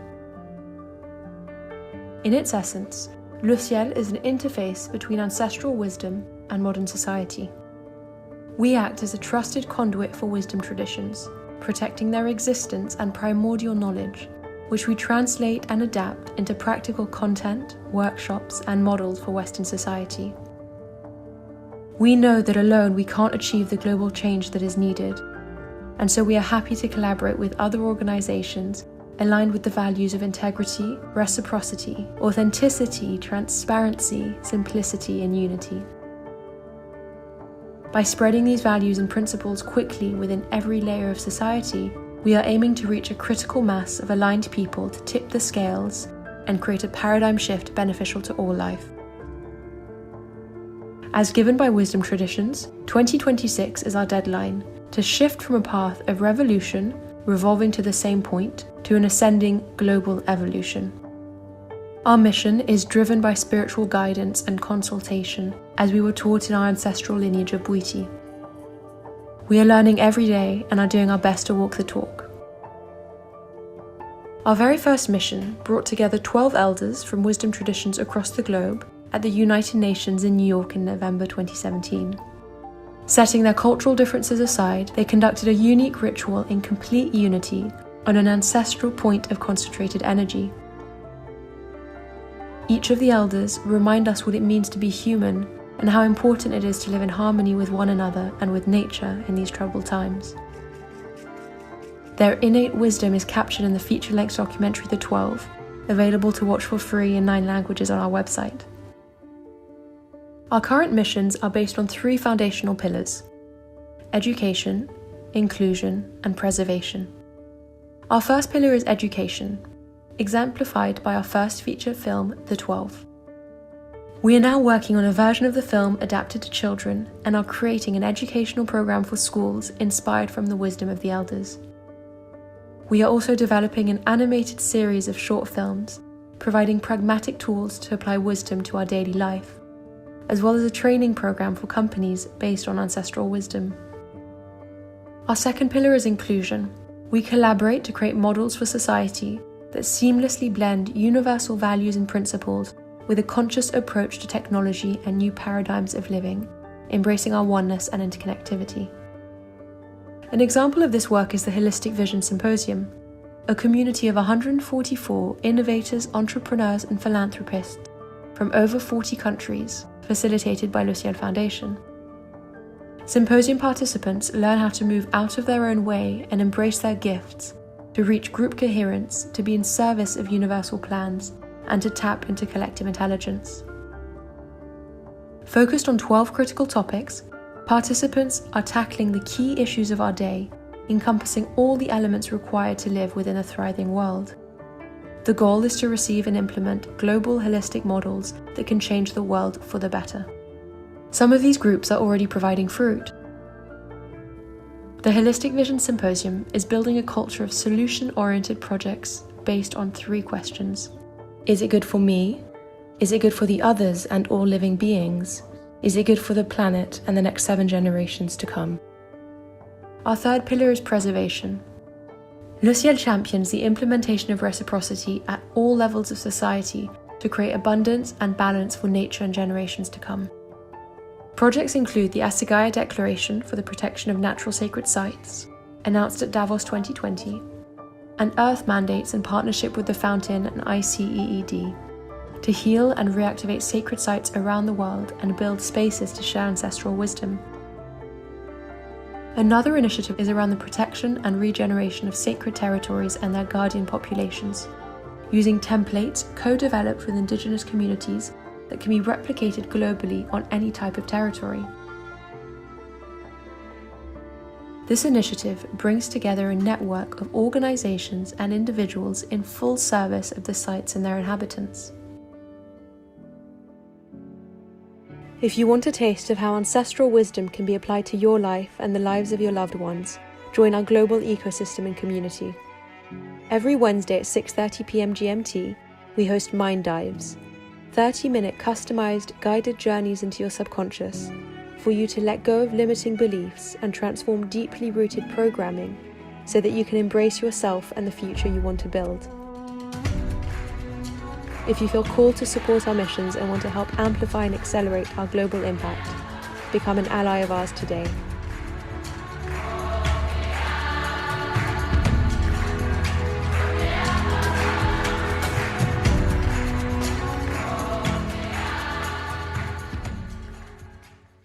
Welcome back.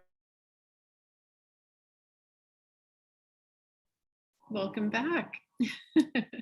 And original peoples in the center to empower and spread their messages, protect their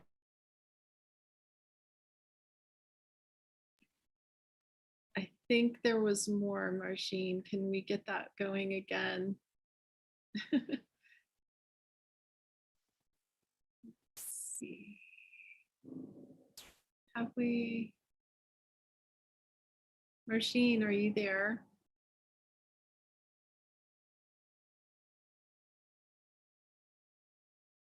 Let's see. Yes.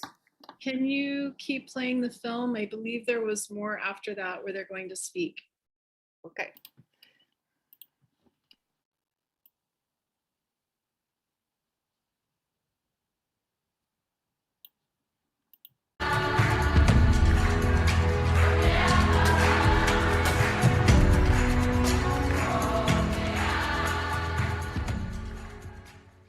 Welcome back. So the Sacred Territories Global Initiative was built around common intentions to put wisdom traditions and original peoples in the center, to empower and spread their messages, protect their cultures and land, and create a new global way of living based on original principles. The Sacred Territories Initiative was aggregated around the Earth mandates led by Mindahi Bastida, which were presented just before us in this very room. The Fontaine, aThe, and Le Ciel Foundation have partnered to support these mandates. Earth Mandates 2 and 3, and the publication of the Assegaia Declaration for the protection of sacred natural sites were the starting point to wider discussions around protection, preservation, and regeneration. The Assegaia Declaration for the Protection of the Sacred Natural Sites, in which One Ancient Future and Le Ciel have been implicated, was launched during Davos World Economic Forum in 2020. The One Ancient Future team will share more about this right after us. This declaration calls for the ecocentric protection of all sacred natural sites, based on an earth-centered approach that places the sacredness, integrity, and regeneration of these sites at the heart of all decisions affecting them, regardless of their perceived usefulness, material value, or importance to humans. Sacred natural sites hold intrinsic value for the continuity of all life on Earth and cannot be monetized. They must therefore remain outside of the commercial value chain and receive protection. In 2020, the world as we know it was stopped in its tracks. COVID-induced world confinements and forced the world's population to reflect on our modern ways of living and its consequences. A lot of people started to see the world with new eyes, having deep realizations and starting to hear the deep calling for change. At the same time, many aligned organizations experienced a state of global convergence of their missions and were given more and more opportunities to connect and think about global approaches. With the 4 Earth mandates as a starting point, Le Ciel Foundation, the Fontaine, and One Ancient Future started discussing ways of combining their effort, expertise, and networks into a global alliance to not only reactivate sacred sites, but protect and regenerate the territories around sacred sites, and protect and give back their sovereignty to the populations guarding these sites.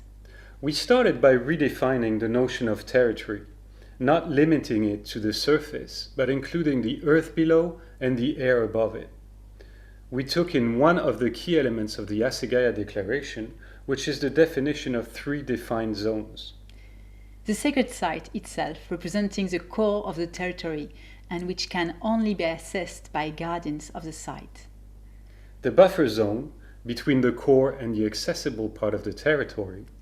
And the community territory where guardians live and the point of connection with the outer world. Foundational principles were defined together for everything that would be in place within this global alliance and initiative.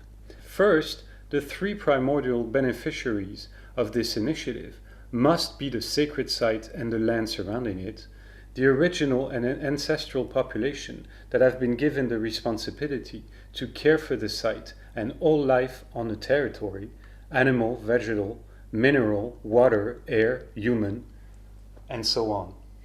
Second, sovereignty of the local wisdom tradition is crucial. We do not come with ready-made solutions and visions. We come in full service and only act under guidance of the site and its guardians.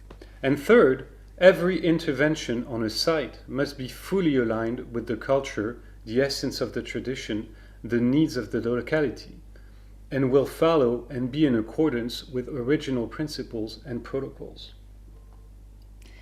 To adapt to local needs, timelines, or available resources, and to target different funding sources with specific fields of interest for them, we can break down the different possible stages and create modules that can be proposed or implemented in a scalable and multi-layered way. The goal here is to co-create programs with the local population calibrated through the prism of their ancestral knowledge and protocols, adapting every service we bring into their original techniques and traditions in a way that benefits the local model and enhances modern ways of doing with ancestral know-how. Putting our resources, skill sets, and network together, we were able to define an array of services that we could put on the table at the disposal of each territory's specific needs. We then organized them into 4 different main areas of intervention so that our collaborative action could be modular, scalable, and capable of following the natural flow of things. Module 1. Energetic and spiritual reactivation of the sacred site, following local protocols, traditions and rituals. We can help and bring in elders from the Earth Mandates Initiative to join forces and help reactivate and heal the site. Module 2 covers protection of the site, the core site, the buffer zone, and the community territories. And it includes the lockdown of the core site through legal means and/or property transfer, the creation of the buffer zone, the property transfer from private to cooperative, communal, regional, or national, and the creation of a governance system which includes a status in which endemic inhabitants are protected and cannot be chased away or dispossessed of the land. Module 3. Regeneration of the core sites and buffer zone, including a mix of local indigenous knowledge and modern technologies and approaches to answer local needs, as well as the regeneration of the ecosystem, flora and fauna, to recreate the soil, replant endemic ecosystems, repopulate, and to clean the water on site by using conscious and aligned technology to provide the core and entire buffer regeneration zone with water that is not only clean, but enhances the regeneration and regrowth process. Module 4 is about regeneration of the population, knowledge, traditions, sovereignty, and territories. And that includes securing and protecting cultural heritage, the creation of houses of original thought, the creation of learning centers for visitors situated in or just out of the buffer zone, and the securing of a protection plan for the population through self-efficiency and economic independence. We want to create pilot permaculture projects also, and install communal stations producing clean and enhanced drinking water for populations and animals. We'd like to secure revenue streams for the local community created through learning centers and cultural tourism via sustainable, respectful, and integrative practices. Also, the introduction of regenerative currencies to overcome the shortcomings of old paradigm currencies. To be able to set up a program based on respect, reciprocity, transparency, and interconnectivity, we are planning on creating a certain number of councils, a council of wisdom, to interface with local guardians of the site during the entire process. A legal council to enforce the legal side of the Assegaia Declaration, the legal protection of living beings on site, the sovereignty of the local community, and to create a legal framework for regions, nations to work with, both civil and business. to create an institutional council to interface with different institutions and partners involved. An expert council to complete phase 2, assessment of the local situation, and with the constant input of the local community, come up with systems, proposal, technologies to regenerate, protect, and enable to thrive on all levels. An operational council to help with on-site operations and interface with the community, project managers, and on-site actors. And a financial council to manage all financial partners and fundraising. These councils would be systematically mirrored by local councils on site. This global approach can include many different fields like ancestral wisdom, nature and human preservation, protection of land and people, ecosystem depollution and regeneration, education, community protection, local sustainable economic models. The diversity of angles and missions associated with the possibility of modular implementation opens up the range of potential partners that can be associated financially or otherwise to include local communities, local organizations, regions, states, nations, national organizations and institutions, global organizations and institutions. Finally, by setting up operational and successful templates for each phase or module, we will be able at one point in the future to showcase efficient, respectful, and conscious collaborative models to regenerate and protect land and populations that do not live on a sacred site but could benefit from the initiative in the same way. The end goal, of course, being to develop templates that we can, adapt and implement in any country, including the Western world, which would be inspired by wisdom traditions and original principles. So at this stage, it is important to note that this strategy is only one out of many possibilities, as our vision is to always let the projects be guided by the needs, protocols, and guidance of the guardian populations of the sites. These plans could actually turn out to be very different from what we have just exposed. Time, direct experience, and action will tell. We hope that this presentation will pique your interest. And if you want to know more about the Sacred Territories Global Initiative or any of our other projects shown in our presentation video, please feel free to contact us at hello@lecielfoundation.com. Thank you again to World Unity Week for having us, and to the Fountain, Jyoti and Mindahi for inviting us to speak and for showing our film The 12. We keep you all in our prayers, and please have a beautiful day. Thank you. Thank you. Bye-bye. Bye.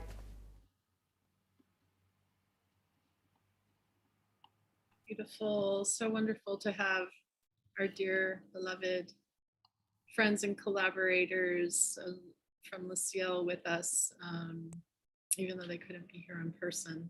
So next up, we are going to show a clip from another partner that was also mentioned by Olivier and Sophie, which is One Ancient Future. So I will, I'll share Bianca Borghetti and Jennifer Houston in a moment, but let me first introduce them with a bio. So Bianca Borghetti is a co-founder of One Ancient Future, a global alliance for the protection of sacred sites and an initiative born out of a partnership with the Ciel Foundation. She is also a founding member of the Assegaia Alliance, which launched the Assegaia Declaration for the Protection of Natural Sacred Sites in 2019. We're going to hear more about Assegaia. In addition, Bianca is the executive director of We Are Nature, a movement anchored in 2 nature sanctuaries in Brazil, where she and her husband, Emmanuel Rengage, hold roles as sacred guardians. Prior to joining We Are Nature, Bianca developed the first forest school within a natural reserve in Brazil. In each of these projects, Bianca works in collaboration with many similar-minded organizations and individuals across the globe dedicated to the regeneration of Earth and humanity. And Jennifer Houston is a co-founder of One Ancient Future, a global alliance for the protection of sacred sites and an initiative born out of partnership with the Ciel Foundation, as we said. She has had a 2-decade career in marketing and public relations in a wide array of industries, with extensive leadership and management positions in both the private and nonprofit sectors. In 2013, Jennifer founded the Red Balloon Project, a consultancy focused on supporting, catalyzing, and launching creative projects of meaning and purpose. Jennifer was also a founding partner of the aThe Collective, a strategy and personal development team combining wisdom methods and proven business practices to revitalize organizations and create holistic success. Committed to raising global consciousness, Jennifer is a passionate advocate for co-creative projects that unite organizations and individuals globally for the highest possible impact. So let's go ahead and view Bianca's contribution. Margil, can you tee that up for us? Wonderful, thank you. Hi, my name is Jennifer Houston, and I am a co-founder of One Ancient Future and also a founding member of the Assegaia Alliance. It's great to be with all of you today. Today, we're going to be talking about the Assegaia Declaration for the Protection of Natural Sacred Sites. So first, to start at the beginning, the Assegaia Alliance was actually founded back in 2019. During a global conference that was led in partnership with the Ciel Foundation, the Global White Lion Protection Trust, One Ancient Future, and the Evolve Foundation. So in 2019, an international delegation joined together in the sacred ancestral heartlands of the White Lions, located on the Golden Nile Meridian in South Africa. And the delegation included Indigenous leaders, scientists, conservationists, environmental lawyers, spiritual guardians, human rights experts, and global NGOs to establish a new paradigm for sacred natural sites protection. And our work together resulted in the establishment of this alliance and also in the drafting of the Assegaia Declaration for the Protection of Natural Sacred Sites. So fundamentally, our mission as an alliance is to protect, preserve, and regenerate Earth's natural sacred sites. And we do this several ways. Really, the declaration lays out a framework that calls for ecocentric protection of all natural sacred sites based on an earth-centered approach that puts sacredness, integrity, and the regeneration of these sites at the heart of all decisions that affect them, with the idea that the sites themselves hold intrinsic value for the continuity of all life on Earth and that they cannot be monetized. And this really provides the foundation for a sustainable framework based on the rights of nature, on indigenous rights, the rights of spiritual guardians, that all draw on international precedents of ecocentric laws versus egocentric laws. So it's a very fundamental distinction that the members of the Alliance wanted to make around this framework being fundamentally ecocentric. And so through that work, we also established a model, a sustainability model, essentially, for their protection. And to go over that, I'd like to introduce my colleague, Bianca Borghetti, who is also a co-founder of One Ancient Future and a member of the Assegaia Alliance. So thank you, Jennifer, and hello, everyone. It's an honor to be here today with all of you. Continuing, this is a picture that summarizes a little bit the concept behind the model. So we are discussing here a zoning process to apply the preservation of the sacred sites. So we call the sacred core, or the heart of the sacred site, the no-go zone, which would be the zone where the spiritual guardians are actually performing their ceremonies, where they actually live in their communities upon the original knowledge and the way of living. And usually that's where the sacred waters are, or the biodiversity hotspot is. And that would be really like the highest level of protection, so they can keep performing their role as they are supposed to, in terms of not only the spiritual preservation and protection and the ceremonies that they perform, but also creating this container for the work they have to do. And the buffer zone, it would be really the lowest level of protection that would allow a public access, but like in a very respectful and ecological sustainable way, providing activities that would support this interrelationship with the sites. So examples of these activities would be regenerative agriculture, any other types of activity that would support either the regeneration of the site and educational or heritage centers, so people who would interact at somehow with the spiritual gardens or with the sacred site would be able to really engage and access accordingly to the protocols that are defined by these spiritual guardians, and really deepen their understanding and raising the awareness around these sacred sites before any other attempt to get to the heart of the sacred site. And through this relationship around the buffet area, the idea is also to create this regenerative economic model that would provide as well all the resources that can be monetary or not, according to the priorities that are defined with each spiritual garden. So inspired by this model in the Sacred Territories initiative that was presented by Ciel in partnership with the Fountain, we are framing, and here is an example of the levels of protection. So you would see in the center the heart of the sacred site, and then the protection of the buffet area with these ecological and sustainable activities, then really engaging in a larger perspective for the regeneration types of actions, and what we call also the fourth level, which was introduced by the initiative, which is engaging in a larger territory with the communities.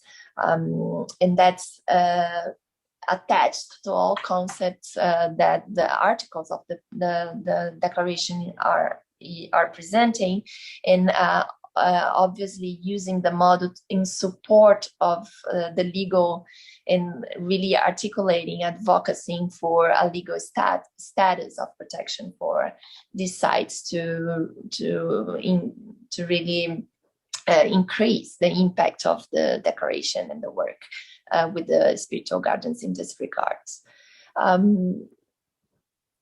So as Jennifer was saying, the declaration was launched officially in 2020 during the Economic Forum in Davos, and simultaneously a number of spiritual ceremonies were held to hold the energy and to really create this wave of awareness around the protection of sacred sites.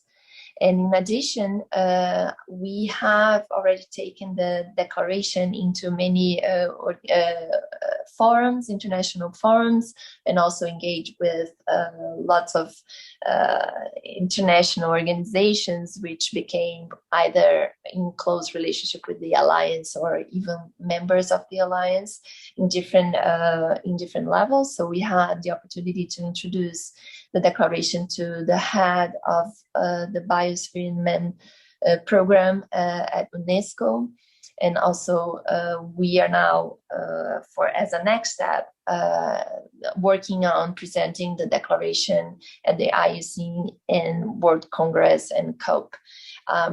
So through the work of all these members, and one of them who is my dear friend Linda Tucker, who is presenting the White Lion Protection Trust, which is a beautiful example of how the model is being implemented. And all the advancements since also all the efforts of the Alliance and the synergies that were created in working together with the organizations that are founding members, great advancements in terms of law and legal work in South Africa, which I'm sure Linda will be sharing with all of you.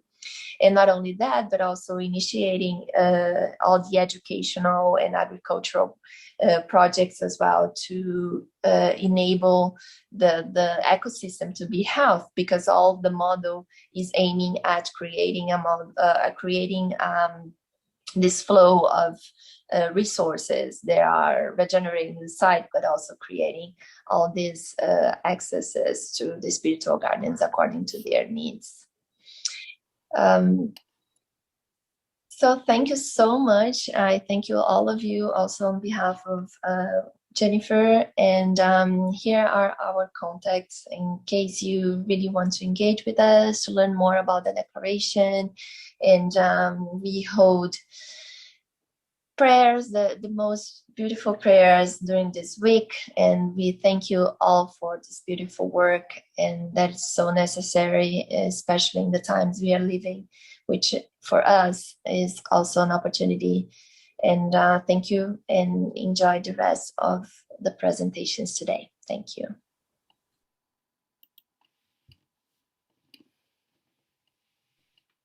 Great.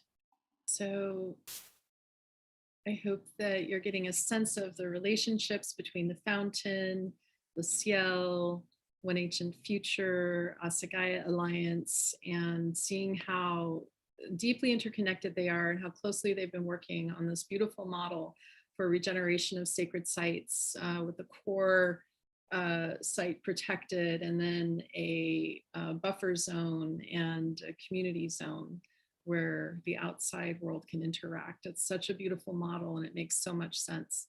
And so now we're going to hear from Linda Tucker, who is an incredible human being, coming to us from White Lion territory. And I'll read her bio in a second, but the project that she's going to describe is really sort of an exemplar of this model in action. So let me tell you more about Linda Tucker with the Global White Lions Protection Trust.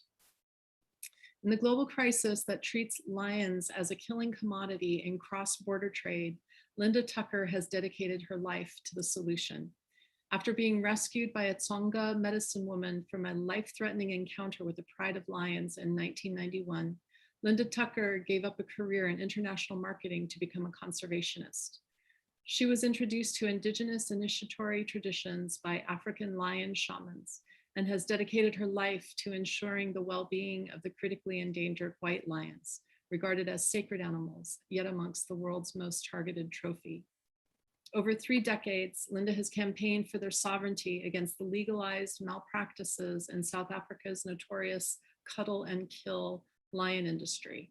She has secured vast wilderness in the heart of UNESCO's Kruger-to Canyons biosphere, an ancient sacred natural site and one of the last viable lion ranges on the planet, where she and her team have successfully reintroduced white lions back into their natural ecosystem. In 2009, at the Wild Nine Congress in Mexico, together with cross-cultural indigenous elders, Linda Tucker had a resolution passed calling for the protection of the white lions by international governments and appropriate bodies. She has hosted and helped convene cross-cultural gatherings and conferences in the heart of white lion ancestral territories in UNESCO's Kruger to Canyons biosphere, including the Global Alliance for Big Cat Conservation of scientists and indigenous elders from 5 different continents, and the Assegaia Alliance of scientists, environmentalists, indigenous elders, and enviro lawyers, who formalized the Assegaia Declaration and delivered it in Davos during the World Economic Forum. Her pioneering initiatives include the establishment of the Academy for Lion-Hearted Leadership and the Star Lion Eco-Education Program for emerging youth leadership worldwide. It is with great pleasure that I bring you Linda Tucker. You're on mute. You're on mute, dear.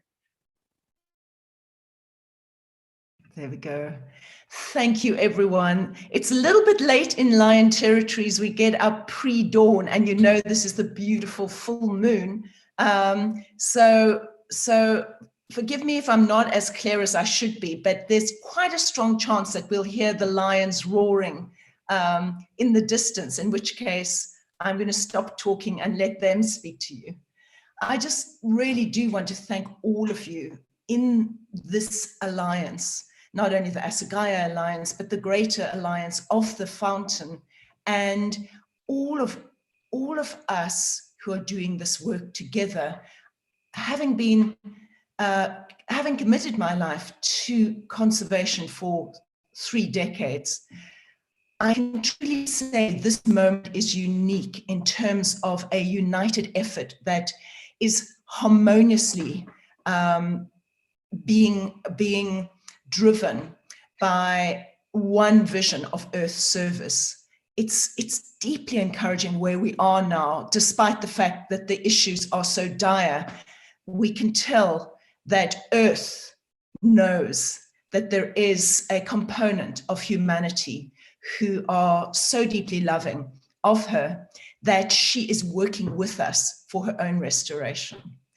Very, very exciting moment to be alive in. So I was invited, and I thank you for this invitation, to present on the sacred site of the White Lions and how that is one of the founding Assegaia initiatives, along with another site in Africa further north, the vendor site of sacred Lake Vendutsi, where the white crocodile and white python is believed to inhabit the waters there. So I'm actually going to share the screen and very briefly show you the project in the heart of UNESCO's biosphere region, and how that has been charting the Assegaia model, which is, as we say, really resonating very closely with the fountains model of the protected heart. So let me just pull this up for you. Here we go. As you see, it is based on the ecocentric approach that recognizes the rights of Earth at the center of all our endeavors.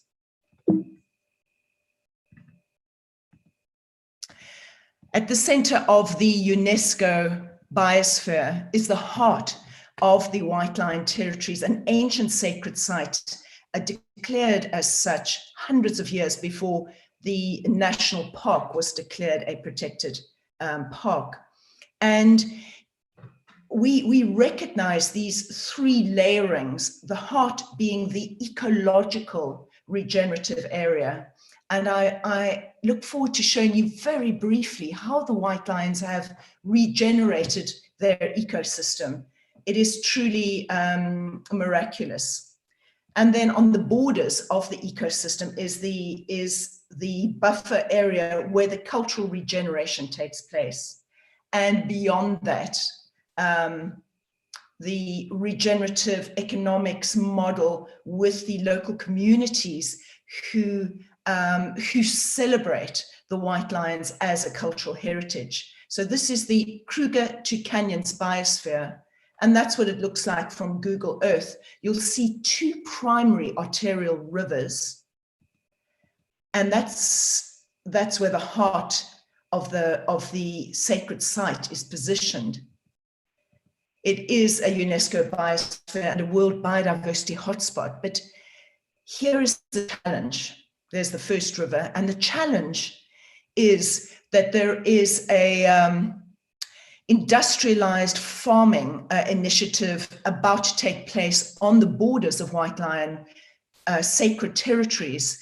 So we've managed to gather stakeholders across multi-party representatives, and that's been taken to the High Court of South Africa, because if that goes ahead, as in all these sacred territories, we risk damaging the entire ecosystem.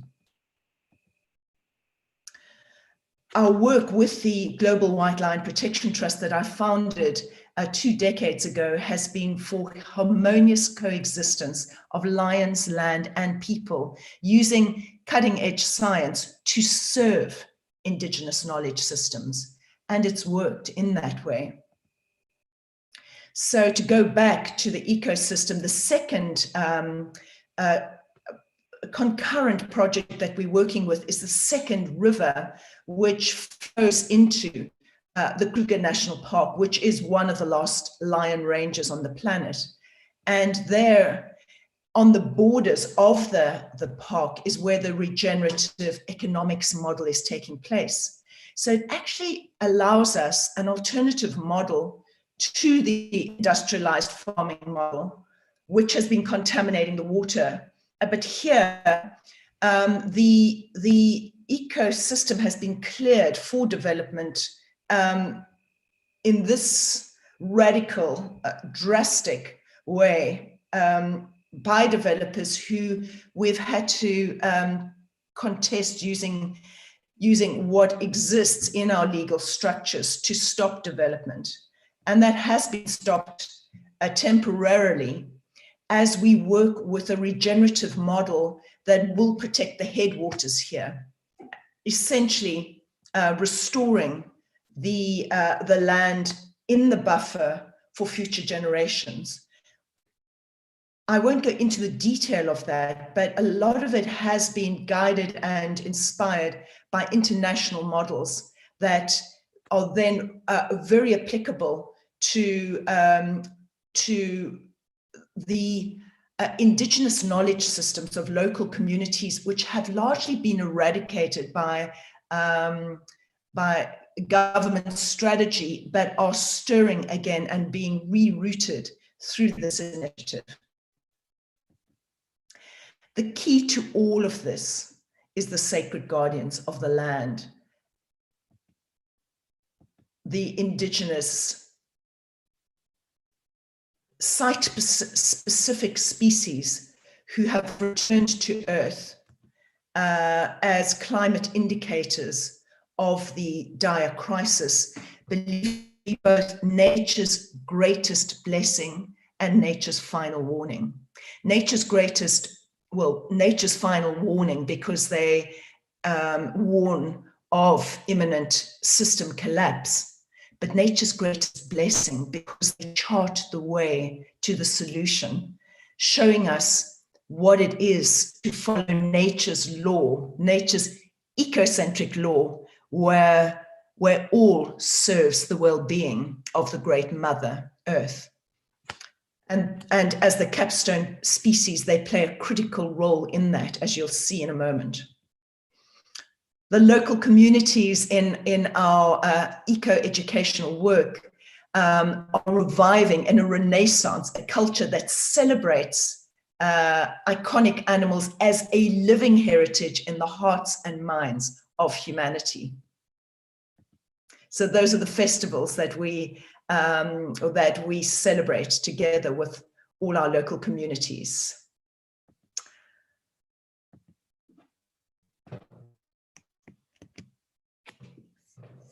So let me finish by inviting the lions to speak for themselves and how, as the heart of a sacred natural site, nature herself will regenerate, and more than that, will support all the other sacred sites around the planet that are analogous or are truly functioning as the vital organs of our living earth.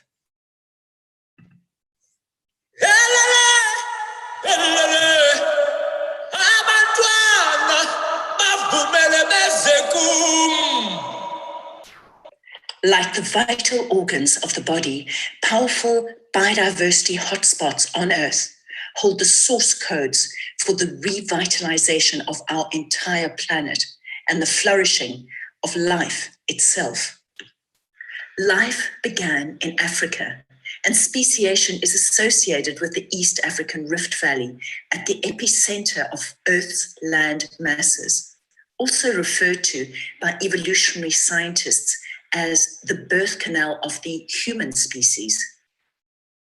The white lions were born on the Nilotic meridian along the East African Rift tectonic plate and, significantly, in alignment with the most important architectural sacred sites on the African continent, Giza, Great Zimbabwe, Barberton.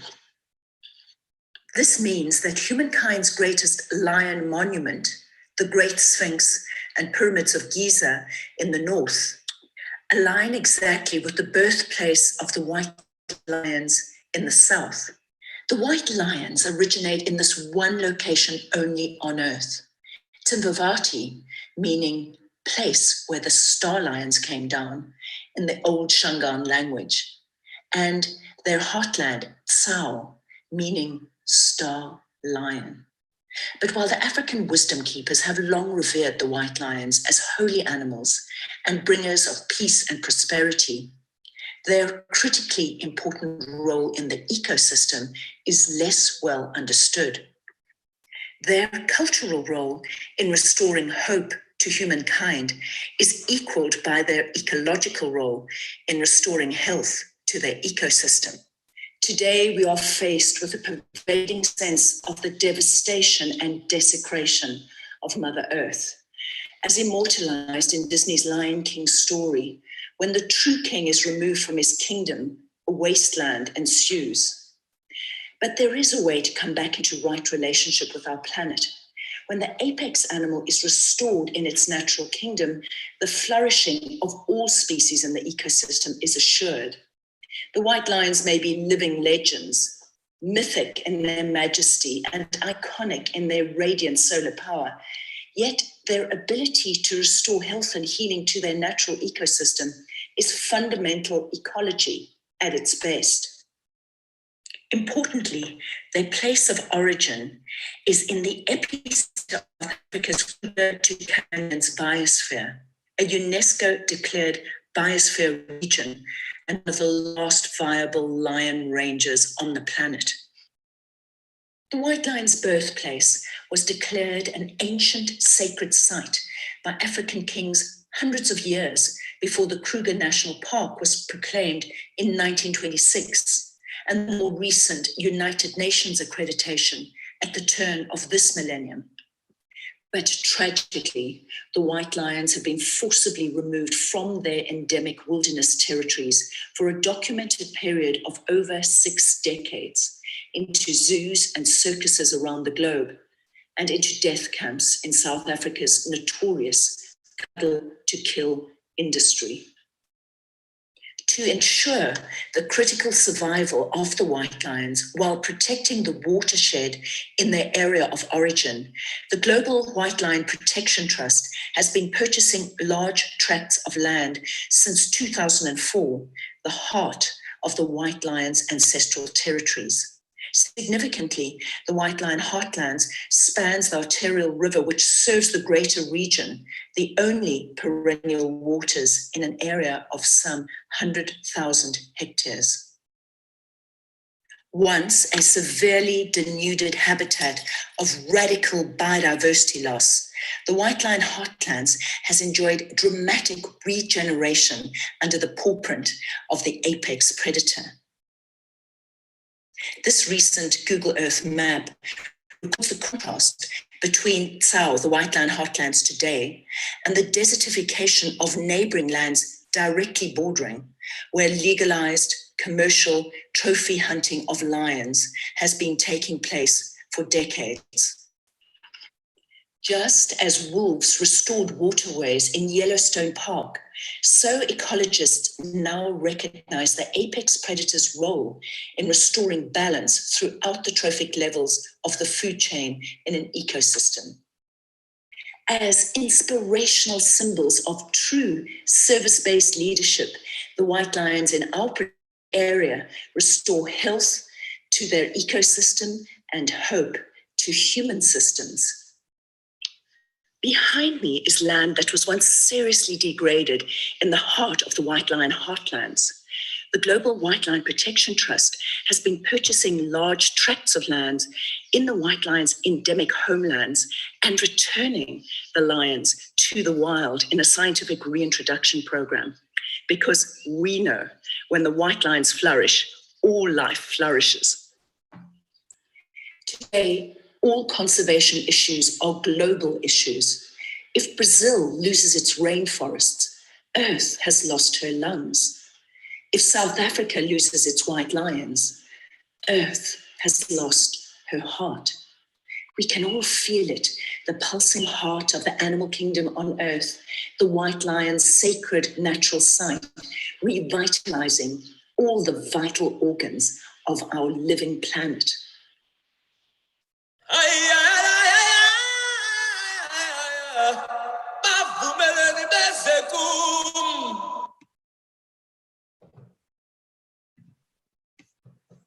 Thank you so much, Linda. That is so amazing. Thank you. Yes, I everyone. think we have time for one question or so, if there are any questions from our participants. Am I still sharing screen? I think or you is- are. Yeah, you need to stop sharing. How do I do that? Sorry. Sorry about that. Stop. Okay, I think I can stop you. There you go. Thank you. Yes. Are there any questions for Linda? Comments, please paste them in the chat. Yeah, thank you, Erin. Okay, so I'm going to go ahead and, since we're running a little over on time, I'll introduce our next group of speakers who are going to talk to us about Madagascar and a very inspiring initiative happening there. I'm going to go ahead and introduce Stephen Lovink first, and then I will ask him to introduce Kenneth Karras and Narendra. So Stephen Lovink is a visionary bridge builder, unifier, philanthropreneur, and writer. Stephen catalyzes investments in whole system human enterprise with nature's wisdom heart-coded inside out. He is passionate about connecting the dots by developing path-breaking projects, partnerships, and collaborations that stimulate creativity, community, entrepreneurship, and innovative financing and business models, sustaining the whole of life. His current focus is on the formation of whole system breakthrough initiatives aiming to transform finance and grow true wealth by breathing new life into the quality, quantity, and design of our philanthropy, profit sharing, and investments by 2025. So Stephen, I hand it over to you to introduce our next speakers, Kenneth Karras and Narendra. Well, thank you, Lisa, and thank you to the whole Fountain team for putting this wonderful series of presentations together. I've been thoroughly enjoying it. Yeah, connecting the dots. Well, we just heard the lions roar in Africa, but Madagascar, I think, should also be very close to our heart as a very special place where through centuries, millennia, actually biocultural heritage crossed paths and fused in many ways. And we feel that Ken and Narendra are putting together a really wonderful project where we can connect nature conservation with regenerative activities that help to create flow in support of nature, basically harmonizing nature and people. So Ken, I know him for almost 2 decades, I guess, when we were working together on a ecotourism project in Belize. And we met up again with regard to Madagascar, and he's been launching together with Narendra the project he's going to tell about on the island of Nosy Bora, Madagascar. And Narendra is also very active in community relations, working at schools, and but without further ado, please, Ken, take it away. Merhaba, dziękuję, dupko. This is a word written in the Malagasy language of hello. My name is Naren, and this is my partner Ken. We are here to tell you about my beautiful country and the secret island of Nuspora. We would like to start by showing you a short video of the north part of the island and the project location. Good. Enjoy, everybody. Mazaufa nareta na tupko. If you could share the screen with us. Oh, she's going to do it.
Back to you, Narendra and Ken. Thank you. Hey, can you share the screen with me? And I'm going to pull up the map. Sure. I'm going to make you a co-host. Oh, I can't do that. Hang on. Margil, can you make Ken a co-host, please?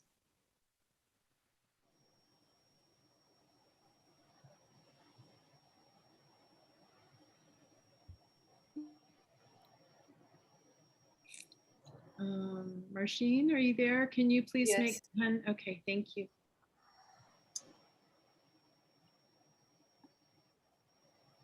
Go ahead and share your screen now, Ken. Thank you.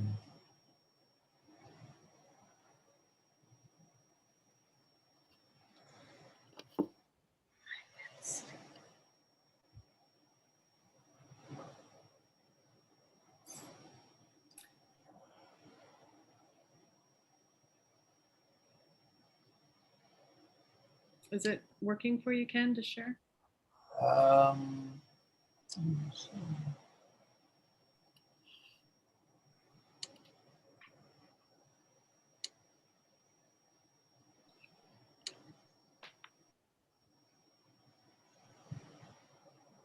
It didn't. Okay, wait, let's see. There we go. Okay. Everybody see the map or no? Yes. Yes, good. Okay. Hello, everybody. We're happy to be invited here, and we wanted to talk with you about our wonderful project here in the Western Indian Ocean, just off the east coast of Madagascar. We are really excited about being able to talk with you about this initiative, which is very dynamic in that it involves a lot of components. And this island of Nosy Bora, or Saint Marie, really is like stepping back 100 years ago. Much of the northern part of the island is untouched. There are very few people. The people that are there are living quite traditionally, farming as they've farmed for many, many generations, and are really excited to be part of what we're trying to do, which is to bring together 3 remaining tracts of forest that contain some of the last bit of species left on the island, including a new species of lemur that was discovered just this past year, several new species of geckos, and that's only the beginning because we still haven't really done a full biodiversity assessment. And then trying to be able to connect those 3 forests through a corridor of core indigenous tree species surrounded by a buffer zone that will be managed and brought into a regenerative forest garden type zone in which the local people will be an integral part of helping us to not only replant and manage that land, but also to protect it. And so if you look at the map, our core project starts in the Mbatu Coastal Forest Reserve up north. And then we have Ambudenu Forest, which is more of a coastal forest. And then Nkanalau, which is the highland forest up in the top of the mountains. And of course, this ridge here represents the top of the watershed as well. And this orange line is the area that we're trying to reconnect. Much of this is a mix of patch forest, 1 to 6 to 10 hectares, surrounded by agriculture in various stages, whether it's cleared this year or 10 years ago. And by being able to connect this, we create a corridor through sort of the center of the island, and are able to bring this together in a way that creates a real incentive not only for the conservation and protection of the land, but also the involvement of the local people who are very eager and open to some kind of initiative. Most of the younger generation are not interested in farming anymore. They look at their parents and they say, "We're not going out to the plantation. We want a job." And what we're trying to do is work with the traditional farmers and what they've done, but bringing new farming practice, which is more of this mixed regenerative type crop. So I'm going to go to our slide deck here just to talk about the different components. So there's Narendra working with over 110 different landowners to make up the 65 hectares. All of these landowners are traditional owners in the sense that they have ancestral rights to the land, but there's no title, and many of them are no longer working the land. This is an opportunity to actually bring many of the younger generation back to the land, not only through regenerative agriculture, but also through ecotourism and cultural heritage. If you, in the beginning of the video, you saw that wonderful French designed Eiffel lighthouse that will become part of a restoration project of the lighthouse and the surrounding buildings with a museum and an artisan center. And so by combining the conservation and the biodiversity of the protected areas, the 3 forests and the corridor, and then the regenerative enterprises through a low impact, low volume, high-end ecotourism operation, the forest garden and agroforestry, the lighthouse and the artisan bazaar, all of that creates a more synergetic approach to the concept of not reinventing the wheel, if you will, but creating a new wheel in which you have the expertise of different groups, whether it's in high-end ecotourism or tree planting or forest gardens to create a project that benefits all stakeholders involved, not only the local people, but the investors in the project, to create a whole system investment experience. And that's really what we're trying to do here. You see, we're looking at the social, the economic, the environmental, the cultural, and the spiritual. And what's really interesting about the property up north is we have an incredible sacred site.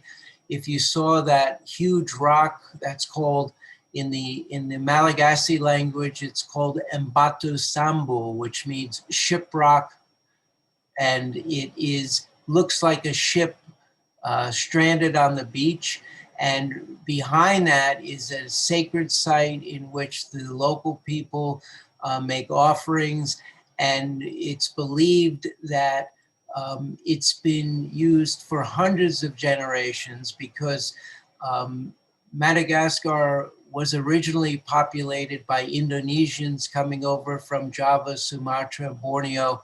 But unlike what most people think, oh, they sailed straight across the Indian Ocean, the Indonesians were the first coastal traders before the Arabs along Arabia and into the Horn of Africa.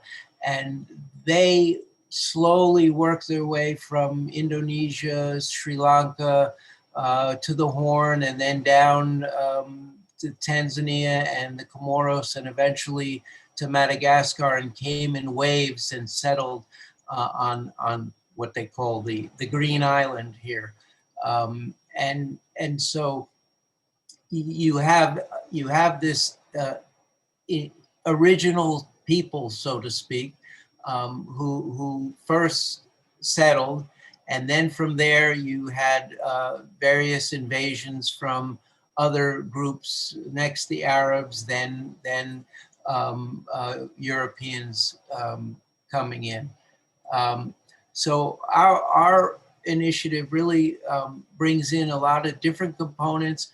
So we have several partners involved on the conservation and science, including Dr. Patricia Wright of the Ranamafana National Park and the Val Bio, Missouri Botanical Garden helping us with the botanical assessment, and Pat's group doing the biodiversity, and then looking at other potential partners to help with the land acquisition. And then you also have the ecotourism component, which becomes part of the revenue generator through a sharing of the revenue generated from the high-end tourism. And then you have the forest garden component, which takes a bit longer to get up and going to bring the whole thing full circle. And that's basically the presentation and what we're trying to do here. It is done in stages. So we have the land under purchase agreements. We have an immediate need, and then we have a land trust in which the land is set up and set aside in perpetuity, and then the different enterprise components are concessionaires, if you will, in which they operate, whether it's the tourism or the agroforestry within those different components. And I think that's it, unless Stephen maybe has something to add, I think, as well.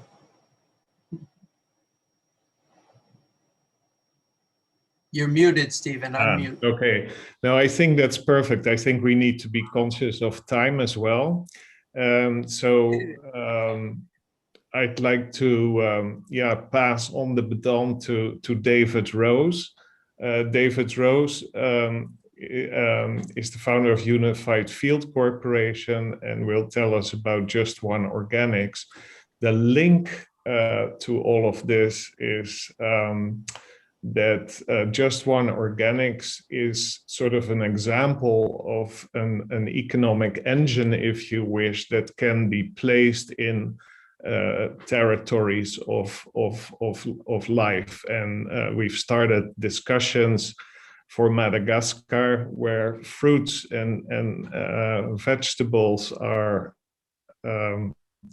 all around, but not collected. And David is going to tell us more about it.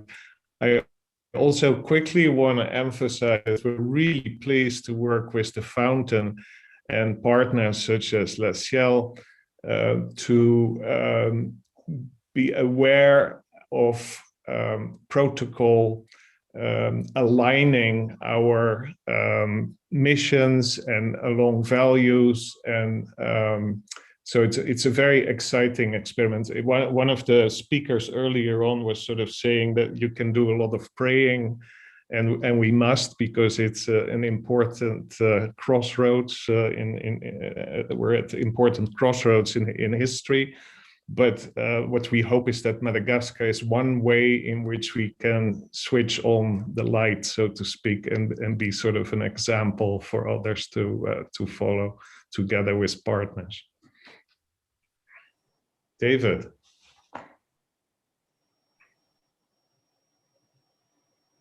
You're muted. All right.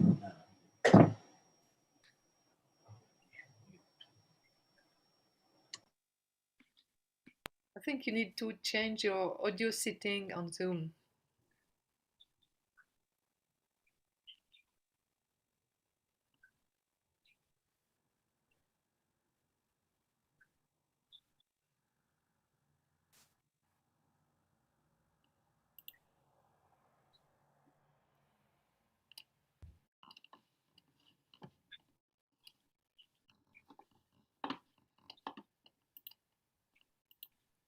David left, Lisa. Yes, I think David might be rebooting his computer to sync up with the audio. And yeah. Perhaps, let's see, if he doesn't come back in the next 30 seconds. Perhaps we could have Rebecca and Suzi jump ahead because we're quite over time as of now. Oh, here he is. Hang on, let's try him again.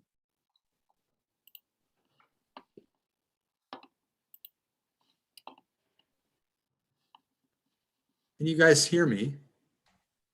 Hello, Yes, hello. yes. No, we can't see you, but we can hear you now. That's okay. I'm going to fix that right now. Okay, good. You can still hear me, right? We can do both. Yes, we okay, good. We're in good shape. Thank you. So what I was saying is thank you, Stephen, for the introduction. Thank you, Lisa, for facilitating all the logistics and the fountain in general for the invitation to share just a couple of things, because this is like taking 23 years of work and condensing it down into 9 minutes. So I hope you guys are ready. And at the end, I think, Lisa, how do we want to share the slides? Do you want me to screen share, or do you want to do it? What's best? Marcin has those queued up. If you could share your screen now, Marcin, David's slides. Perfect. So we'll go through those slides quickly because they're mostly for some visual aid, but the concepts are pretty simple. First, the reason I'm here today with all of you, grateful to be here, is that Stephen and Ken and Narendra and myself are looking at how we can bring a regenerative economic engine to Nosy Bora and be a part of that project as a way to ground regenerative land stewardship, sacred regenerative land stewardship as an activity that can be financially renewable and regenerative and sustainable anywhere in the world. And this is an opportunity to demonstrate that. Our work is really to grow tens of millions of new farmers around the world over the next many years that are prepared and dedicated to regenerate our soil. So if we could go to the next slide. There's something very important there are a few concepts to remember in the work of how do we actually, so I've been around for some of the presentations, very inspiring, and the depth of commitment and dedication to our relationship with the sacredness of the land and the people that have stewarded it for thousands of years, and the legacy and the ancient wisdom and heart and ability to live in harmony with nature that they've given us, that we need to pay attention to and make it our own and practice it all over the world. And these sacred sites are places where we can do that, and we're inspired to do that more easily because of the power of the vibration and the frequency in those sites and the animals that are there and the formations that are there and the people that have lived there and know that all of that is true. Our part with Just One Organics is to not bridge the sacredness of these sites into the modern world. That would be catastrophe, but to go the other way, to bring the functionality and the transitional nature of our world right now into harmony with the sacredness of these lands. And so the most basic way that we do that is through making land stewardship regenerative financially, so that we're not having to take or look too hard to find the ability in this current moment to fund an abundant curation and stewardship of these lands in relationship to the local cultures, to the local history, and honoring and respecting that without the pressure that finance often has in the past put on that. So, nature is really abundant. And this slide is so beautiful because it's true. The difference between death and life and abundance and extinction is the difference in how we relate to our soil. Humans, what we're aware of is that humans have been working with soil for about 12,000 years. It's a very primordial relationship. It's the most important relationship we have with any other species besides ourselves. And maybe go to the next slide to keep bringing this more personal. We have in our bodies, we have approximately 10 microbes for every cell. So if we have 10 trillion cells, we have 100 trillion microbes. So one could say, who's hosting whom? And we could think, okay, we're definitely a walking network. We're a walking microbiome. And if I hold in my hand a really nice handful of beautiful microbe-rich soil, I'm holding more living beings, more independent microorganisms in my hand than there are people on Earth. And so we have these two beautifully woven together networks. One is happening beneath our feet and the other is happening on in our bodies as we all walk around together. And so the question is, how do we attune ourselves more with that vast intelligent network that has been doing a really good job of managing a regenerative planet and being a part of a living planet system for billions of years? How do we do that? You know, our monkey mind is in the way so much of the time, especially in the West. And in indigenous cultures, they are masters at respecting and exalting and using that intelligence, working with it in harmony to guide the foundations of their societies. That's why it worked. And that's why ours hasn't worked and isn't working. And that's kind of part of why we're all here, right?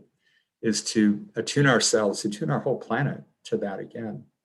So how do we do that? How do each of us do that? Because we have to do that. That intelligence has been around working really well.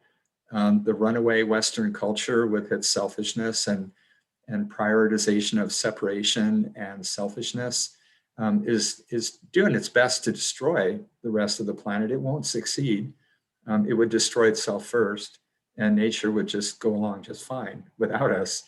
But you know, we would like to live, and we'd like to find our way back to what our ancient wisdom has held for us. So food and soil is something that we all share. We have to eat.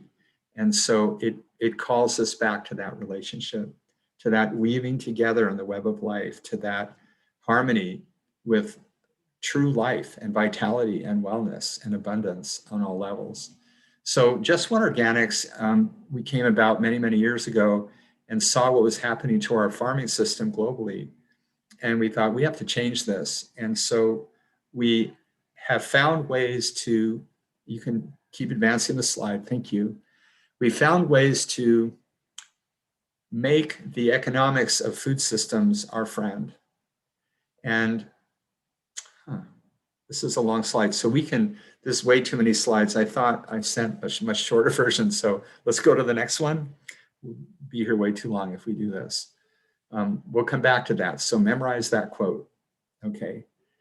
And let's advance to the next slide, because we talked about this.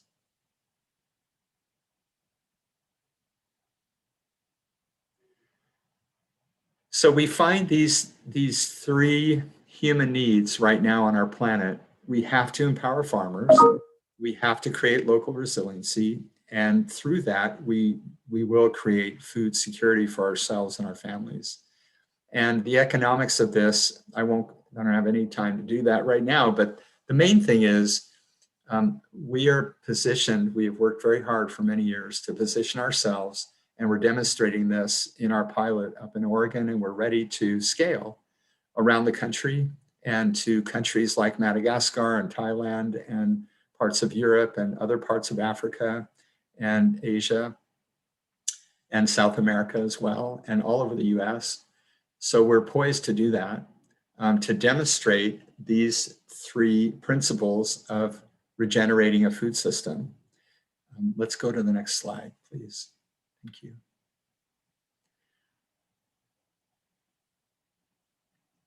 So how do we do this? On each of our, I guess for the purpose of this meeting, I would say that the main point to get across is that there is a system.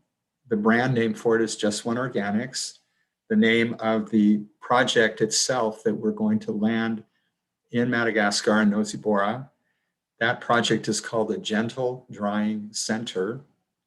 And we are preparing for many years now to set up these centers all over the world and to network them together with a value set that allows for the diversity of culture and wisdom and tradition in each place, yet still connects with efficiencies and operating synergies that will allow the abundance of the soil to come through the farmer's life and enrich our farmers, and come through all of those who are working in our centers, and to grow very quickly around the world and start healing our food systems one farmer at a time.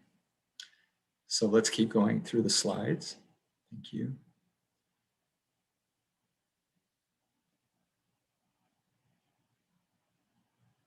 So I'm going to just ask you to look at these 4 benefits. One of the things that happened to us years ago, many years ago, maybe 18 years ago now, is we were working with a sacred medicine food in Hawaii called poi.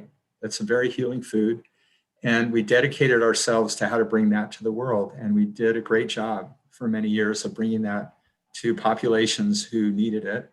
And we're about to restart that program over there. But that led us to a technology that is the very best technology on earth for drying food. It's gentle. It's the most gentle machine on food that there is. It's also the most difficult to work with because of its gentleness.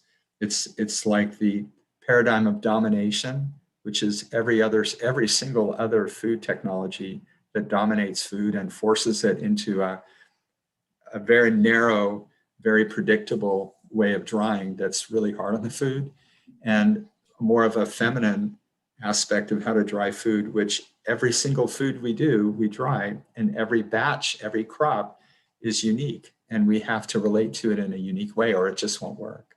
I love that about this technology. So we create foods that are shelf-friendly, they're very vibrant in flavor and color, they're very, very dry, which is drier than pretty much anything else, and they retain a lot of the nutrition. Let's go to the next slide, please. So these next couple of slides will go through, oh yeah, this is the much bigger one. That's a picture of our spinach drying. And I've got some broccoli right here. I thought I just grabbed some of this. This is gentle dried broccoli crystals. And you're looking at spinach. Let's keep going. It's really beautiful. You can go to our website. It'll be at the end if you want to see a lot more pictures of our food. These are the 17 foods that we offer now, and we've got many more we've dried. We're going to be adding to them. But they're fruits and vegetables, and they're gorgeous. Let's keep going. The reason it's important, the quality of the food, is because humans are motivated by our senses. We love to enjoy food, right? We build community around food. So it's really important that we were led to a technology that could create the most vibrant, gorgeous, flavorful, nutritious food, dried food on earth. And then, because nobody in 30 years, these machines have been around, has been patient enough or crazy enough to dedicate themselves to learn how to use it with all these different foods like we have, we now can say that we can offer the very best food in the world in a dried state. Now, why is that important? For a lot of very brief reasons, and there's so many more, and then I know I need to finish up soon. Can we go to the next slide? Thank you. It's important because, oh yeah, these are not, I didn't mean to send this one. I'm not sure how you got this one, but let's keep going through these. This isn't a presentation on the business. Let's go through this one and this one, keep going. I'm glad you get to see these. Let's keep going, keep going, keep going. This is a good one. Oh, that was good. Why don't you go back? If you can go back 2 slides, that would be great. Let's see if that works. Because I want to talk about food waste for a minute. One more stop. Okay, perfect. Thank you. Whoever's doing this, thank you so much. Food waste is a big problem in most countries. 25% of what's grown on the farms are wasted. And And it's good food. It just is small or shaped funny, so the grocery industry doesn't want it. Consumers in privileged societies like ours won't buy it in the grocery stores, most of them. So there's a lot of waste, but it's really good food. We have to puree our food first. The picture on the bottom of this slide is mango crystals, and that's actually a crystallized mango puree. It's just mango, there's nothing added, and that crystal food's created in about 4 to 5 minutes at about 140 degrees Fahrenheit. And it's, when you see it coming off the belt, it's crazy how gorgeous it is. And when you put it in your mouth, it tastes like you just bit into a fresh mango. I mean, the crispness of the mango is not there, it's a puree, but the flavor just explodes out of that stuff. So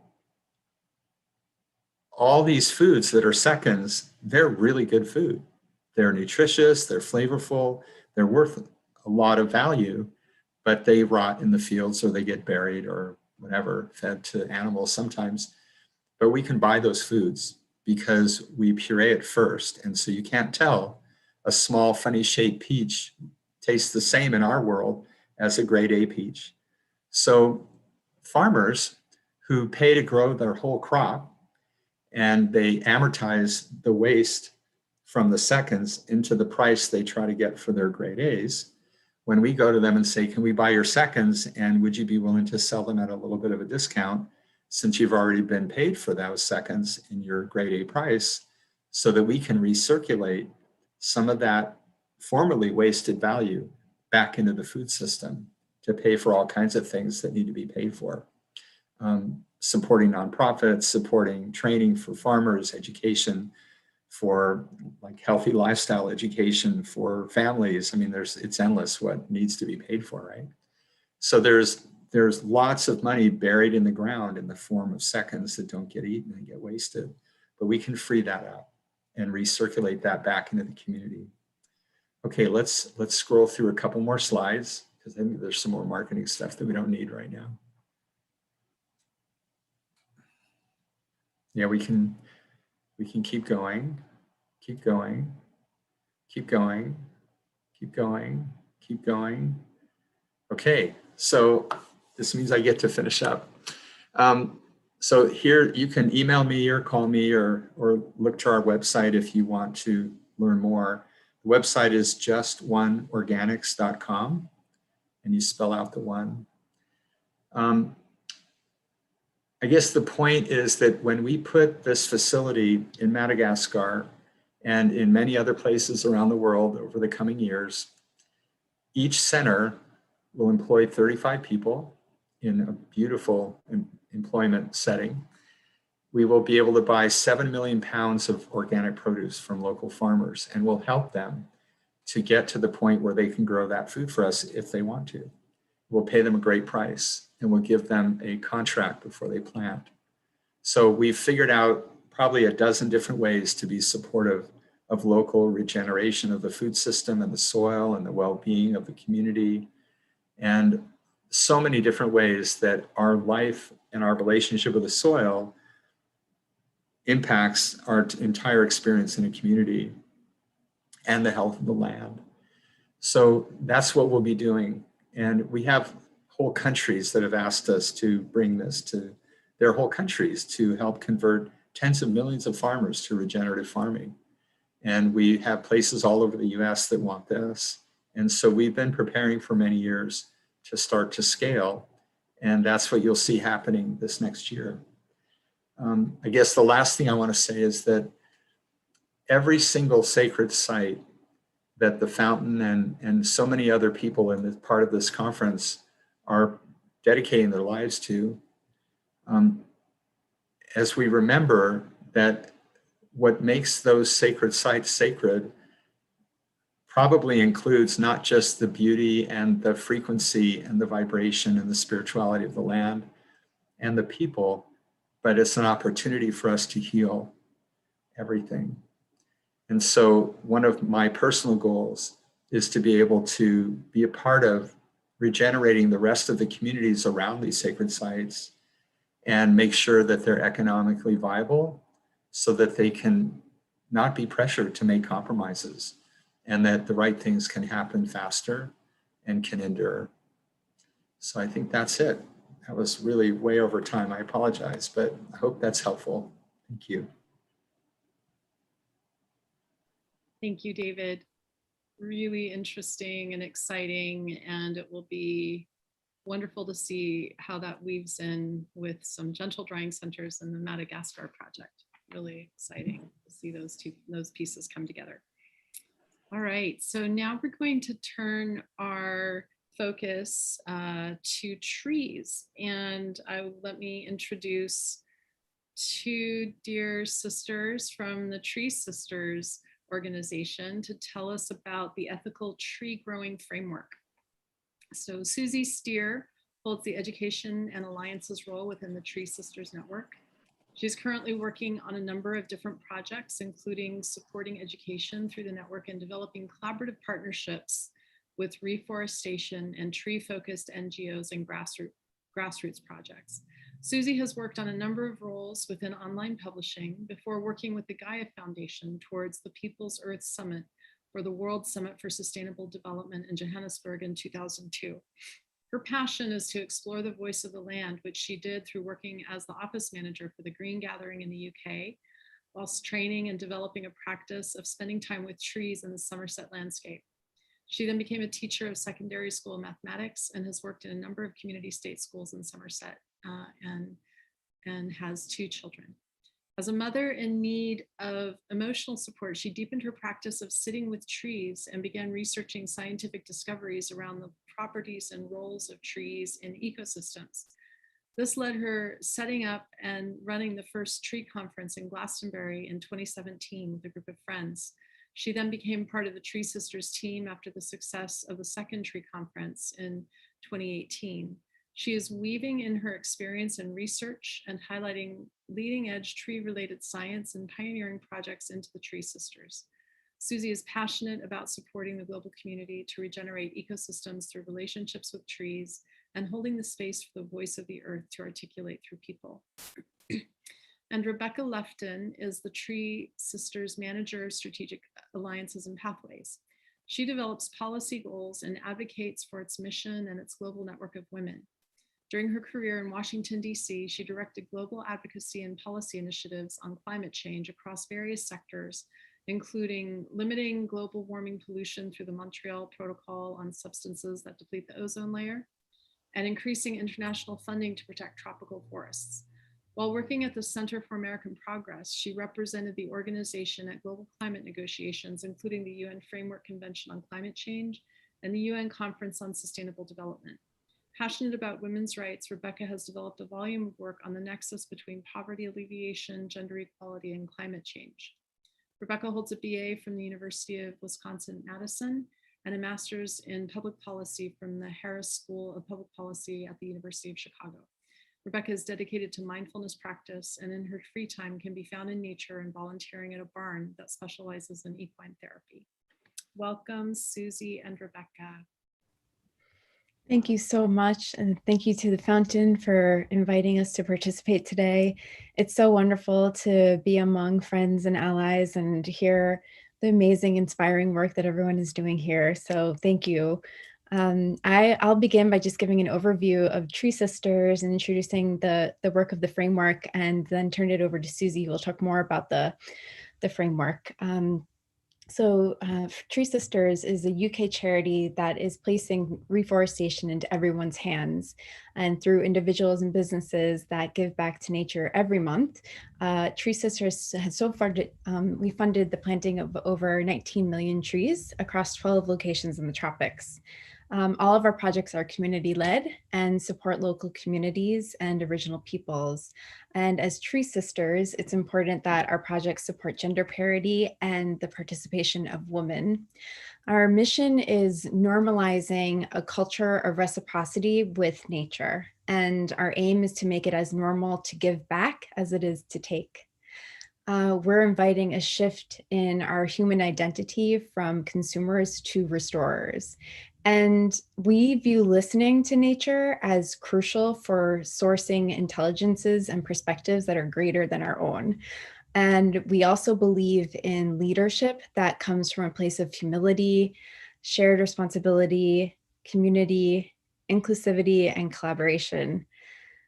In that spirit, with the International Tree Foundation, led by our tree brother, Andy Egan, who is here today, we brought together a group of leading reforestation NGOs in May of 2019, where we posed the question, if we replicated the generosity and mutuality of the forest floor by joining together around a common purpose of seeding trees into the hearts and minds of humanity, what could we achieve together, recognizing that together we can do so much more than we can on our own. And after spending the day together, there was agreement around the need to be responsive to learning from what is happening to forest peoples and to lift up the wisdom and experiences of Indigenous cultures and local people. There was also a desire to ensure that we're supporting tree planting in an ethical way. So together, following this original meeting, building from our existing relationships and ways of working, we began to outline how this might look. And I really want to honor Andy, who first put pen to paper and brought this forward. And we're calling it an ethical tree growing framework, which we're humbly bringing forwards to original peoples as a basis for discussion around what restoration looks like when it's led by nature and people who know how to listen to nature. And now I want to turn it over to my colleague Suzi, who so beautifully embodies how to listen to nature, to talk more about the ethical tree growing framework and the listening process that we're engaging in.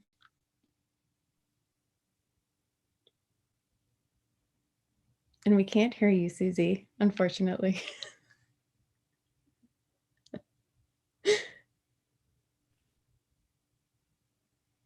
You need to change your audio setting on your Zoom, because I think you select a microphone from another device.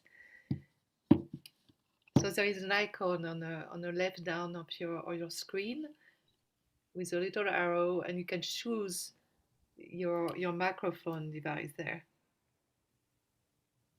I think if you choose,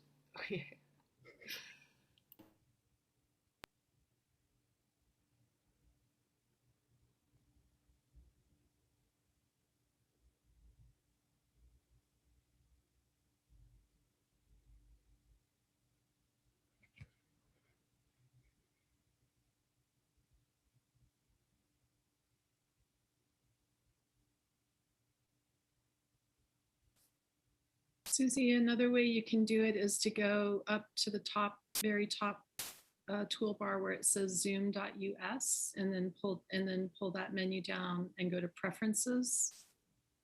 It'll pull up a panel of settings. If you go to audio, you can select your mic. So while Suzi is figuring out her technology, I'd love to just begin to introduce the ethical tree growing framework a little bit. So the ethical tree growing framework outlines a set of values, principles, and working practices around what ethical tree growing might look like. And the main principles are those of reverence, respect, and reciprocity.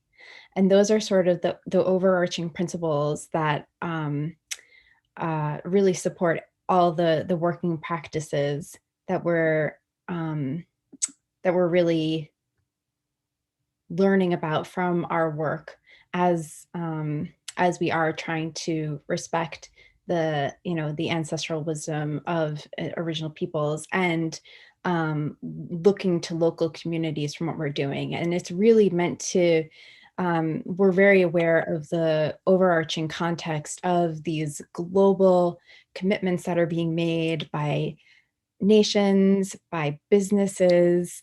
We're seeing so much enthusiasm around tree planting. And so we really need to ask the question of what does this look like when it's done with the right tree in the right place, when it's respecting land tenure, when it's respecting the rights of peoples.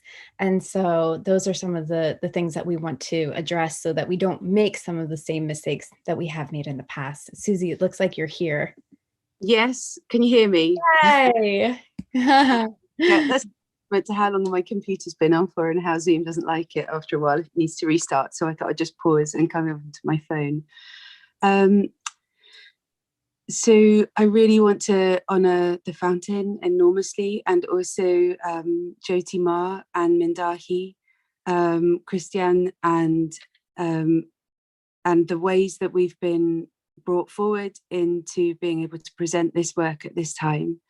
It has been an enormous number of sort of synchronicities, and what I was really struck by from listening to Ciel and from listening to Linda and other groups, what they've brought forwards is the extraordinary coherence that we're experiencing in this work. So Andy's presence here, we're really grateful for.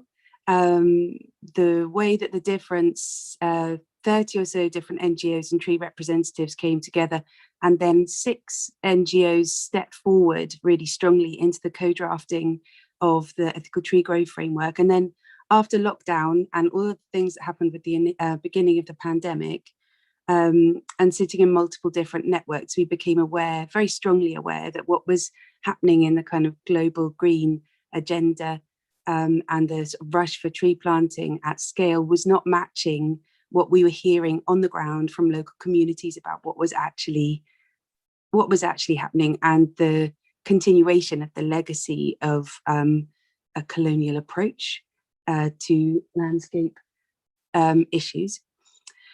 So we, in preparation for going into the Indigenous Protocol listening process, we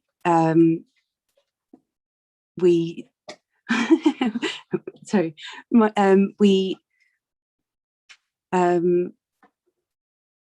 we looked at the draft that we had of the ethical tree growing framework, and then we sat with our experience of trees as being conscious and intelligent, and centered the ethical principles and working practices of the document that had been collaborated on by a number of different NGOs, and brought in the values of respect, reciprocity, and reverence. And it is in this stage of the drafting that we've stepped forward into a listening process with the Mother Earth delegation. And that is like beyond our wildest dreams. The sense of what it is to take care of landscapes, the opportunity to listen and receive much greater understanding around original protocols, and also around the biocultural wisdoms held by different groups in different landscapes, gives a very clear sense and emergent vision of what it looks like to restore landscapes globally, led by those that hold those protocols, and respecting the relationship that is innate to all humans in their ability to be connecting and stepping into stewardship with Mother Earth. Therefore, we're in a stage now where the current draft of the text is a living document, and it will be an ongoingly changing form, we suspect, because every conversation and every listening process has changed us so fundamentally. That's something that we're looking to reflect back throughout Tree Sisters, reviewing our tree strategy, reviewing how we work as a team as we address some of the unconscious impacts of colonialism and in the cultures that we've been brought up in, but also in our experiences as women. So yeah, really what we've stepped forward today to talk about is our enormous gratitude for being able to participate in that listening process. And we thought we'd share just like one gem from what it feels like that we're learning. which is so much. And, you know, really each of the times when we have the chance to speak to and listen from to Mandahi and Jyotima, it changes us so fundamentally, because we're so grateful. But one of the pieces particularly that has come out from one of the last conversations was around our understanding of freely given and previously informed consent. So previously we had an understanding that obviously with any project in any landscape, it's really important to go and seek that, and there's that sort of colonial sort of sense, I suppose, of seek that consent, or find out what it looks like to adapt a project to make it work, kind of thing. But really to have that deeper understanding now that within different peoples there is the like with the white lions, there are specific pieces that have been handed down that are about how to take care of that landscape in harmony, where humans work in harmony with landscapes, and that what it is to respect freely given and previously informed consent is much more about what it is to step into an opportunity for that landscape to speak through those people about how best to move forward with landscape restoration. There are many other examples of gems, and I'm going to stop there to just see if Rebecca can help me to wrap up on anything I've missed out. I'm conscious of the time. I'm so grateful for the presence of everybody who's still here in this conversation, and we're really, really looking forward to how this evolves, because it feels incredibly timely, incredibly powerful, and coherent. So, thank you. Thank you, Suzi. I love what you said about how the framework it's evolving, and we think about it like a tree, where it's going to continue growing, and as it evolves, it might lose a limb here, it might grow a nub here, and it's a living document, and in that spirit we are trying to stay in our humility around what we don't know and stay open. So I just really echo Suzi's gratitude, and we're happy to answer any questions that anyone has. Thank you both for your presence and your the inspiration of your work. Just been such a pleasure getting to know you and working with you and seeing how this all weaves together. What a wonderful journey. Thank you so much. You too, Lisa. Thank you. Yeah, beautiful. All right. So we are very over on time, and that's just what's happening. So thank you all for hanging in there with us, especially those who are in Europe or on time zones on the other side of the planet. Apologies for keeping you up later than you expected to be. But now we're going to turn over to Ecuador, and Walter Mora is here with us representing himself and Susan Davis, who are putting together Finca Sagrada, and they have a house of original thought, the first house of original thought. So let me tell you about them. Finca Sagrada gathers an international team composed of Walter Mora and Susan Davis Mora from the US, who are owners of the farm. Their Ecuadorian partners, Cristian Hartman Ojeda, Jose Calva, and Carmen Chamba Solano, come from the Palta indigenous tribe. With volunteers coming from all over the world, it creates a diverse and multicultural environment. Walter Mora is a lifelong biodynamic farmer, author, and spiritual healer of the land, who has farmed biodynamically on 4 continents for more than 40 years. Part of his passion has been to honor and work with the unseen beings that make the natural world possible. Susan Davis Mora is the innovator of KINS Innovation Networks, which helps people manifest their life missions collaboratively with others. Thank you, Walter. Thank you so much. It got a little late and Susan had another appointment, so she had to leave. So I'll try to fill in as best I can. But as I was listening, I realized quite a few people here, or organizations, have been to our farm here in southern Ecuador. And when we came down here 14 years ago, we had no plans to buy another farm. I've had farms most of my life. I know how much work that is. But somebody asked us if we would buy this land, and they have a saying here that the land chooses its owners. And my farmer imagination, I didn't want to buy land, but my imagination started working like, well, it could be quite fun having some more land. And so we did buy it. And then soon after that, an intuitive friend visited, and she went and sat by herself. And then later on, she said, gosh, this is these little children, spiritual children, came and took her by the hand and explained that this was that the farm was an ancient spiritual site, an ancient temple school. So we got an inkling from that, although I had done a 2-year geomancy course. And so, I was a little aware of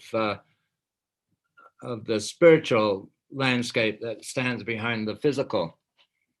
And being a biodynamic farmer my whole life, the spiritual was always very of great interest to me.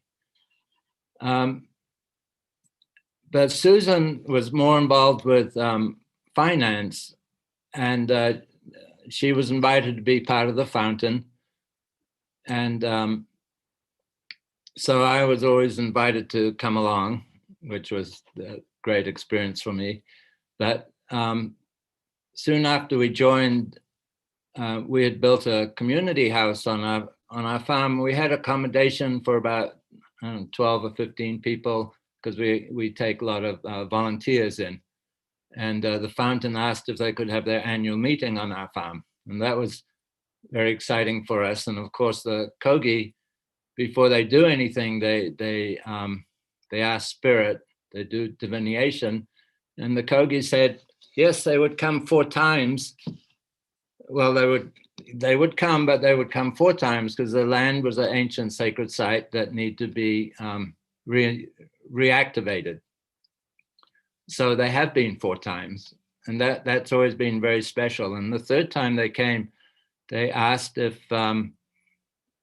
we would be interested in building a spirit house or a house of original thought, similar to their sacred houses. And at first I was reluctant to do that. I thought, well, maybe, it'll just gather dust, it'll stand there, gather dust and cobwebs and stuff. But I thought about it, and I thought, wow, this is a really serious invitation. And so we did build it, and I went up there to make more connections with the Kogi. And they came down to baptize the house as we were building it.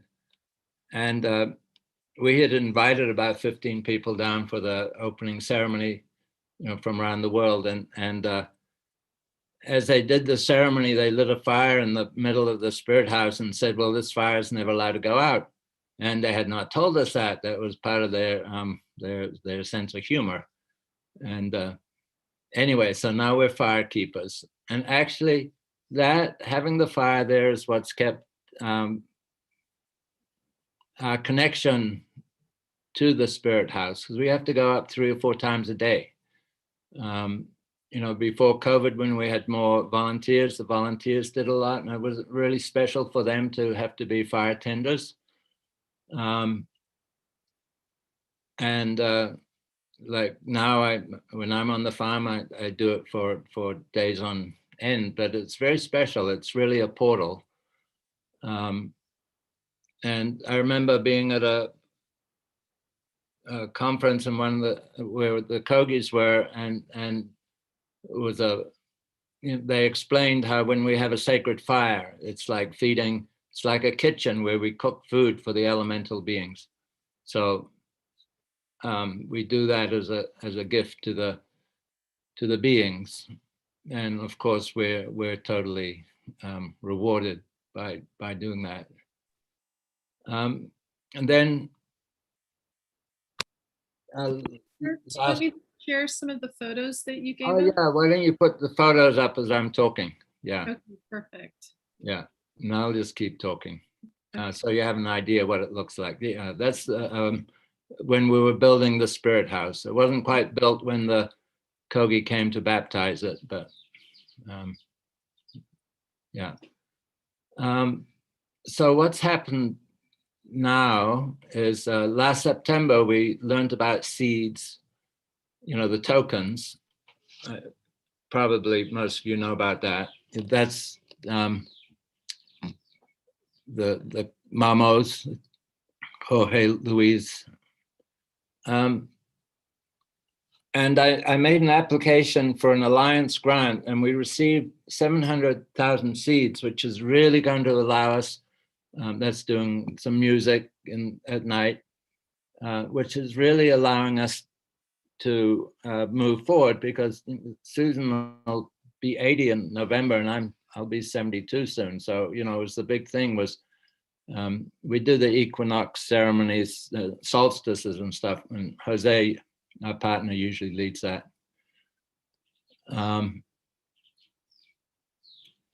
So we received the 700,000 seeds.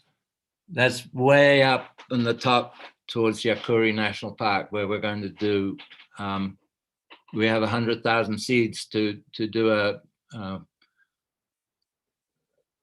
reforestation, or more of a holistic land management part, although that'll be too high there. It's too high, but you can see that's our watershed. It's absolutely beautiful. It's a UNESCO heritage site, and the boundary of our farm is actually a buffer zone for that. And there are many, many Inca sites up there, 8 Inca sites. Yeah.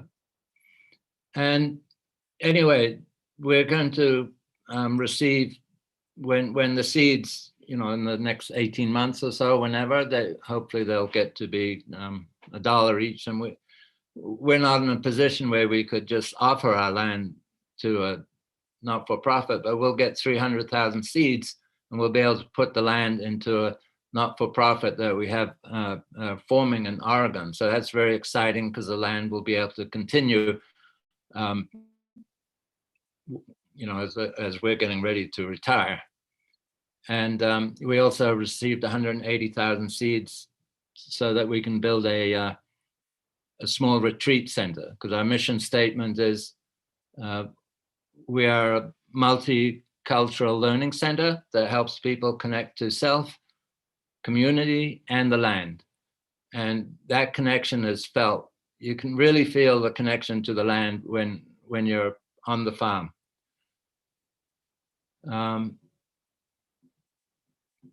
Yeah, so we feel, you know, in ways this is very much been our endeavor. We sort of put it 1 foot forward at a time, and trying to listen to what the land wants. And we still have the strong connection. A lot of this happened through the fountain, so we have that connection. And in September, I think it's going to work. We're still working out the details. The Kogi are coming back down. And we have another group of people coming, but also I think we're going to organize.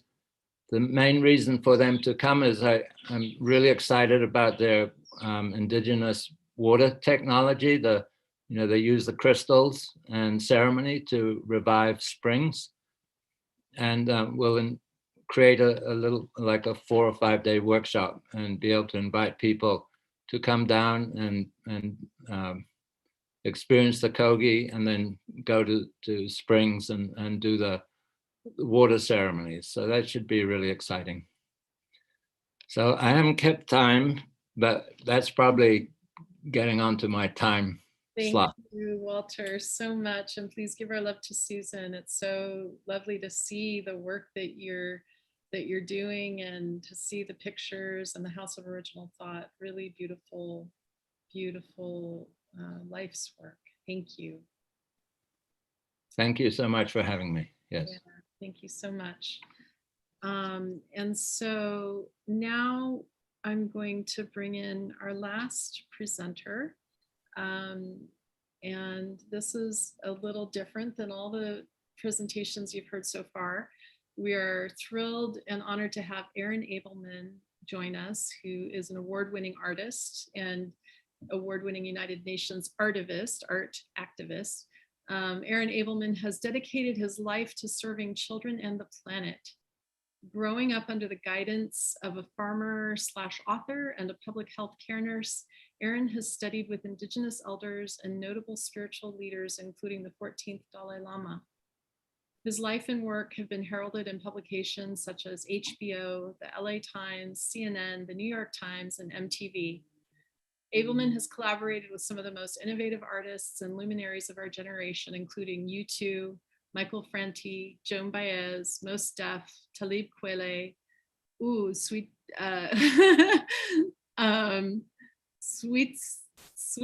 Tezcatl Martinez. Shitescat Martinez, thank you. Reverend Michael Bernard Beckwith, Vandana Shiva, Cheech Marin, Bianca Kilcher, and many, many more. And you can learn more about him at erinabelman.com. And Erin is going to wrap up all the wonderfulness that we've been hearing and bring us out with spoken word, song, whatever is going to move through him. So thank you so much, Erin, for joining us. I just want to invite everyone before I start to just give yourself a little hug. Give yourself a hug right now. I know we're all in our own space, so maybe that'll help us reach in as we've been reaching out and seeing the beautiful work of our biocultural movements. Thank you so much to the fountain and to my ancestors and all the ancestors here of this Ohlone land out here in the Bay Area, California, Ohlone Chochenyo land. And I'm gonna share a piece with you that I think hopefully will speak to our hearts.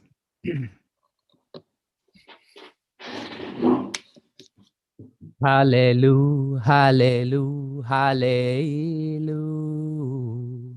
Hallelujah, hallelujah, hallelujah. Oh Yeshua, Teya Elia, hallelujah, hallelujah. Oh Yeshua, Teya Elia, hallelujah, hallelujah.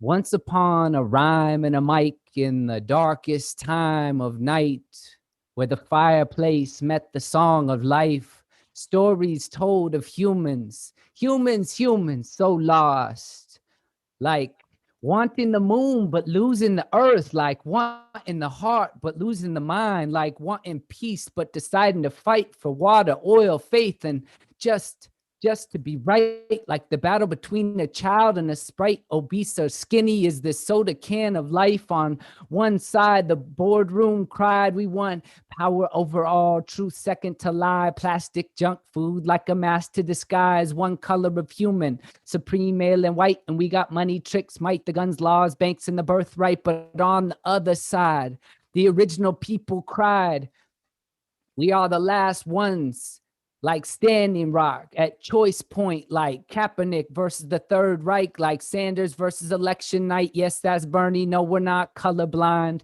Be honest. Wealth comes on the backs of a lie. It's time to change our clocks. Beat with the box of rhyme. Nature still rules now and for all time.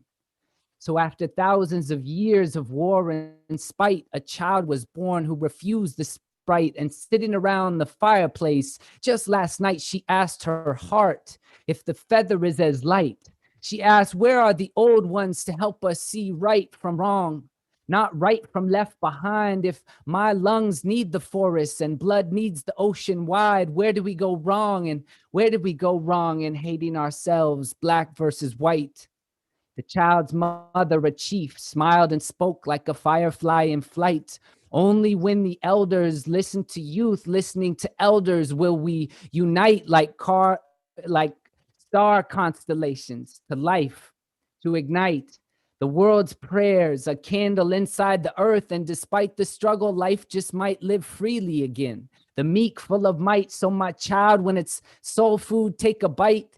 But if it's junk food, it's time to think twice. And at that moment, all the old ones who'd long been quiet sang out for love of black, red, yellow, and white. And they sang an old song, if we come together, we'll be all right, singing, whoa, whoa, whoa, whoa, whoa, whoa, whoa, whoa, whoa, we are all connected. Like Kendrick all the way back to the Cushite, or Lennon back to the Celtic, ancestral healing, depth is height, a blend of dark and light until all nations unite. And they did. Last week, tomorrow, tonight, right now. Thank you all. Bless you all. Bless this work. May our culture continue to weave with our service to Mama Earth. And once again, it's just such a blessing to be with you all.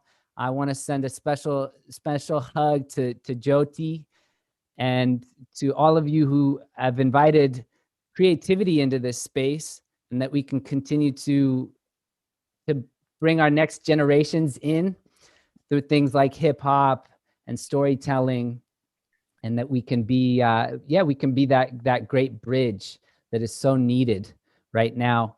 One last thing I'll mention before jumping off, that piece was actually, I will mention that was from a new book, collection of love letters to my child and practices for families, called Welcome to Earth.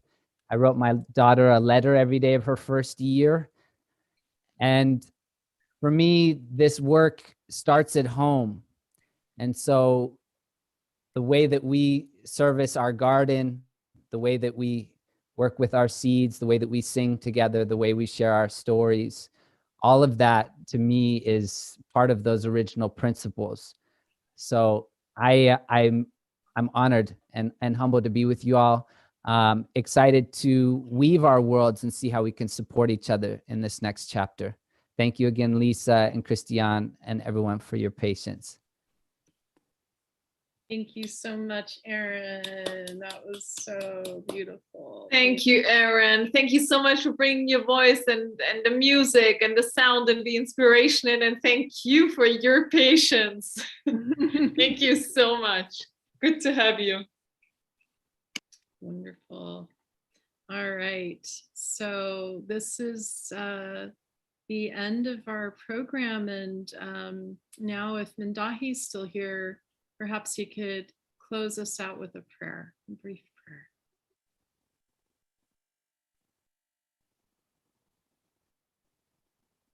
Mindahi, are you with us still?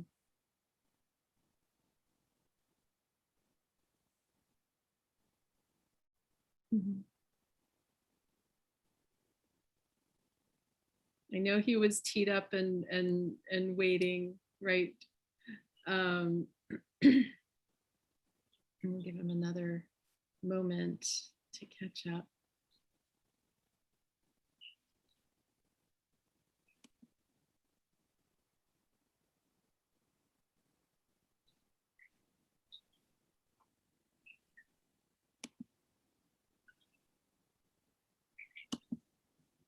While we're waiting for a moment, we were planning a Black Hills panel that's going to kick off at 5 p.m. Pacific, 8 p.m. Eastern. And that's still happening. It's going to be an abbreviated agenda. We won't be having the panel, but we will be hearing from Jyoti and Loretta Afraid of Bear Cook and Yvette Collins on the work that's been happening around the restoration and return of the Black Hills to the Great Sioux Nation. So same link as this call, and let me see if I can share the link to the Facebook event or share the Zoom link in the chat. Looks like we're not going to get Mindahi. I'm wondering, Christiane, do you want to just say a few words to close us out in prayer? Yes, for sure. It would be my pleasure. Well, let's take a moment, ground ourselves and connect to our hearts, our beautiful hearts that connect us to our soul and all of creation at this precious moment in time, wherever you're sitting, whatever time zone you're in. Just connecting to that heartbeat, connecting to the breath of life, allowing that to flow through you, feeling and sensing how it's connecting all of us.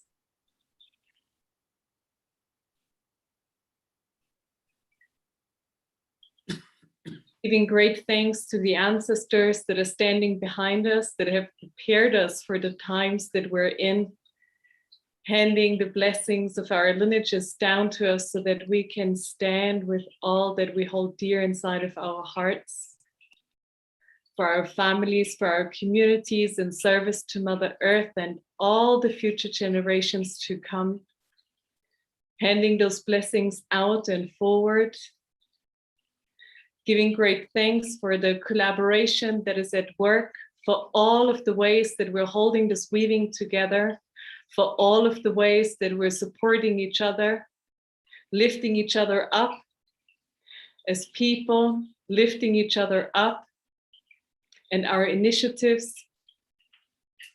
and asking that each and all of your lives are being blessed, all of the initiatives are being blessed, and that we together can create this future that we're working toward in such a beautiful, committed fashion. And for that, I give great, great thanks. Thank you. Amen, aho, ashe, and so it is. Thank you, Lisa. Thank you, everybody. And so it is. Thank you, Christian. Thank you, all of our presenters and those who've joined us to listen in. Much love.